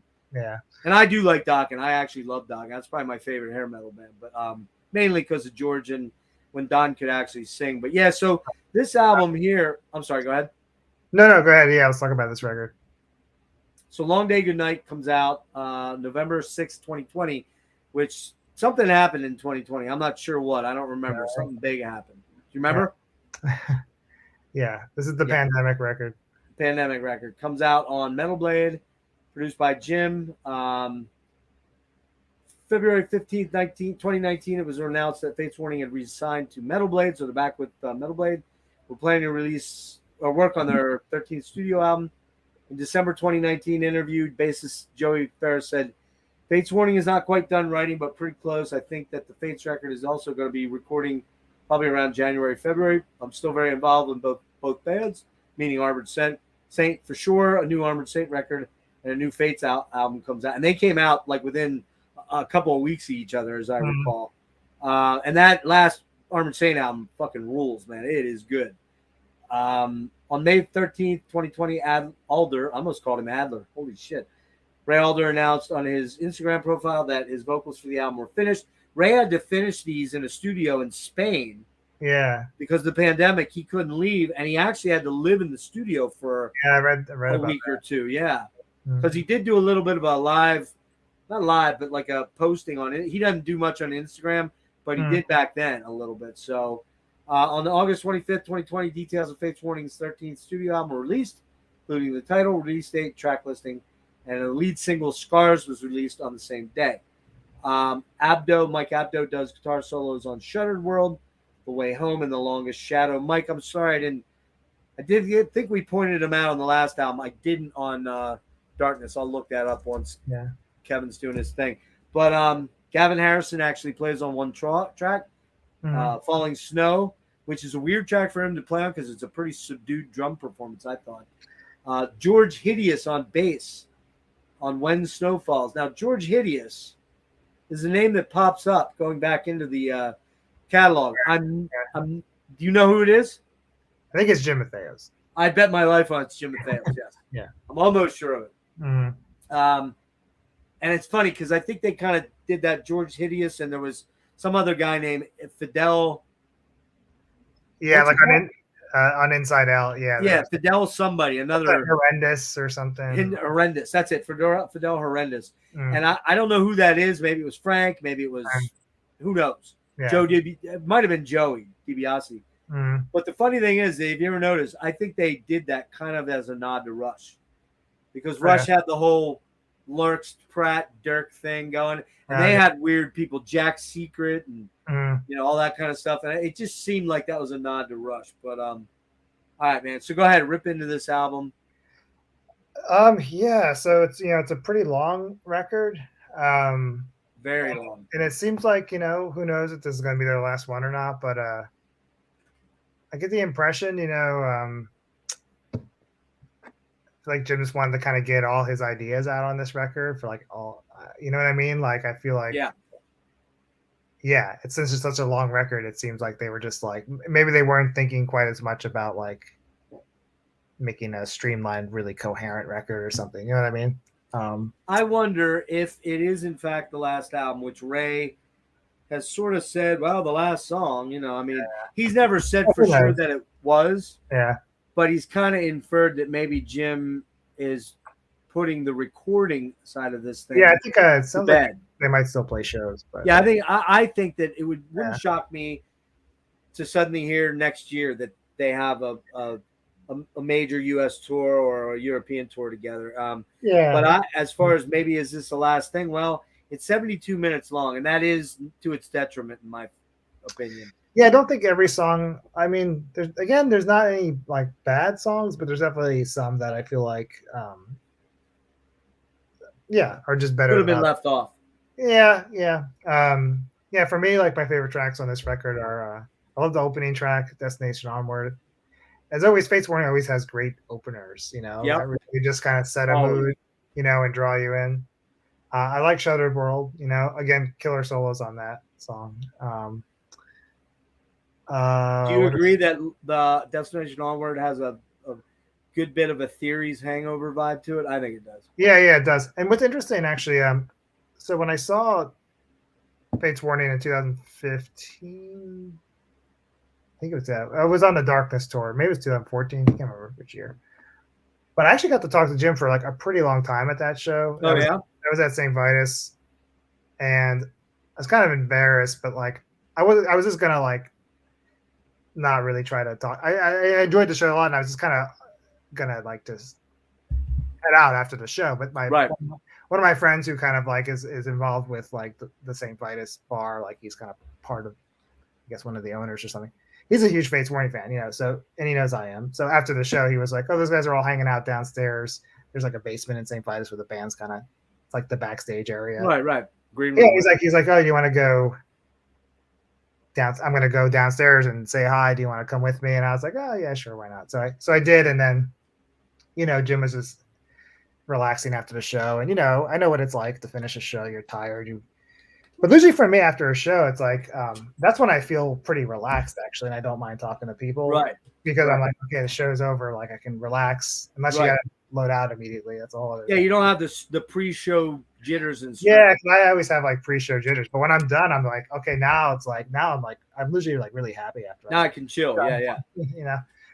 So hopefully I wasn't bothering too much with talking to him, but we actually ended up talking for like at least an hour or something, I think. Wow. Holy shit. Yeah. So it was interesting. And he told me like that usually when he writes songs for an album, like usually the album order is usually like in the order. How he wrote them. of the order that he wrote them in. Yep. Which is interesting because that's interesting. I've never.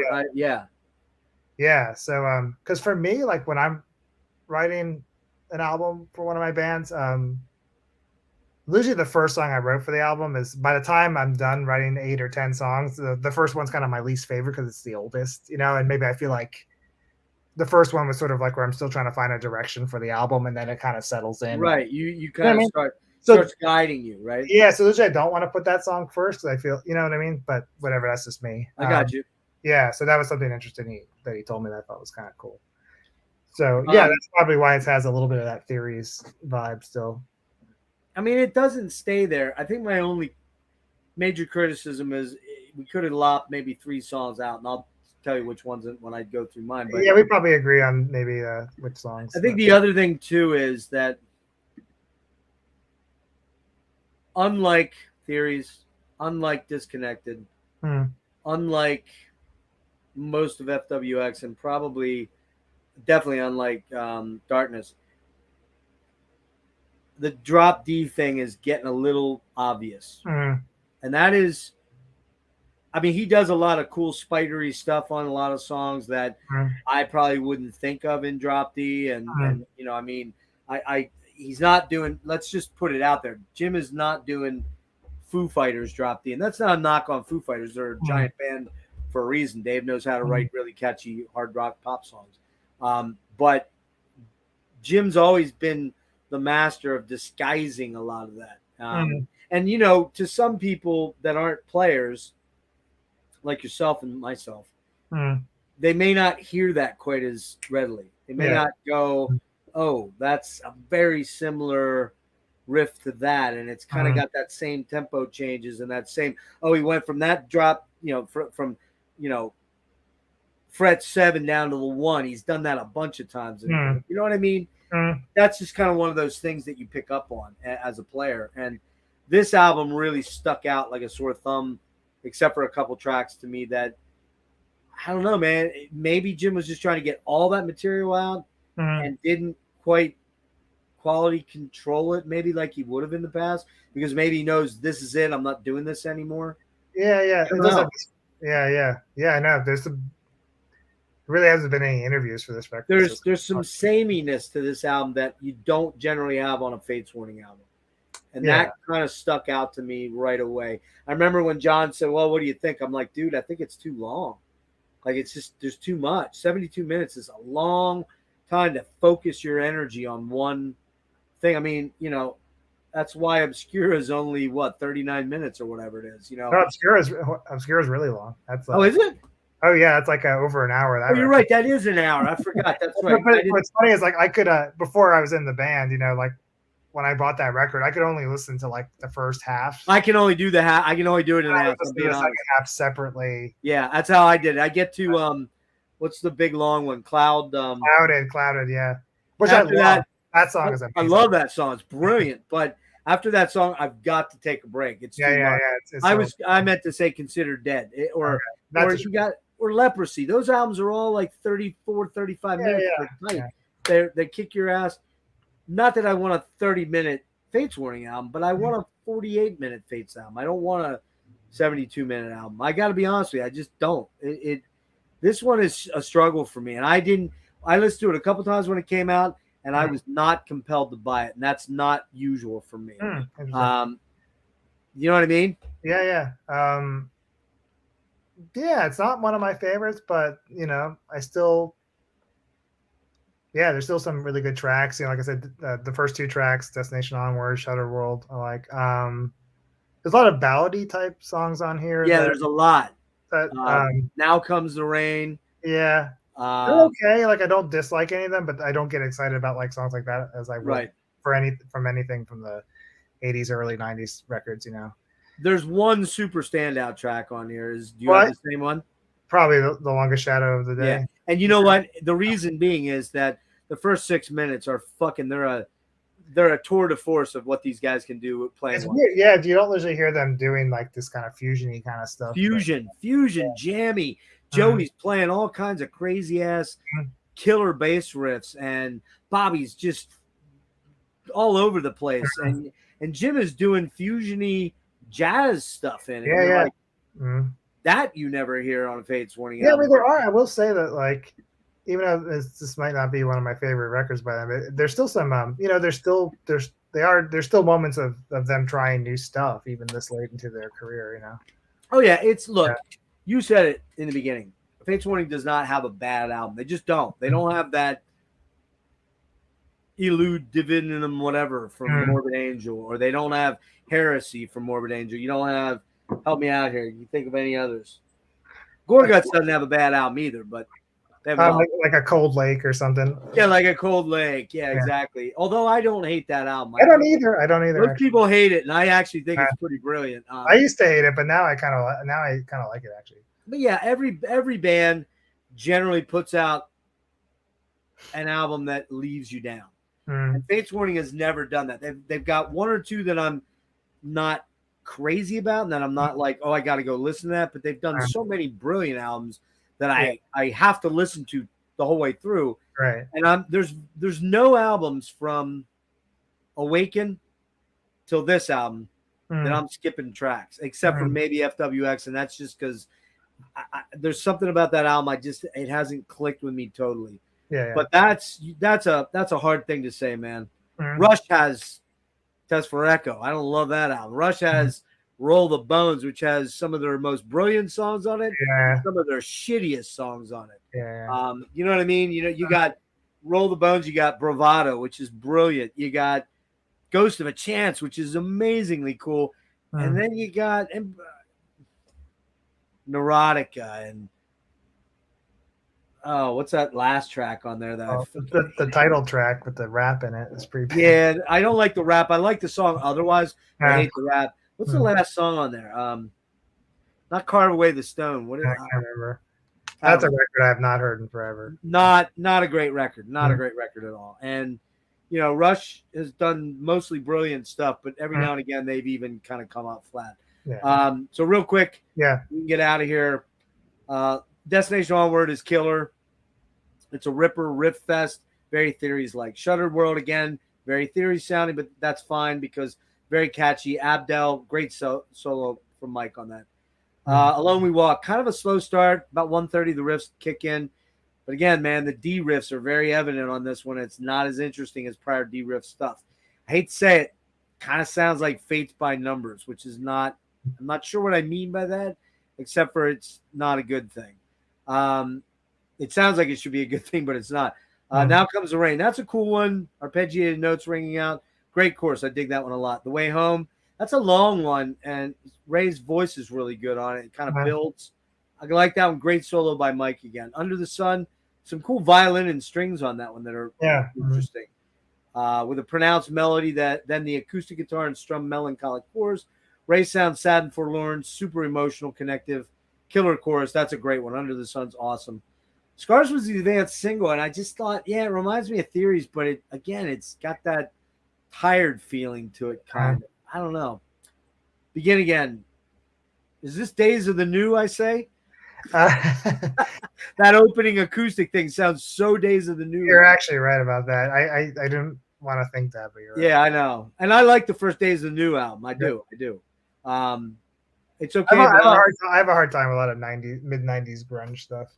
Well, that's because that was your era. You were growing up. So you were and I just at that time I was working in record stores, and I just had to hear like that all the time. Yeah, the shelf in the room has been the Jarl stuff. I am not a fucking Pearl Jam fan. After the first album, forget it. When Snow Falls, sort of a slow burn, like a lot of these songs. Not great. I like it, but I don't love it. Liar, solid. Glass House, Longest Shadow, man. Monster Jazzy Fusion, 6 minutes intro, by far the best track for me on the album. Jim is playing. Bobby and Joey are smoking on this track. Jim is playing a style he doesn't really include in Fate stuff ever. Last song, mellow song with a familiar guitar. That has a familiar guitar line, like the melody line. Is something I'm hearing somewhere else. I don't know whether it was harkening back to an earlier track, but I couldn't place it. This album's a bit too long. The dynamics of riffs and singing aren't like they were on the last two albums.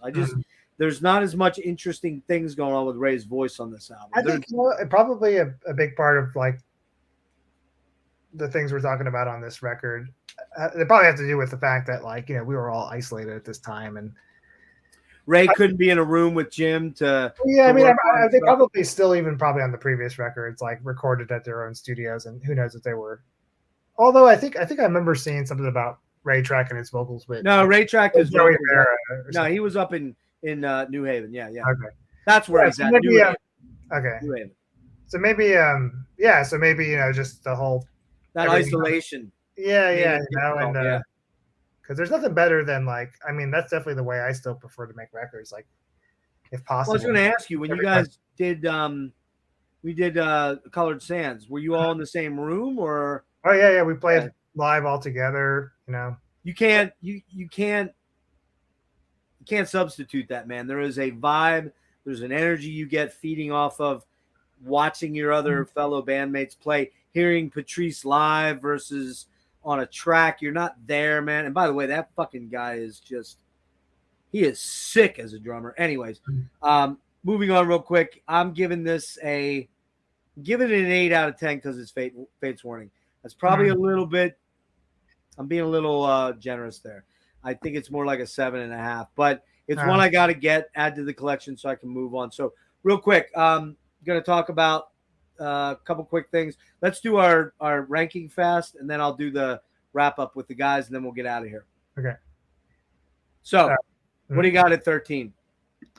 Oh, I'm going to go backwards. Okay. Yeah, we're going backwards.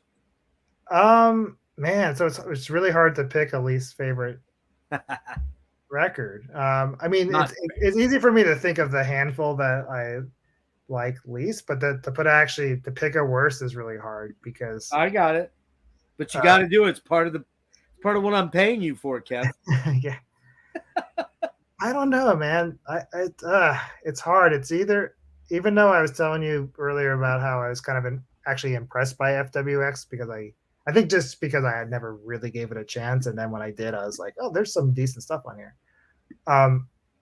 It still might be my least favorite, although Disconnected might also, for some weird reason, be my least favorite, even though I still really like certain songs a lot. Right. Okay, I'm just gonna decide. Go for it. All right, I'll say FWX is my least favorite. Okay. Nobody's gonna. Ray and Jim are not coming to your door and like arrest you. I don't care. No, but it's just really hard to choose, man. I know. Yeah.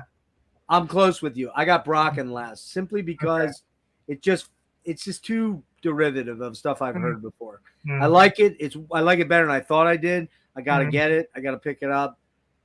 It's got laughably bad, good artwork, and I'm just going to stay there. What do you got at 12?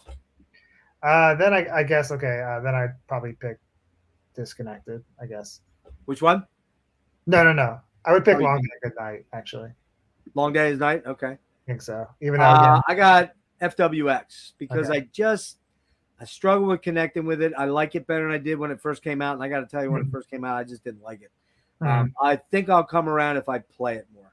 Yeah. I have to make myself invest in it. It's the only, other than the first album and FWX, I just have to force myself to invest time in it. You know what it is? I bought the last record off Bandcamp, and I put it on my phone, and at the time it was the only album on my phone, actually. So, you had no choice.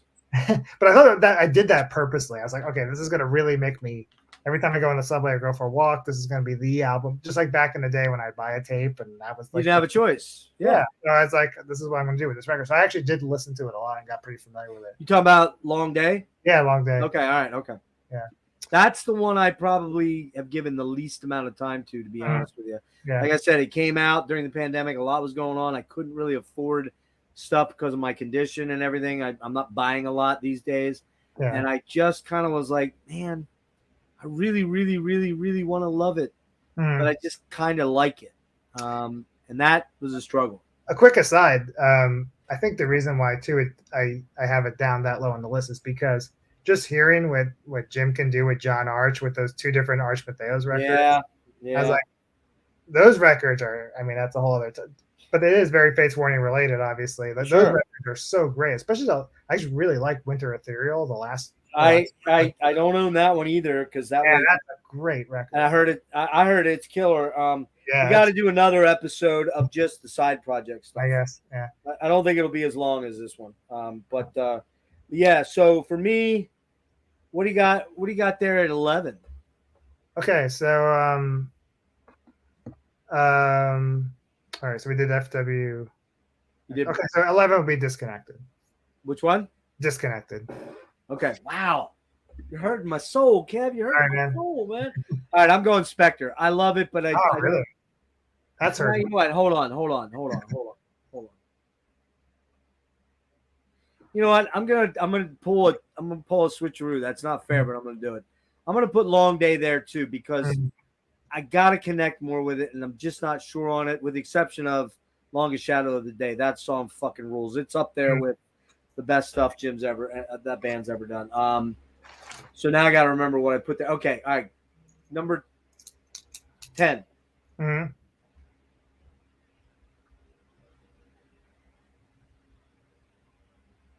You there?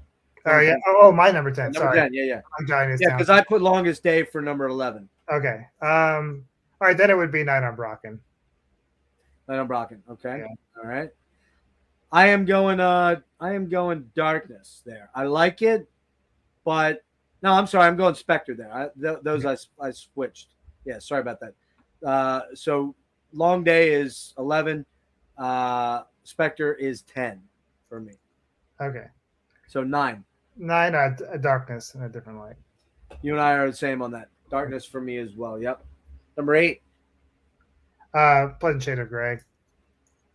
Wow. Okay. Holy mackerel. I'm gonna go Inside. Okay. Inside Out. Still love the album though. It's just a little lower than some of you guys. Okay. Cool. So yeah, my next one would be Inside Out. All right. So number 7 for me is gonna be No Exit. I love the album, but it just sort of slots a little lower for me than it should. Yeah, so this is where it starts to get. Yeah, it gets really hard right here, man. From 6 on up. Yeah, man. Let me think about this. Hold on. Okay. You're hating life. Yeah. Man, sorry, what number are we on now? 6? 6. Okay. Shit. Yeah, this is where it gets really hard. It's like choosing a child. Yeah, I don't know, man. Even though this record means a lot to me and I love it, I might have to say Parallels. What? Whoa, Kev, you're killing me, dude. Oh my god. Okay. It's getting really hard now, you know. Okay. All right. I accept. Yeah. I have to accept. It hurts, but I have to accept that. Here's the thing. I think in recent years, I've really grown to super, super duper love the John Arch. Okay. Yeah. Okay. All right. I love the John Arch stuff. Again, no bad albums here. Yeah. Exactly. But you know, this is a good question. We'll answer this because there haven't been a lot of questions. We'll get that in a minute. Where are we at? 6, right? Man. I had one thing, but I'm thinking I want to change it. I'm going to go with Pleasant Shade of Grey. I love that album. I love it so much, but I think the distraction of it is a little bit of the effects and the synths a little bit sometimes get in the way. The electronic stuff too is kind of bugs me. Yeah, it dates it a little bit, but yeah. Exactly, yeah. So we're at number 5 here. Okay, yeah, man, getting harder and harder. I guess I would say the Spectre Within here. Okay. Again, even though it has Epitaph, which is one of my in the top 5 favorite Fates Warning songs. Oh yeah, killer. I am gonna go with Perfect Symmetry here. Perfect Symmetry. Love the album. Love it. But it just the 4 above it just trumpet. Oh shit! Did I say that name? I didn't mean to say that name. They're better than. There we go. Okay. So we're number 4, right? Yes, 4. 4. Okay. All right, so I screwed up, and I should replace I should put theories in there where I put parallels. So sorry. So You got okay. You got theory, theories. What was that? 6? yeah, theories is 6, parallels is 5, Spectre within is 4. Okay. All right, so now we're at 3. Hang on. There we go. The Spectre's 4. Okay. Okay. I got the one that you don't like much. Disconnected. I fucking love that album. Okay. Love that album. It's dark, Mm. it's dreary, it's haunting, it's scary, it's proggy, it's heavy. Mm. It's fucking killer. It's Disconnected. I love that album. All right, number 3. Top 3. Okay, yeah, now it gets sort of easier in a weird way. Clears up for you. Yeah, less to choose from. So yeah, number 3 is No Exit for me. Yeah. I saw that coming. Yeah, I could feel that coming. It's that nostalgia thing, man. And let's be honest, man. When we come in on a band, 9 times out of 10, that's where we always gravitate to. I came in on Rush at 1978, man. Hemispheres. mm-hmm. Hands down, my favorite album of theirs. Always will be. Farewell's close, but and then I go forward. I go to Moving Pictures and Signals, but man, there's an outlier I have in there that most people never have, and that's Crest of Steel. Crest of Steel is my top 5 for me. I love it. Okay, so with the exception of Going Bald, I don't like that song, but I don't think any Rush fan likes that song. It's fun, but it's weird. All right, number 3 for me, Theories of Flight. I love this album. It is, to me, it's so good, and it takes everything they do so well, and it's in my opinion, it's the latter day number 2 for definitely the best thing they've done in like 20 years or more. Yep. Right. Number 2. Okay. Okay. Yeah. So this, like I said, it flips the 1 and 2 kind of, but I guess I'm gonna have to say Perfect Symmetry. Yeah. Yeah. Really love Perfect Symmetry. I got that too. I had a feeling you were going there too. My number 2. Want to guess? We know we have the same number 1. So what do I have left? Okay. I got Parallels. That's it. Number 2. Okay, yeah. I fucking love this album like you wouldn't. I want to marry that album. I love it so much. And then number 1s, we both got. Yep. Awaken the Guardian. It's a classic. It's most people that love metal, whether it's heavy metal or it's really it seems like it's become like a real crossover record in recent years. Like all different types of metal fans like this record. Yeah. It's kind of like see if you agree with me here. It's kind of like Metal Church's first album. It has that crossover appeal. Totally. It's like almost thrash, but it's melodic. It's traditional. It's trad metal. It's power metal, and it's got all those things going on in there. And actually, Metal Church's album, if they hadn't covered Highway Star, it would be a perfect 10 for me. Yeah. I love that song, but I just don't want to hear cover. I'm not a big covers guy. Me too. I agree. Yeah. But okay, real quick, real fast to get you out of here. Just to let everybody know what everybody's doing. I mentioned OSI. Deep dive's coming up on that. I'd love for you to join me, but that's up to you, Kev. We'll talk about it. OSI and like Jim Metheos solo and all that stuff. He just did put an album out called Kings of Mercia that I did not listen to. It's kind of an AOR rock album, apparently. He's got the Arch Metheos 2 albums, and then the EP's him playing on it, but it's the John Arch album. Yeah, just kind of under his name. But that's a great EP too. Mike Portnoy's on that too. Jim also has 3 solo albums and 2 Tuesday the Sky albums, which I've not really checked out, and I should. Them out. They're more like post-rocky. Yeah, I think so. Ray has 2 solo albums. Well, he's got 1 solo album and a new one coming out in June that Mike Abdal wrote a lot on and played a lot on. That's why I want to get Mike on. And then he's got Redemption. He's done 7 with them, and 2 with an Engine and a bunch of a band called Engine, which I believe Joey played in. And those I haven't checked out myself. Joey Vera, Armored Saint, tons of their albums, still a killer relevant band.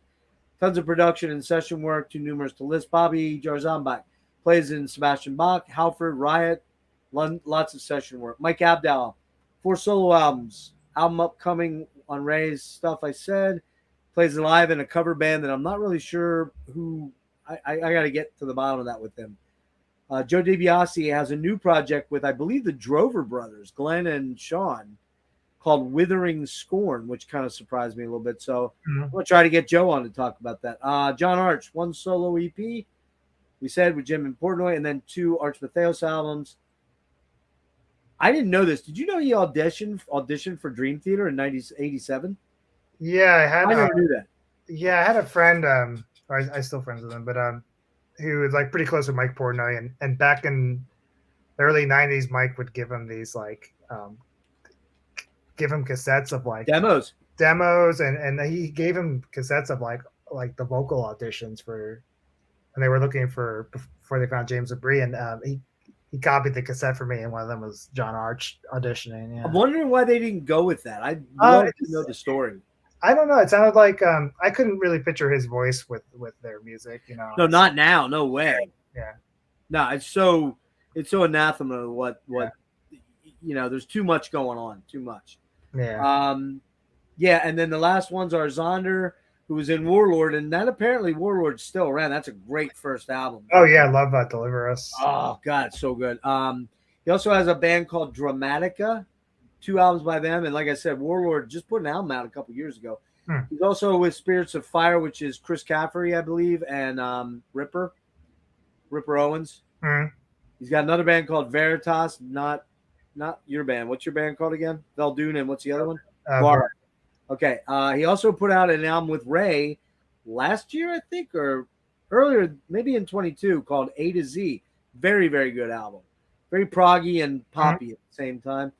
And lots of session work for Zonder, man. He probably makes a killing on that. Frank Oresti works for D'Addario and allegedly has a band called Dark Day Sunday. I don't know anything about it. Victor, like you said, Mythosphere has 1 album out. Arduini, Balich, and Entiero all are active per Encyclopedia Metallum. Again, guys, go to kevinhufnagel.com. Go to Bandcamp.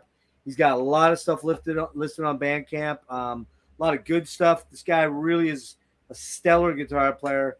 Super guy to be on here with me this long. I appreciate it. One last thing. Let's hit this.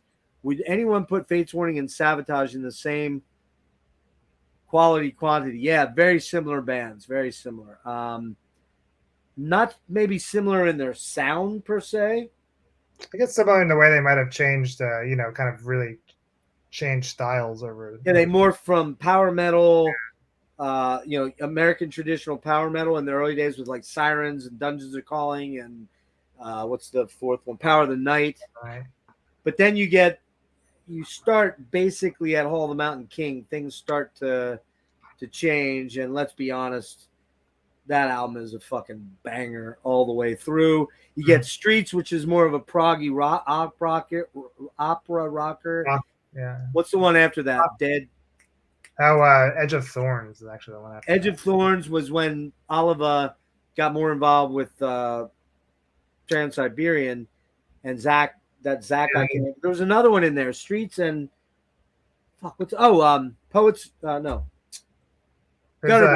Gutter Ballet. Oh, yeah, that's before Streets. Yeah, Gutter Ballet kicks ass. That's a great record. Yeah, we got to do a Sabotage deep dive, my friend. That's one I would love to do. Yeah, I could probably only go up to Streets with them. I kind of dropped off after Streets, but I know. Edge of Thorns is great. Edge of Thorns is great. Yeah, I know Edge of Thorns. Sorry, I know. Then Alex Edge of Thorns is where I stopped. Yeah, Skolnick came in, and I think he did Wake of Magellan, and there's one other in there or something. All Dead, Winter Dead, or Winter, what's it called? Something Dead. Yeah, those later records, I actually don't know at all. Yeah, that one's okay. It's a little too flowery for me. And then you got them. Oliva came back and did Poets and Madmen. Good album. And I just saw today he was in the Blabbermouth news. You see that? Oliva? But he's talking about his arrest and the cocaine. That guy lost his stepson. He lost his wife and stepson in January. I did not know that. Oh, really? Oh, it sounds terribly. Well, he openly talked about the stepson who was 23 and overdosed. And apparently, I'm not saying this is what it said. What I don't know, but his wife died either right after that. I think sounds like that might have been suspiciously linked to substances. But he was talking about the arrest and the cocaine, and they're just trying to get me because I'm a rock star. And I'm like, dude, come on, man. You wrecked your car drunk. You had cocaine in you and on you, and they found it at your house. At least own that shit. You know what I mean? We all have vices. We all have problems. None of us are free of that kind of stuff. But his brother was killed by a drunk driver. So his car exactly hit I had tickets to see them down at in Baltimore at Rams Head. And a few weeks before that happened, when they were going out on tour, he got hit. Him and his wife, I think, killed. Mm-hmm. She was killed too. Like tragic. You think he'd think about stuff like that, but who knows? But Kevin, man, I can't thank you enough. I hope you enjoyed this. I did, yeah. I feel like there's a lot I'll probably remember later. Be like, why didn't I talk about that? But yeah, man. Look, if we do something in the future, I'd love to have you back, and if you'd be into it, again, that OSI thing, maybe we talk about that, or if there's a band you're into that I like. But please, I know I talk a lot.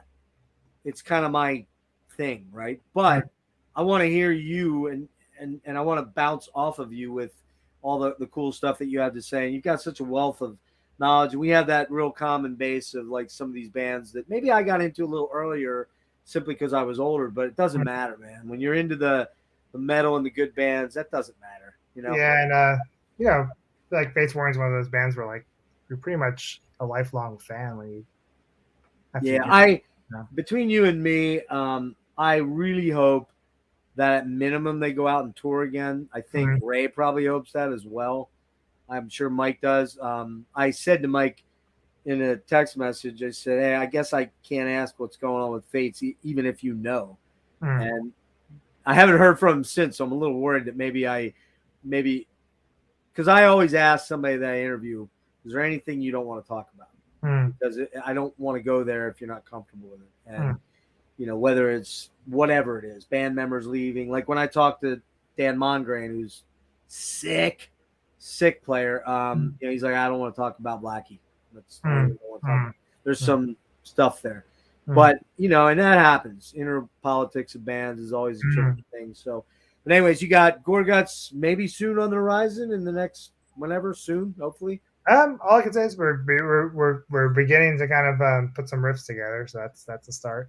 It probably felt great to get those guys in the same. You guys get on. We're all like super energized again and ready to go again. You know, Luke's like super inspired again. So I think I mean there won't be another huge long wait again, hopefully. And I think too, like Luke is such an infectious personality. He's so.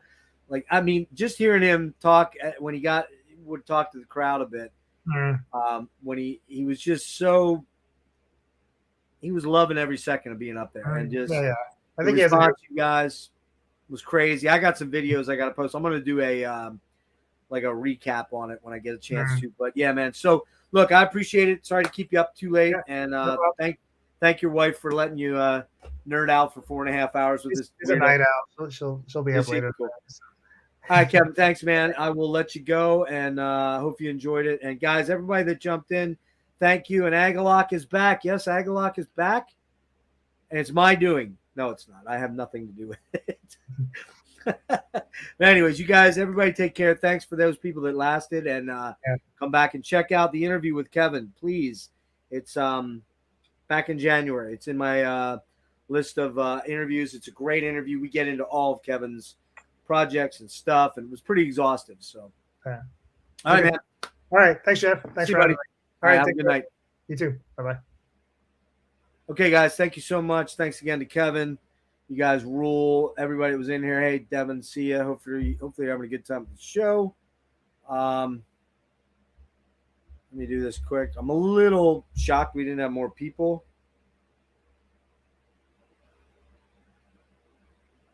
Oh, nice. Will from Death Angels at the Enslaved show. I believe that completely. So, so anybody didn't catch this from the beginning, we got 4.5 hours in on it, which is killer. I want to thank Kevin once again for doing this. It was really awesome of him to put that time aside. And, you guys rule. Thank you so much. Tomorrow night, 9:00 here. We're doing the Scorpions' first 10 albums. So that Lonesome Crow through Savage Amusement. Join myself, Dennis from Analog Archives, Eric from Psychic Vacuum. He's a new channel, new young guy. Did Frank Marino and Carcass with me, because I like to have a young person's perspective, not just all old dudes. And then the last guy, not a newbie at all, but he's a newbie to the show, Chris from Metalomania. Chris Grant is going to join us, and he is a character. He's a lovable dude. Can't wait to have him on. That's going to be a lot of fun. And yeah, man. So that's going to be it. I'm going to actually take it 29 more seconds because then we'll be an exact hour and a half. But you guys rule, and this album rules. So does that album right there, which we already did a deep dive on. That album just fucking amazing. I got to get into Rainbow deep dive and a Death deep dive. A Death deep dive is coming. It's on the horizon along with Celtic Frost, a couple other bands that we're going to look into. A lot of cool. Yeah, the Crypt is coming, man. The Crypt is coming. So, all right, guys, I'm going to wrap up, sign off because I'm kind of hungry and super thirsty, and my voice is toast. I got to save it for tomorrow night. Scorpions, tomorrow night, be here. Oh, last thing, Frank Marino of Frank Marino and Mahogany Rush fame is going to do an interview with me on Friday, the 28th. It's going to be a phoner. You won't see him on there. You'll just see me talking to him, hear me talking to him. He does not like cell phones or laptops. Also, I'm hoping to get Mike Abdow on and Aaron Turner of ISIS fame, Sumac, House of Low Culture, Mammofer, a ton, Old Man Gloom, tons of bands that we're going to talk about with Aaron. Don't think that's going to happen for a little bit yet. And I think that's it. There's one other person I have waiting in the wings, and I can't recall who it is. So deep dive wise, David Bowie coming up, part 2, first week of May, I think like the 2nd or 3rd, with my daughter, Maddie, and also I think Eric is going to join me for that, Eric Berg. And then also, oh man, who else am I thinking of here? I know I have another one. Oh, yeah, on the 13th of May, I think I'm going to have Tom from Cine Arcade, I think is the channel, and Productions. And him, Dennis, and maybe Greg Chandler from Esoteric are going to do another monster episode, and that is going to be Catacombs of Depravity, episode 3, hopefully. So that's what we got going on, and no Metallica, man. Everyone else jumped on that. I do all the weird shit that nobody jumps on, man. I do the stuff that generally people don't like to talk about. Oh, ISIS deep dive will be coming. Also, XTC, I forgot. XTC and ISIS, those are in the wings. So that's kind of what I got going on and I'm working on, and those will be the ones that we talk about. Jim, thanks for popping in. Hydra Head. Yep, we're going to talk about Hydra Head for sure. But no new Metallica. Don't care. Don't care at all. Metallica Black Album kind of died. I do own Load and Reload, but I don't like them much. And Agalak is back, and I love that news. Spoke to Don briefly about it. It's been in the works for a little while, last 8 months or so, and could be some U.S. shows somewhere down the line. Maybe even some recording. Who knows? We'll see. That's not coming from me. I'm just speculating. So, or coming from Don. That's coming from me speculating. So, all right, guys, I'm going to head out. Peace out. Yeah.